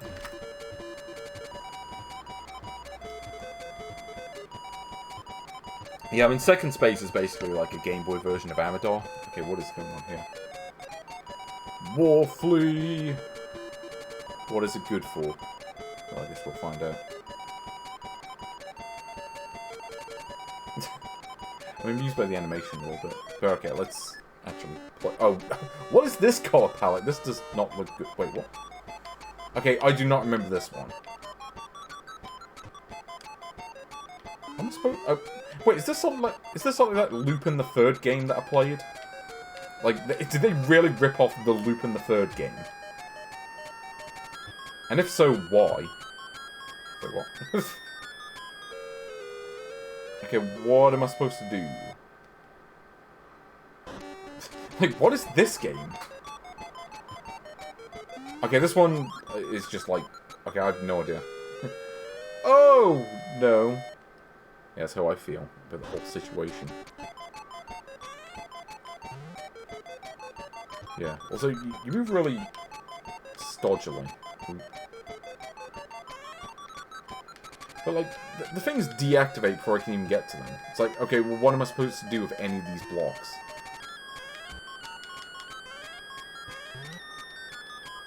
Okay. Stop! Yeah, that's how I feel. Oh. See, the thing is, like, everything kind of disappears the instant it appears. So you don't get the chance to collect anything, or really do much of anything. It's like, the game just, like... It's like, by the time you see something, it's already gone.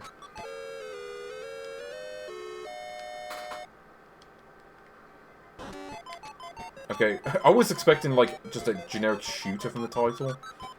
And now that I'm playing this game, I only wish it was a generic shooter.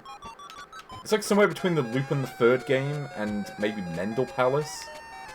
But also a lot worse than both of those games. Actually, Mendel Palace is pretty good, but... Yeah. Yeah, this game is trying to summon the spirit of Popo Team, and it's just not working.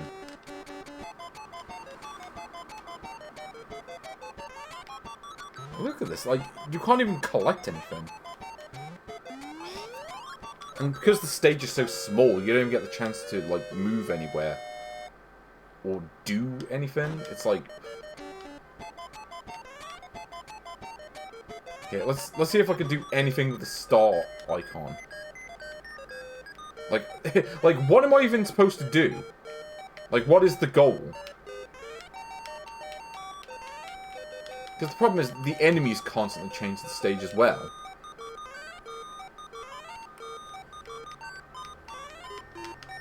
And I can't jump left or right for some reason. I can jump forwards and backwards, but not left or right.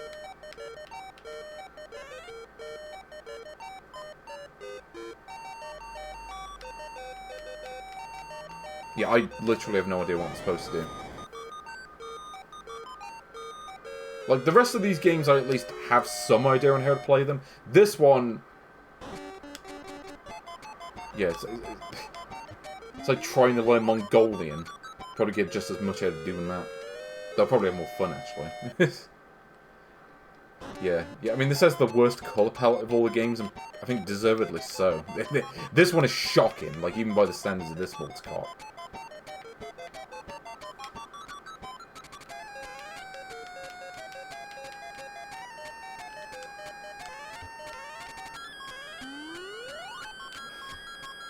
No, you know, I'm going to look up, like, a video to see if anyone has ever beaten a level of this, because I'm not convinced.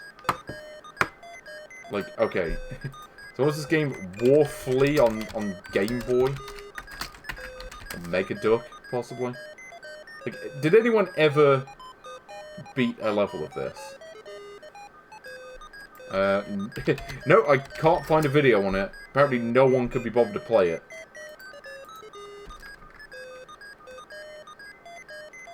Oh no, here we go. Yeah, I found a playlist of Mega Duck games. Is War Flea in this? Apologies for the sound, by the way. That's just kind of how this game feels. No, I can't see it in there. No, apparently no one played this game. Like, no one has ever recorded footage of it, or anything. So this game is completely on your own. Yeah, if anyone has any idea on what I'm supposed to do, or how this game works in any way, let me know. Yeah, also, I was pressing select there and it wasn't doing anything. Even though every other time I've pressed select, it goes into the menu. Yeah, this is like the first time anyone's ever played this game, I think.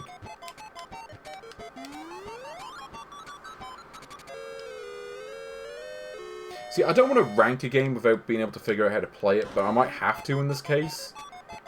Because this game is so bad that, like, no one wanted to learn it. Well, I did try looking up footage of the Game Boy version, and it came up with nothing for that either. It was just results for Flea Market. Or... Though, to be fair, I think that's also because YouTube's search function is also just shite. Though I'm sure you're all aware of that to begin with. Yeah, like, I literally cannot find any footage of this game anywhere. Has anyone mentioned this game? Like, has anyone ever acknowledged this game's existence? Yeah, I think I literally am the first person to record footage of it. And I can't get past the first level. Like, is there an attract mode? I don't think this has an attract mode. Oh, you found some? Well, it wasn't coming up with anything for me. So I'm just going to chalk that to YouTube's search function being shite.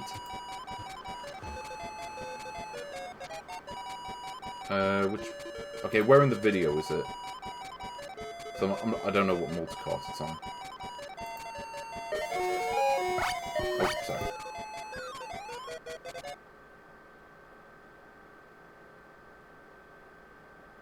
Okay, 1381, so I guess it's one of the lighter ones.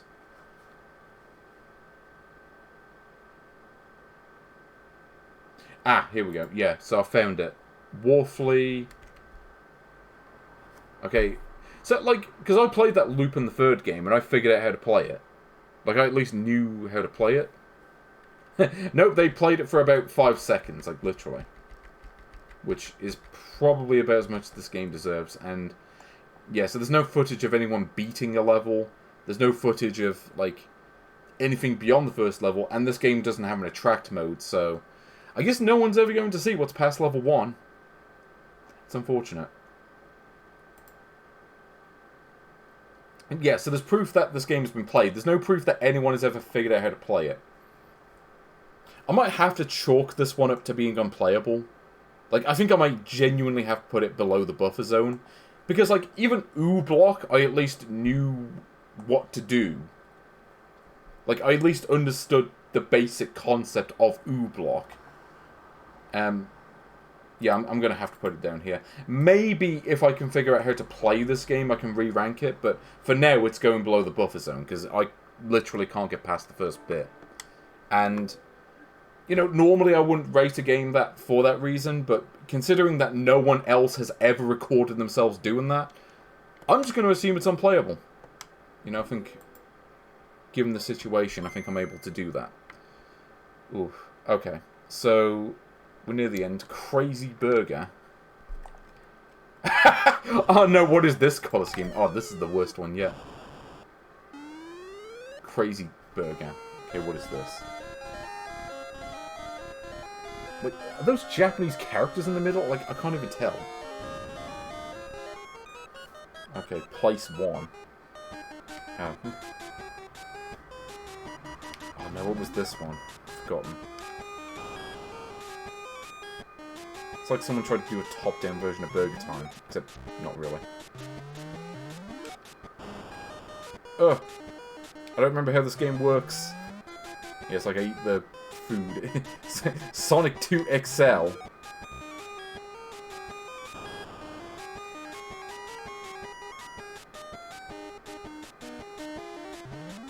Yeah, I mean, it is...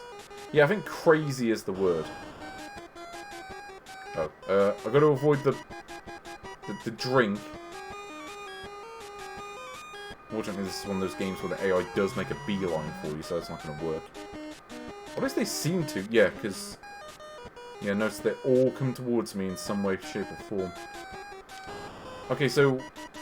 how do I beat a level of this? So, we've got take...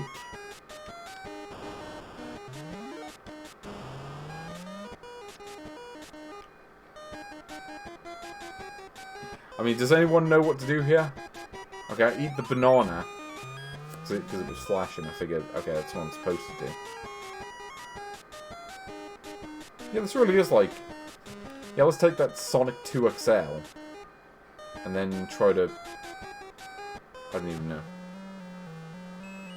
Yeah. You have to eat healthily, that's the goal. Otherwise you turn into a ghost. And float away. Okay.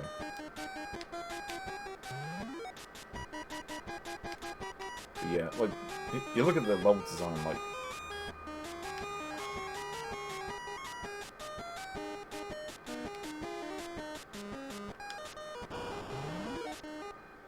okay, so now the banana's in a different place. That's where it was last time. Okay. How do I avoid the enemies? Because, like, whatever those boxes are, they don't do anything to them. And of course there's no radar to tell you where the items are. So you just have to take a wild guess, and they seem to be in random locations every time. So you'll notice that the enemies just go right past those boxes. So what the boxes do, I haven't got a clue.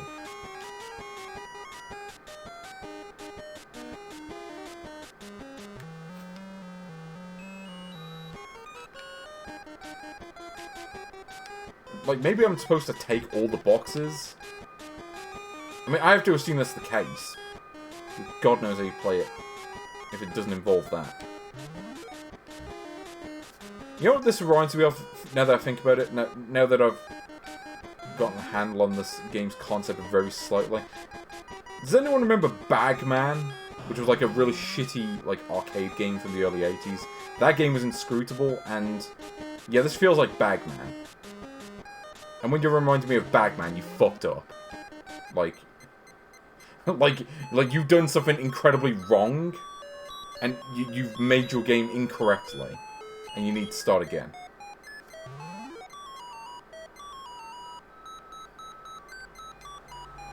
Yeah, like, where am I even supposed to go? Like, it's not like there's, like, any clearly marked goal or anything. Like, Black Forest Tale, you know, it's like, okay, here's the door that you have to go to, which is the exit. Like, that kind of made sense, at least. This game does not make sense. It's... Yeah, like, well, it's probably just as inscrutable as the last game, really. It's like, you've had your fill of the good games, now get ready for the worst games we ever came up with.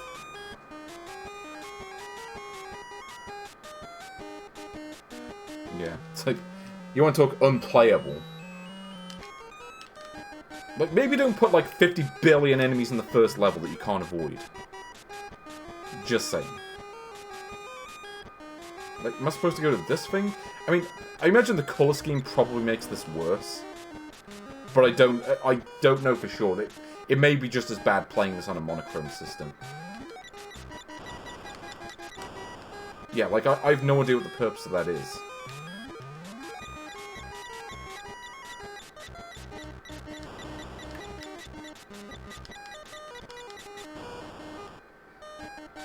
Like, what does anything in this level do? Like, okay, I can eat the fruit. Like, is that the objective of the game, to eat the fruit?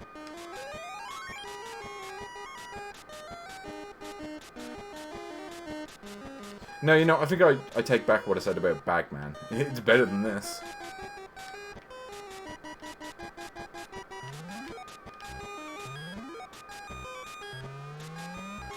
Also, like, the idea that, like, the enemies are like, incredibly fast, and you become slow with every hit.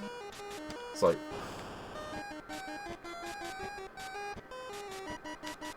Like, someone signed off on that idea, and was like, yeah, that's a good idea for a game.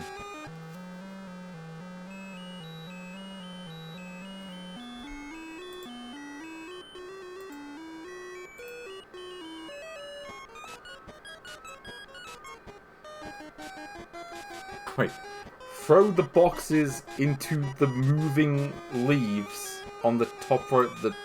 Wait, okay, how do you throw the boxes, first of all? Because I can only drop them. Okay, that's the objective. Not that anyone could ever figure that out. And I doubt this game ever came with instructions. I mean, maybe on the Mega Duck it did, but... My box did not come with instructions, in case you're wondering. Not to mention the enemies just camp where you need to go. So I have to destroy the boxes. Not that that really makes any sense. Yeah, this really does feel like Bagman, but like Bagman but worse, somehow. Actually, I'm not... I don't know, is it worse than Bagman? It's down there.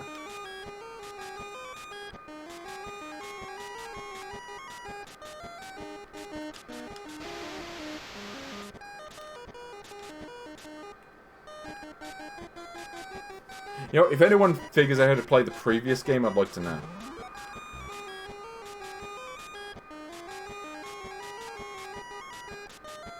I like how the level design is just a complete mess. Like, it's just a clusterfuck. There's no, like... Yeah, there's no rhyme or reason for anything. Like, okay, maybe don't have, like, 5 enemies on the first level. I'm just saying. Like, that's just...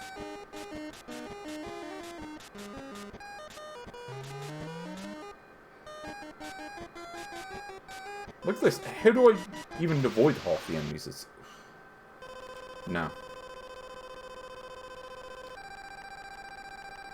Oh, was this game not on the Mega Duck? I thought it would have been.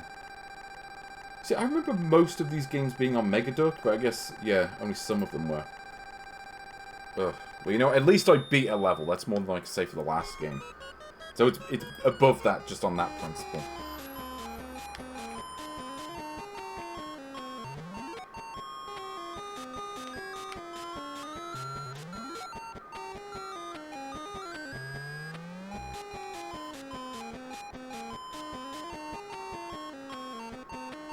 Yeah. Also, like, okay, maybe if you didn't slow down every single time you got hit, which is a terrible game concept when, like, the big problem is that the enemies are already way too fast to begin with.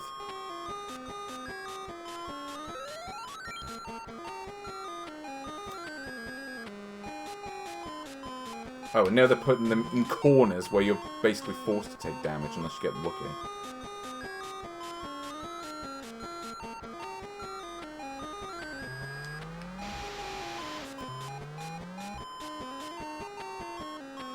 Yeah, it's kind of like... I mean, in a sense, it's probably like... What was it, that... the Noah's Ark game from Bible Adventures, but infinitely worse. I'm like, no. You know what? I think I'm done with this one. That... like, that is truly awful. Like, that is, like... Yeah. Crazy Burger. A game that desperately wants to be Heavy Burger, but is neither heavy nor burger. Like, no, you know, I make no pretensions with this one. This one's going right near the bottom. I mean, is it worse than Tasmania 2? Yes. I would rather play Tasmania 2. I'd also rather play Tasmania's Story. Because at least in Tasmania's Story, you always moved at a decent speed. It's worse than Rocman X.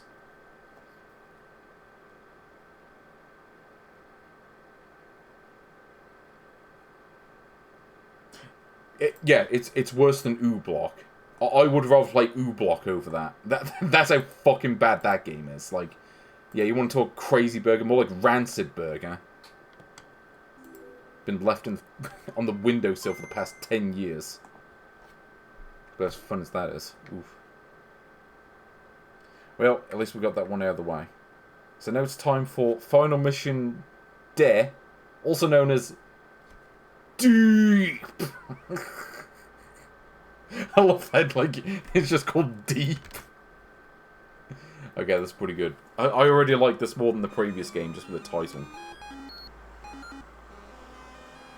Ooh. Actually, this title screen looks pretty cool. I like this. Final Mission Deep. Okay, let's see what this one's about. I seem to recall this one was shite, but, I don't remember for sure. Okay, so this is another shooter. So, okay, so I gotta shoot these things and not get killed by the snake. Is it Snake Roy? He was trying to kill me.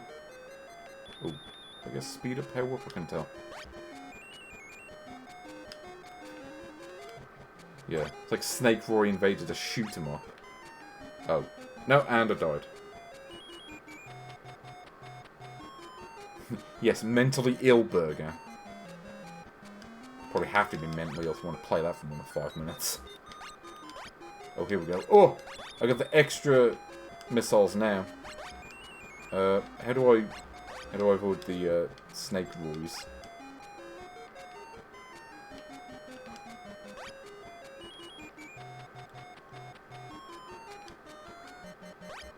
Oh, there we go. Do I collect the bubble or do I avoid the bubble? I collect it. Okay, and I get the shield, I guess.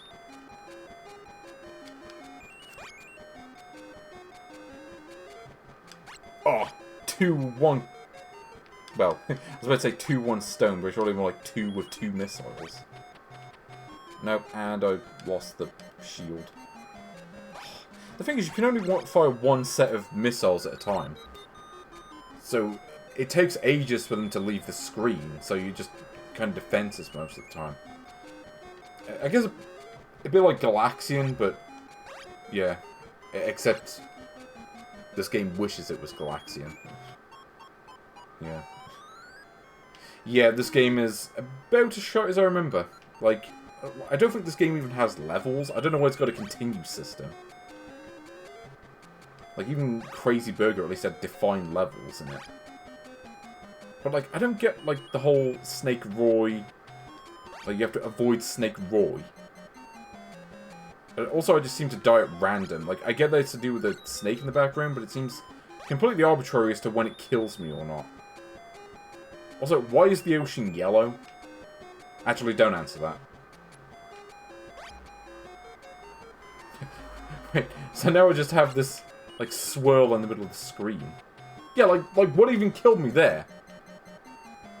Like, did Snake Roy kill me? Or does the character literally just die at random points? Like... Yeah, this is, like, maybe, like, a hair's better than an Action 52 game. Actually, I'm not even entirely convinced about that. I mean, you tell me what the strategy is for this one. Because, okay, at least this one, I understand the concept. Okay, you just shoot the fish. But it's also... Ooh. Yeah, I don't know. It makes me think of, like, the really bad shooters that Sachen put out. Games like... What was it? Sidewinder? I have Sidewinder on Famicom. And that game is really bad. I'm not sure if this is worse than that. Well, technically Sidewinder was a Joy-Van game, but still.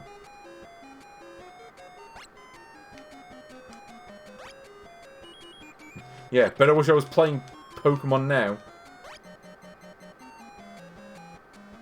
See, now I'm just stuck in the corner. Because Snake Roy, like, the edge of Snake Roy just kills me for some reason.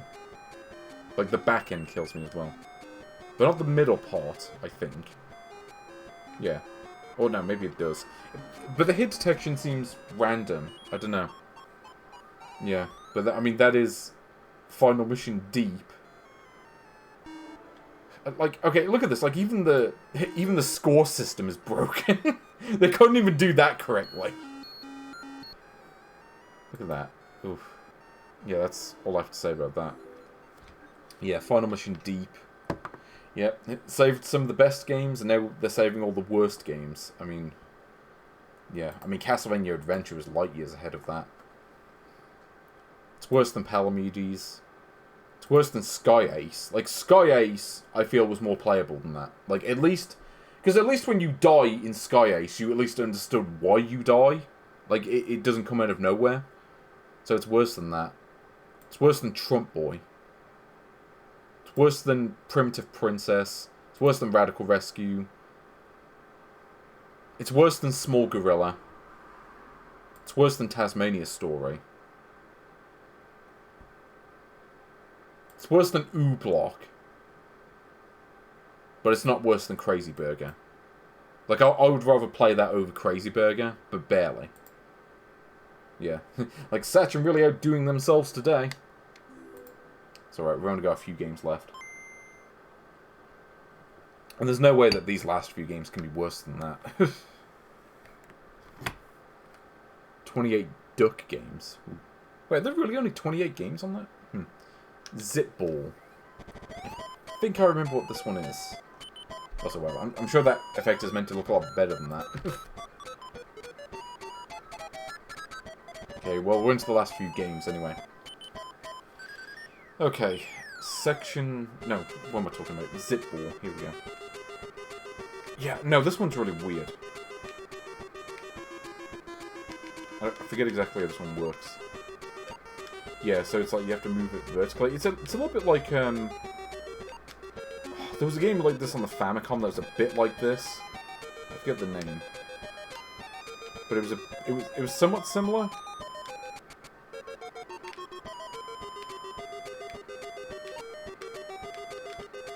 Oh, hold on.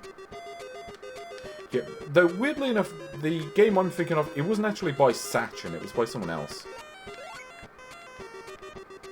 Sun Team, I think. Yeah, collect all the gems, because, you know, I got the... Yeah, it's kind of amazing just how much these games vary in quality. Like, some of them are surprisingly good, and then you got some that are among the worst games I've ever played in this series. Like, literally. Okay, I don't know if I actually have to collect all the gems, or if I just have to beat the level. Like, get to the end of the level. But it is amazing just how variable these games are. Like, you expect them to all be, like, middling in quality, or maybe, like, bad. But no. I suppose there haven't been any, like, truly outstanding games. I mean, Second Space is definitely the best, but... You know, it's not quite top tier Game Boy. Yeah, Zipball. Okay, so we got to avoid the green flame thing. Okay. Like I said, this is based on something called Ball Story, I think, or at least it plays similarly to that. I think there might have been a PC Engine game similar to this called... I think it was called Ziphang. Oh. Okay, apparently if the cursor touches the enemy, you die. Okay.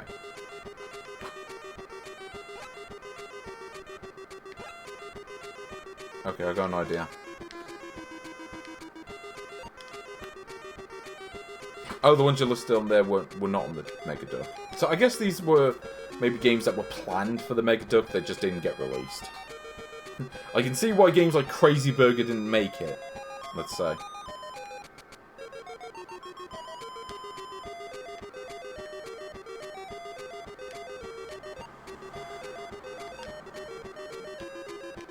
Okay, so we got the E in the middle. So what happens if I try to go to the E without getting the key first? I assume it just bounces off it, but... yeah, it just goes for it, I say. Makes sense.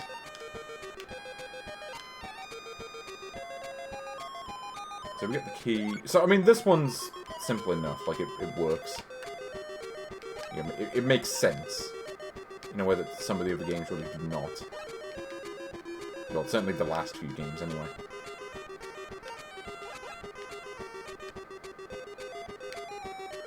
Okay, we're nearly at the end. Also, I don't think you can move the ball diagonally, which would probably make it more interesting, but... yeah, it doesn't seem to be an option. But there is something to this. Oh, here we go. Got more enemies. I mean, I can see where they're going with this one. So, sections like this are just like... you know, it's just all a bit of timing.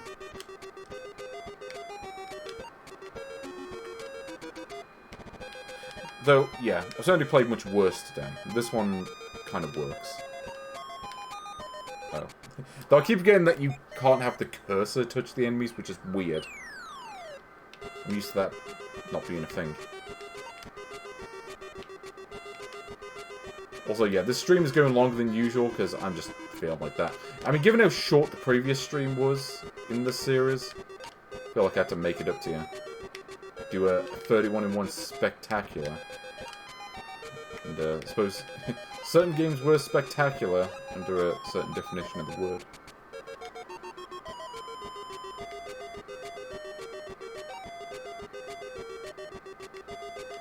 Oh no, oh. Okay. They show up in the late multis. Well, I guess that kind of explains it. Maybe they just stopped releasing games by the time they got around to making those ones. Not sure. Well, I want to get this wrapped up before 9. I need something to eat. I'm starting to get a bit hungry. I mean, I've been going for 5 hours, so... cut me some slack. But yeah, Zipball seems alright enough. I don't know. I'm not sure if it's one I go out of my way to play, but I'd take it over a Solar Striker. Take it over Magical Tower. It's better than Dragon Slayer 1. But it's not better than Magic Maze. Yeah, I say that's a good spot for it. Yeah, there we go. Zipball. Oh, just got a few games left. Okay, so what do we have left? We've got just the last few. Captain. Yes, Captain Knick-Knack. Which is an amazing title, let's be honest. Okay, let's try this one out. What is this? Oh, is this a shooter, I think? Oh, okay, I pressed the A button and I turned into a ball. Oh, is this like... are they trying to do Twimby with this one? Yeah, this is definitely, this is definitely a game where they want to do Twimby. Got the same kind of feel to it, like I'm shooting floppy disks. Don't copy the floppy, just shoot it. It's okay. The more they take, the more there will be. Yeah, this really does have like a faux Twimby vibe. Which is not bad. I like Twimby. Yes, Captain Nick KN. But I mean, there was an actual Twinbee game on Game Boy. Like, I haven't covered it in this series, but I seem to recall that one was meant to be pretty good. But yeah, there weren't many official vertical scrolling shooters on Game Boy, but I do know Twinbee was one of them. It was like Twinbee Da, I think. So here we go. I think in ball form I can just ram into the enemies, which is good. Prince Rainbow. You know, I will actually cover that game one day. I do have that one. So, I guess we'll eventually see how it stacks up to Captain Knick-Knack and its giant calculator houses. Like, I'm sorry, look at that in the background and tell me that's not a calculator.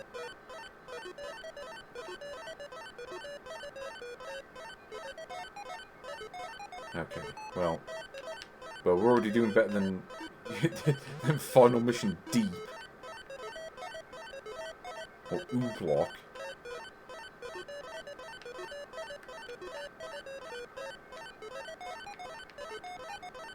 Ugh, okay. Okay, so if I die, I just lose my speed upgrade, I guess. Okay. But yeah, now that you mentioned Prince Rainbow, that's what I'm looking forward to doing at some point. Oh. Oh. Oh, oh, oh, oh, oh, oh, oh, oh. No, that was my fault. I don't know why I did that. Oh, also I get a refill of that spin power when I die. Here we go, just roll into the enemy's turtle style. I'm done with that. Not so sure about the sound effects though. Oh! Aha! Boss time! What is the... Oh. Chicken of Doom. Oh. Yeah, definitely is Chicken of Doom. Okay, let's see if I can at least beat the first level. See what level 2 looks like. Well, at least you keep your weapon when you die. I'll give you points for that. Yeah, here we go, get the tonic. Whatever that is, I can't even tell. Oh, wait, it's a speed upgrade, I think. Did I hear you right? Did I hear you saying that you're gonna make a copy of the game without playing? Come on, guys! Yeah.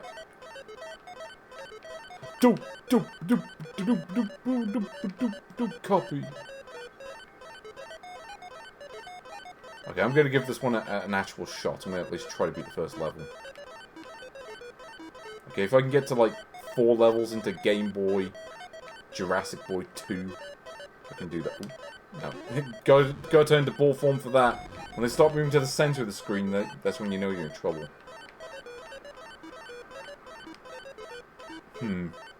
Well, you know what?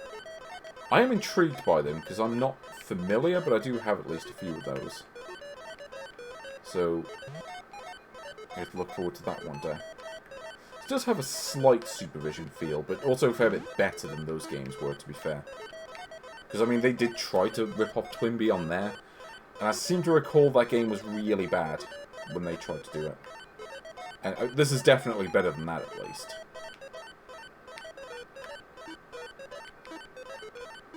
Also, is this, like, max upgrade? No.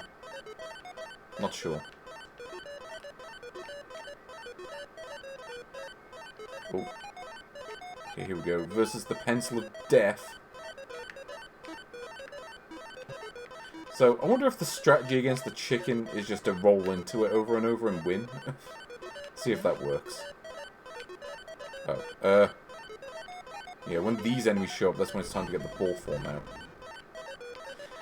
Though, it does throw me off a bit that, like, when the game goes to the boss, it just abruptly jumps to it. Like, it doesn't even, like, scroll off the background or anything like a lot of games do.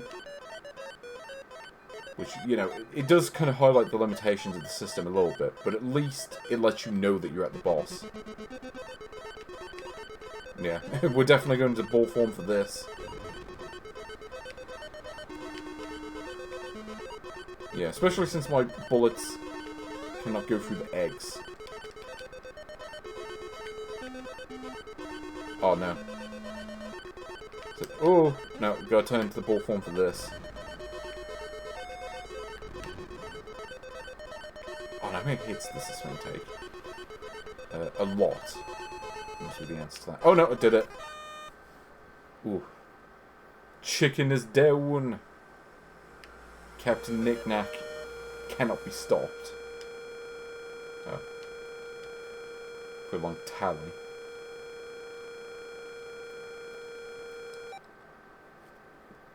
Okay, stage 2. Okay, so now we're in the water. The blue and green water. Well, actually, I suppose its colours do kind of make sense a little bit. Probably could have used better shades, though. Okay, now I've got to go up against chickens. Great. Yeah, normally the stream doesn't go this long, but since I have 31 games to cover, I think I'll just try to get them all out of the way today. But we are near the end. We're up to the last couple of games.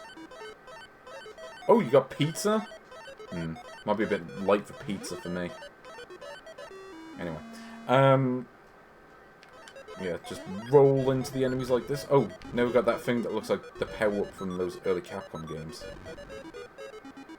I like this. Just roll into the enemies. So is Captain Knick-Knack meant to be like a turtle? Because, I mean, the title screen didn't really give anything away. Very plain title screen, especially by the standards of today's stream. Ooh, now we've got the Kettles of Death, which appear to have eyeballs, I think. I'm not sure. And crabs that look like they were taken from Super Mario Bros.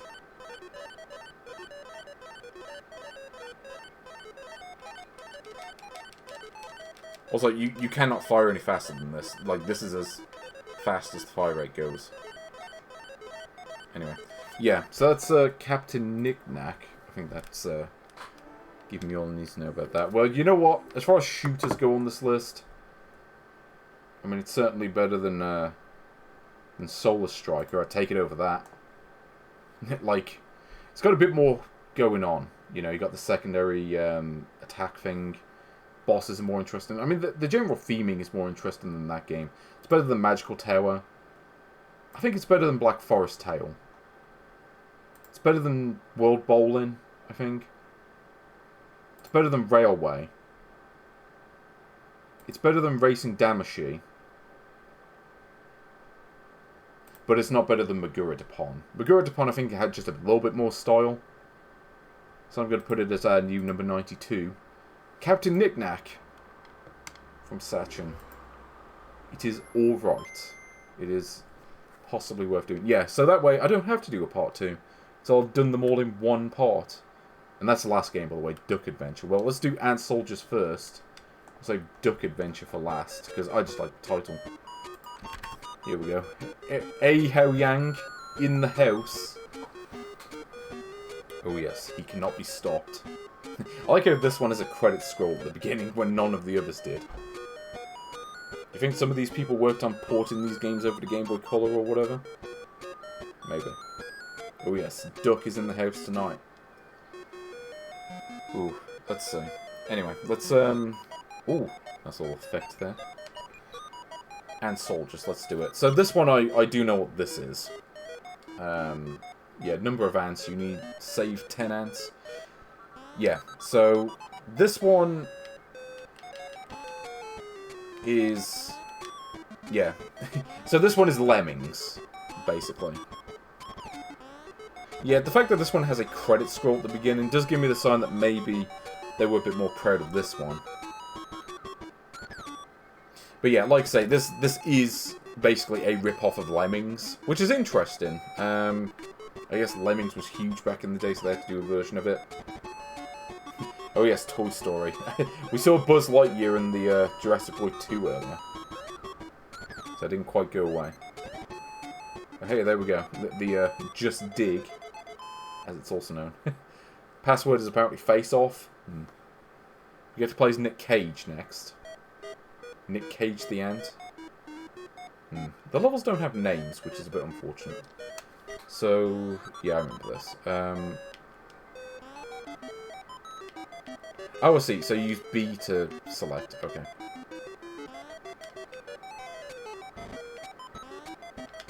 Forget how this... Yeah, so that, like, they explode, I think. I need to say 30... Oh. Oh, no! Okay, I did it wrong. Yeah. So, I was never good at at Lemmings. I'll be completely honest, I was never very good. But hey, at least it's got an explosion animation, that's pretty good. I like that it's got that. I don't think that was in the Mega Duck version, though. I think that was something they added for this one. Okay, can they survive that fall? If I remember this level correctly, they can. Well, they should be able to. Yeah, okay. So, yeah, you guys save 35 of them, and then the other 5, you just... well, no, the ones that you don't save, you just kind of leave them to die. Because the ones that stand there, they just stay there forever, I think. So what is this for? Like, I'm trying to figure out what some of these icons are. So this is Climber. Parachute. I can't tell what that one is. Like, I mean, this is Blocker. So dig, I assume this is go through the wall, go down. Like, one of these has to be, like, build a bridge. I'm guessing that's this one.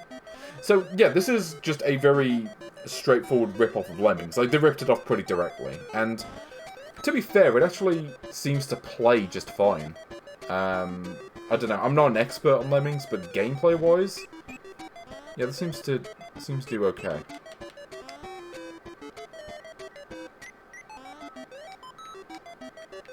Oh wait, does this change the speed? Oh no, I think it changes the deployment rate, doesn't it? Climber, floater, bomber. Okay. Yeah, here we go, just drop them out super fast. So, is there any way to speed this up? Because I know that in Lemmings you could, but there doesn't seem to be an option for that here. At least I think you could do that in that. Anyway, I'm not going to lie, I have never played the Game Boy version, so...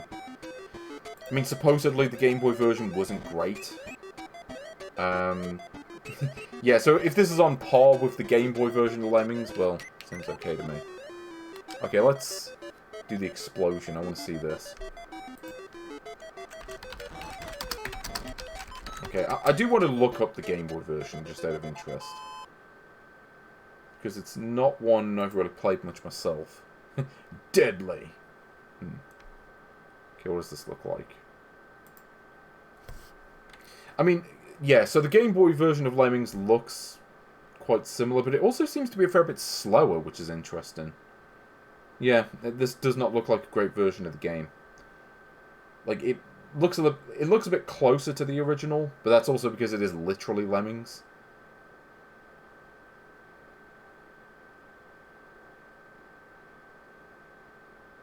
And apparently the official Game Boy version has a level that you literally cannot beat. So well done there.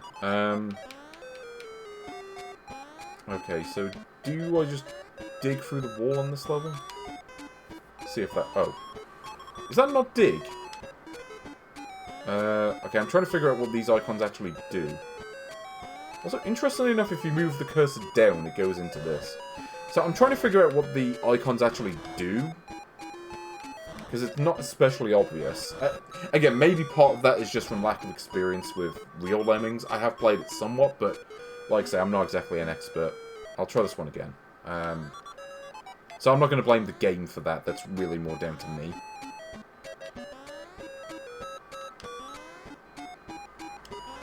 I think maybe deploying them at a faster rate might be ideal. So I'm guessing the idea is I've actually just got to use the parachute, don't I?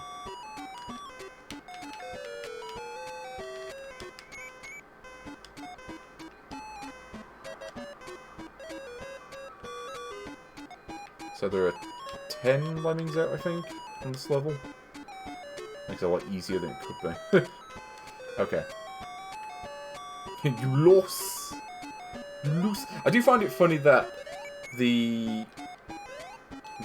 this version of the game is a little bit upgraded over the Mega Duck version, though. I do find that kind of... I mean, yeah, like, the scrolling on this is not great. Like, you see the way they move in this one? I mean, that's kind of a problem. But... like I say, I mean, the game plays more or less fine, I think. So I can't really fault this one too much. And if the competition wasn't very good anyway, then, yeah, maybe it is worth playing this one. If you want to play it on Game Boy. So, yeah, let's see. So See what level 4 looks like. See if we can... So, is this one the bridge, I assume? Is that bomb? And that bridge. I'm guessing that one's bridge, anyway. God knows what it is if it isn't. Yeah, okay, it is. Yeah, they might go a bit fast. But, you know what? I wasn't actually paying attention as to how many of them I need to save. Oops. Oh, hold on. They can make that climb, can't they?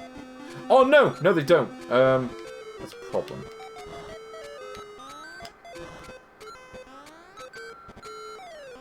Yeah. See, this is me being... welcome to JP as rubbish at Lemmings Hour. Okay, how... Oh. Maybe I just... No. The problem is if I build the bridge higher, they're just going to fall to their death anyway. Because they can't survive a drop below... Oh, unless maybe they changed it for this one? Maybe they can survive a drop from any height, but I wouldn't have thought so. Because that surely would break the game, wouldn't it? Make it a bit easy. No. Okay, so if they fall this height, they die. Okay, well, kind of screwed it up. Yeah, I'm not sure what the strategy is on that. Ooh, I do like the explosion though, it's pretty good. Okay, I think I'll leave that one there. But, yeah, seems like a decent enough version of Lemmings. It is probably one of the better games I've played today. Let's say that. And it does give you a password after every level, so even if you get stuck, you can just come back to it. I mean, I'd certainly take it over a Pile Wonder, or a Black Forest Tale.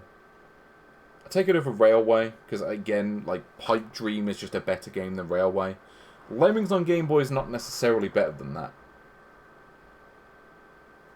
Yeah, because I do remember that being a thing in Lemmings, where they could climb small ledges.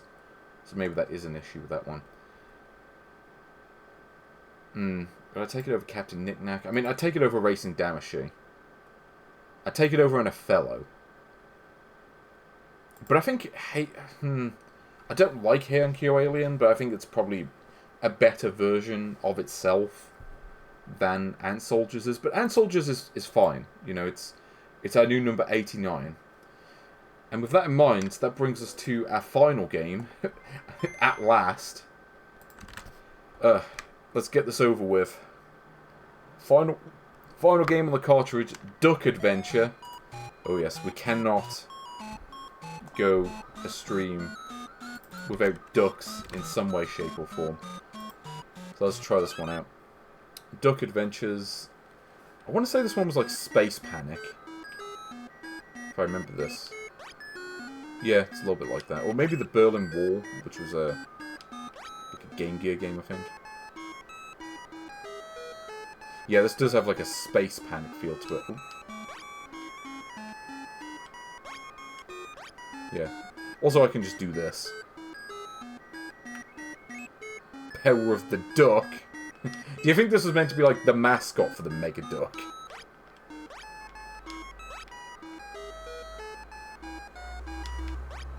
Ah! No, I messed up. Or, no, did I? Wait, did I break the game?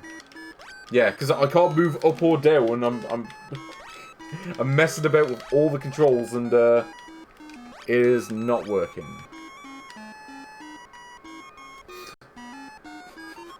I think I might have broken this one a little bit. Yeah, because I literally cannot move. Okay, what happens if this last enemy gets me? Wait, do I beat the level? Have I just become invincible? What's going on? No, maybe not.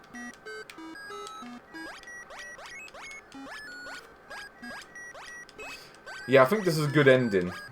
Yeah, okay, let's load this. Let's try to see if we can at least beat 11 without the game dying on us.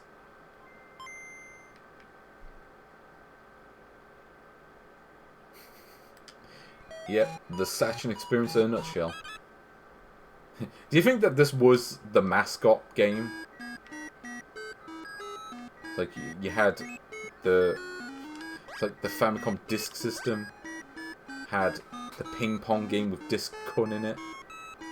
Yeah, I feel like you could just do this. You can just sit here. Here we go. Duck versus elephant. Here we go.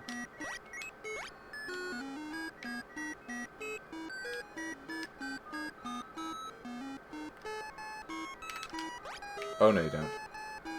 I'm beating at least one level of this. Oh. You know what? Socket had the better jams. So I'd have to give it to Socket. Because, you know what? Socket has one of the best soundtracks of all time. Duck Adventure, not quite on that same level. Great, this enemy's just refusing to go in any of the holes. Wonderful.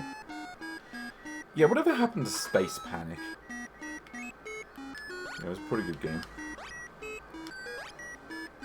I mean, I suppose there is Primitive Princess, but also that game sucks, so I'm not even going to bother counting that one. Yeah, well, that kind of explains it, because Troubleshooter, also a good game. Yeah, I mean, this game, pretty self-explanatory, I'd say. Yeah, like I say, it's basically Space Panic, but a bit jankier. Considering that I managed to break the game on the first level. Also, yeah, you kind of move around like a grid.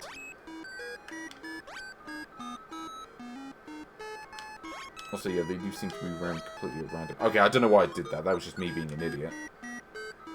What does bomb do? Oh, I see. There is a slight Hey Yankee Alien feel to the gameplay, actually. There we go. Ha! I'm better than you.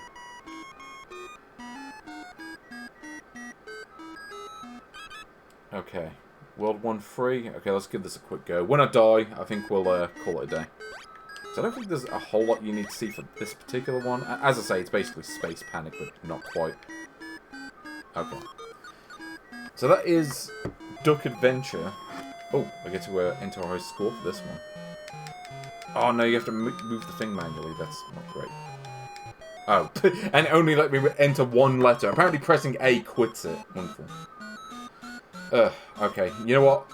I'm going to call it a day. I'm going to rate this game, or rank this game, and then I'm going to just have a quick dinner, I think. Yeah, basically Space Panic, but not nearly as good. It's a shame, because Space Panic is a pretty good game. I don't know. I mean, it's not the worst game I've played today. Not by a long shot, but I think Pile Wonder... No, I'd say it's better than Pile Wonder. It's slightly more interesting. There's a bit more going on. But it's not as good as Magical Tower. Yeah, I'd say it's about as fitting an ending as ever. Also, this game is buggier, so that knocks it down a bit. Yeah. Well, I suppose technically it'd be pre-pre, but also that game sucked. So much so that it makes Duck Adventures look like Super Mario Bros. 2. But anyway, yeah, I think that will be it for tonight's stream.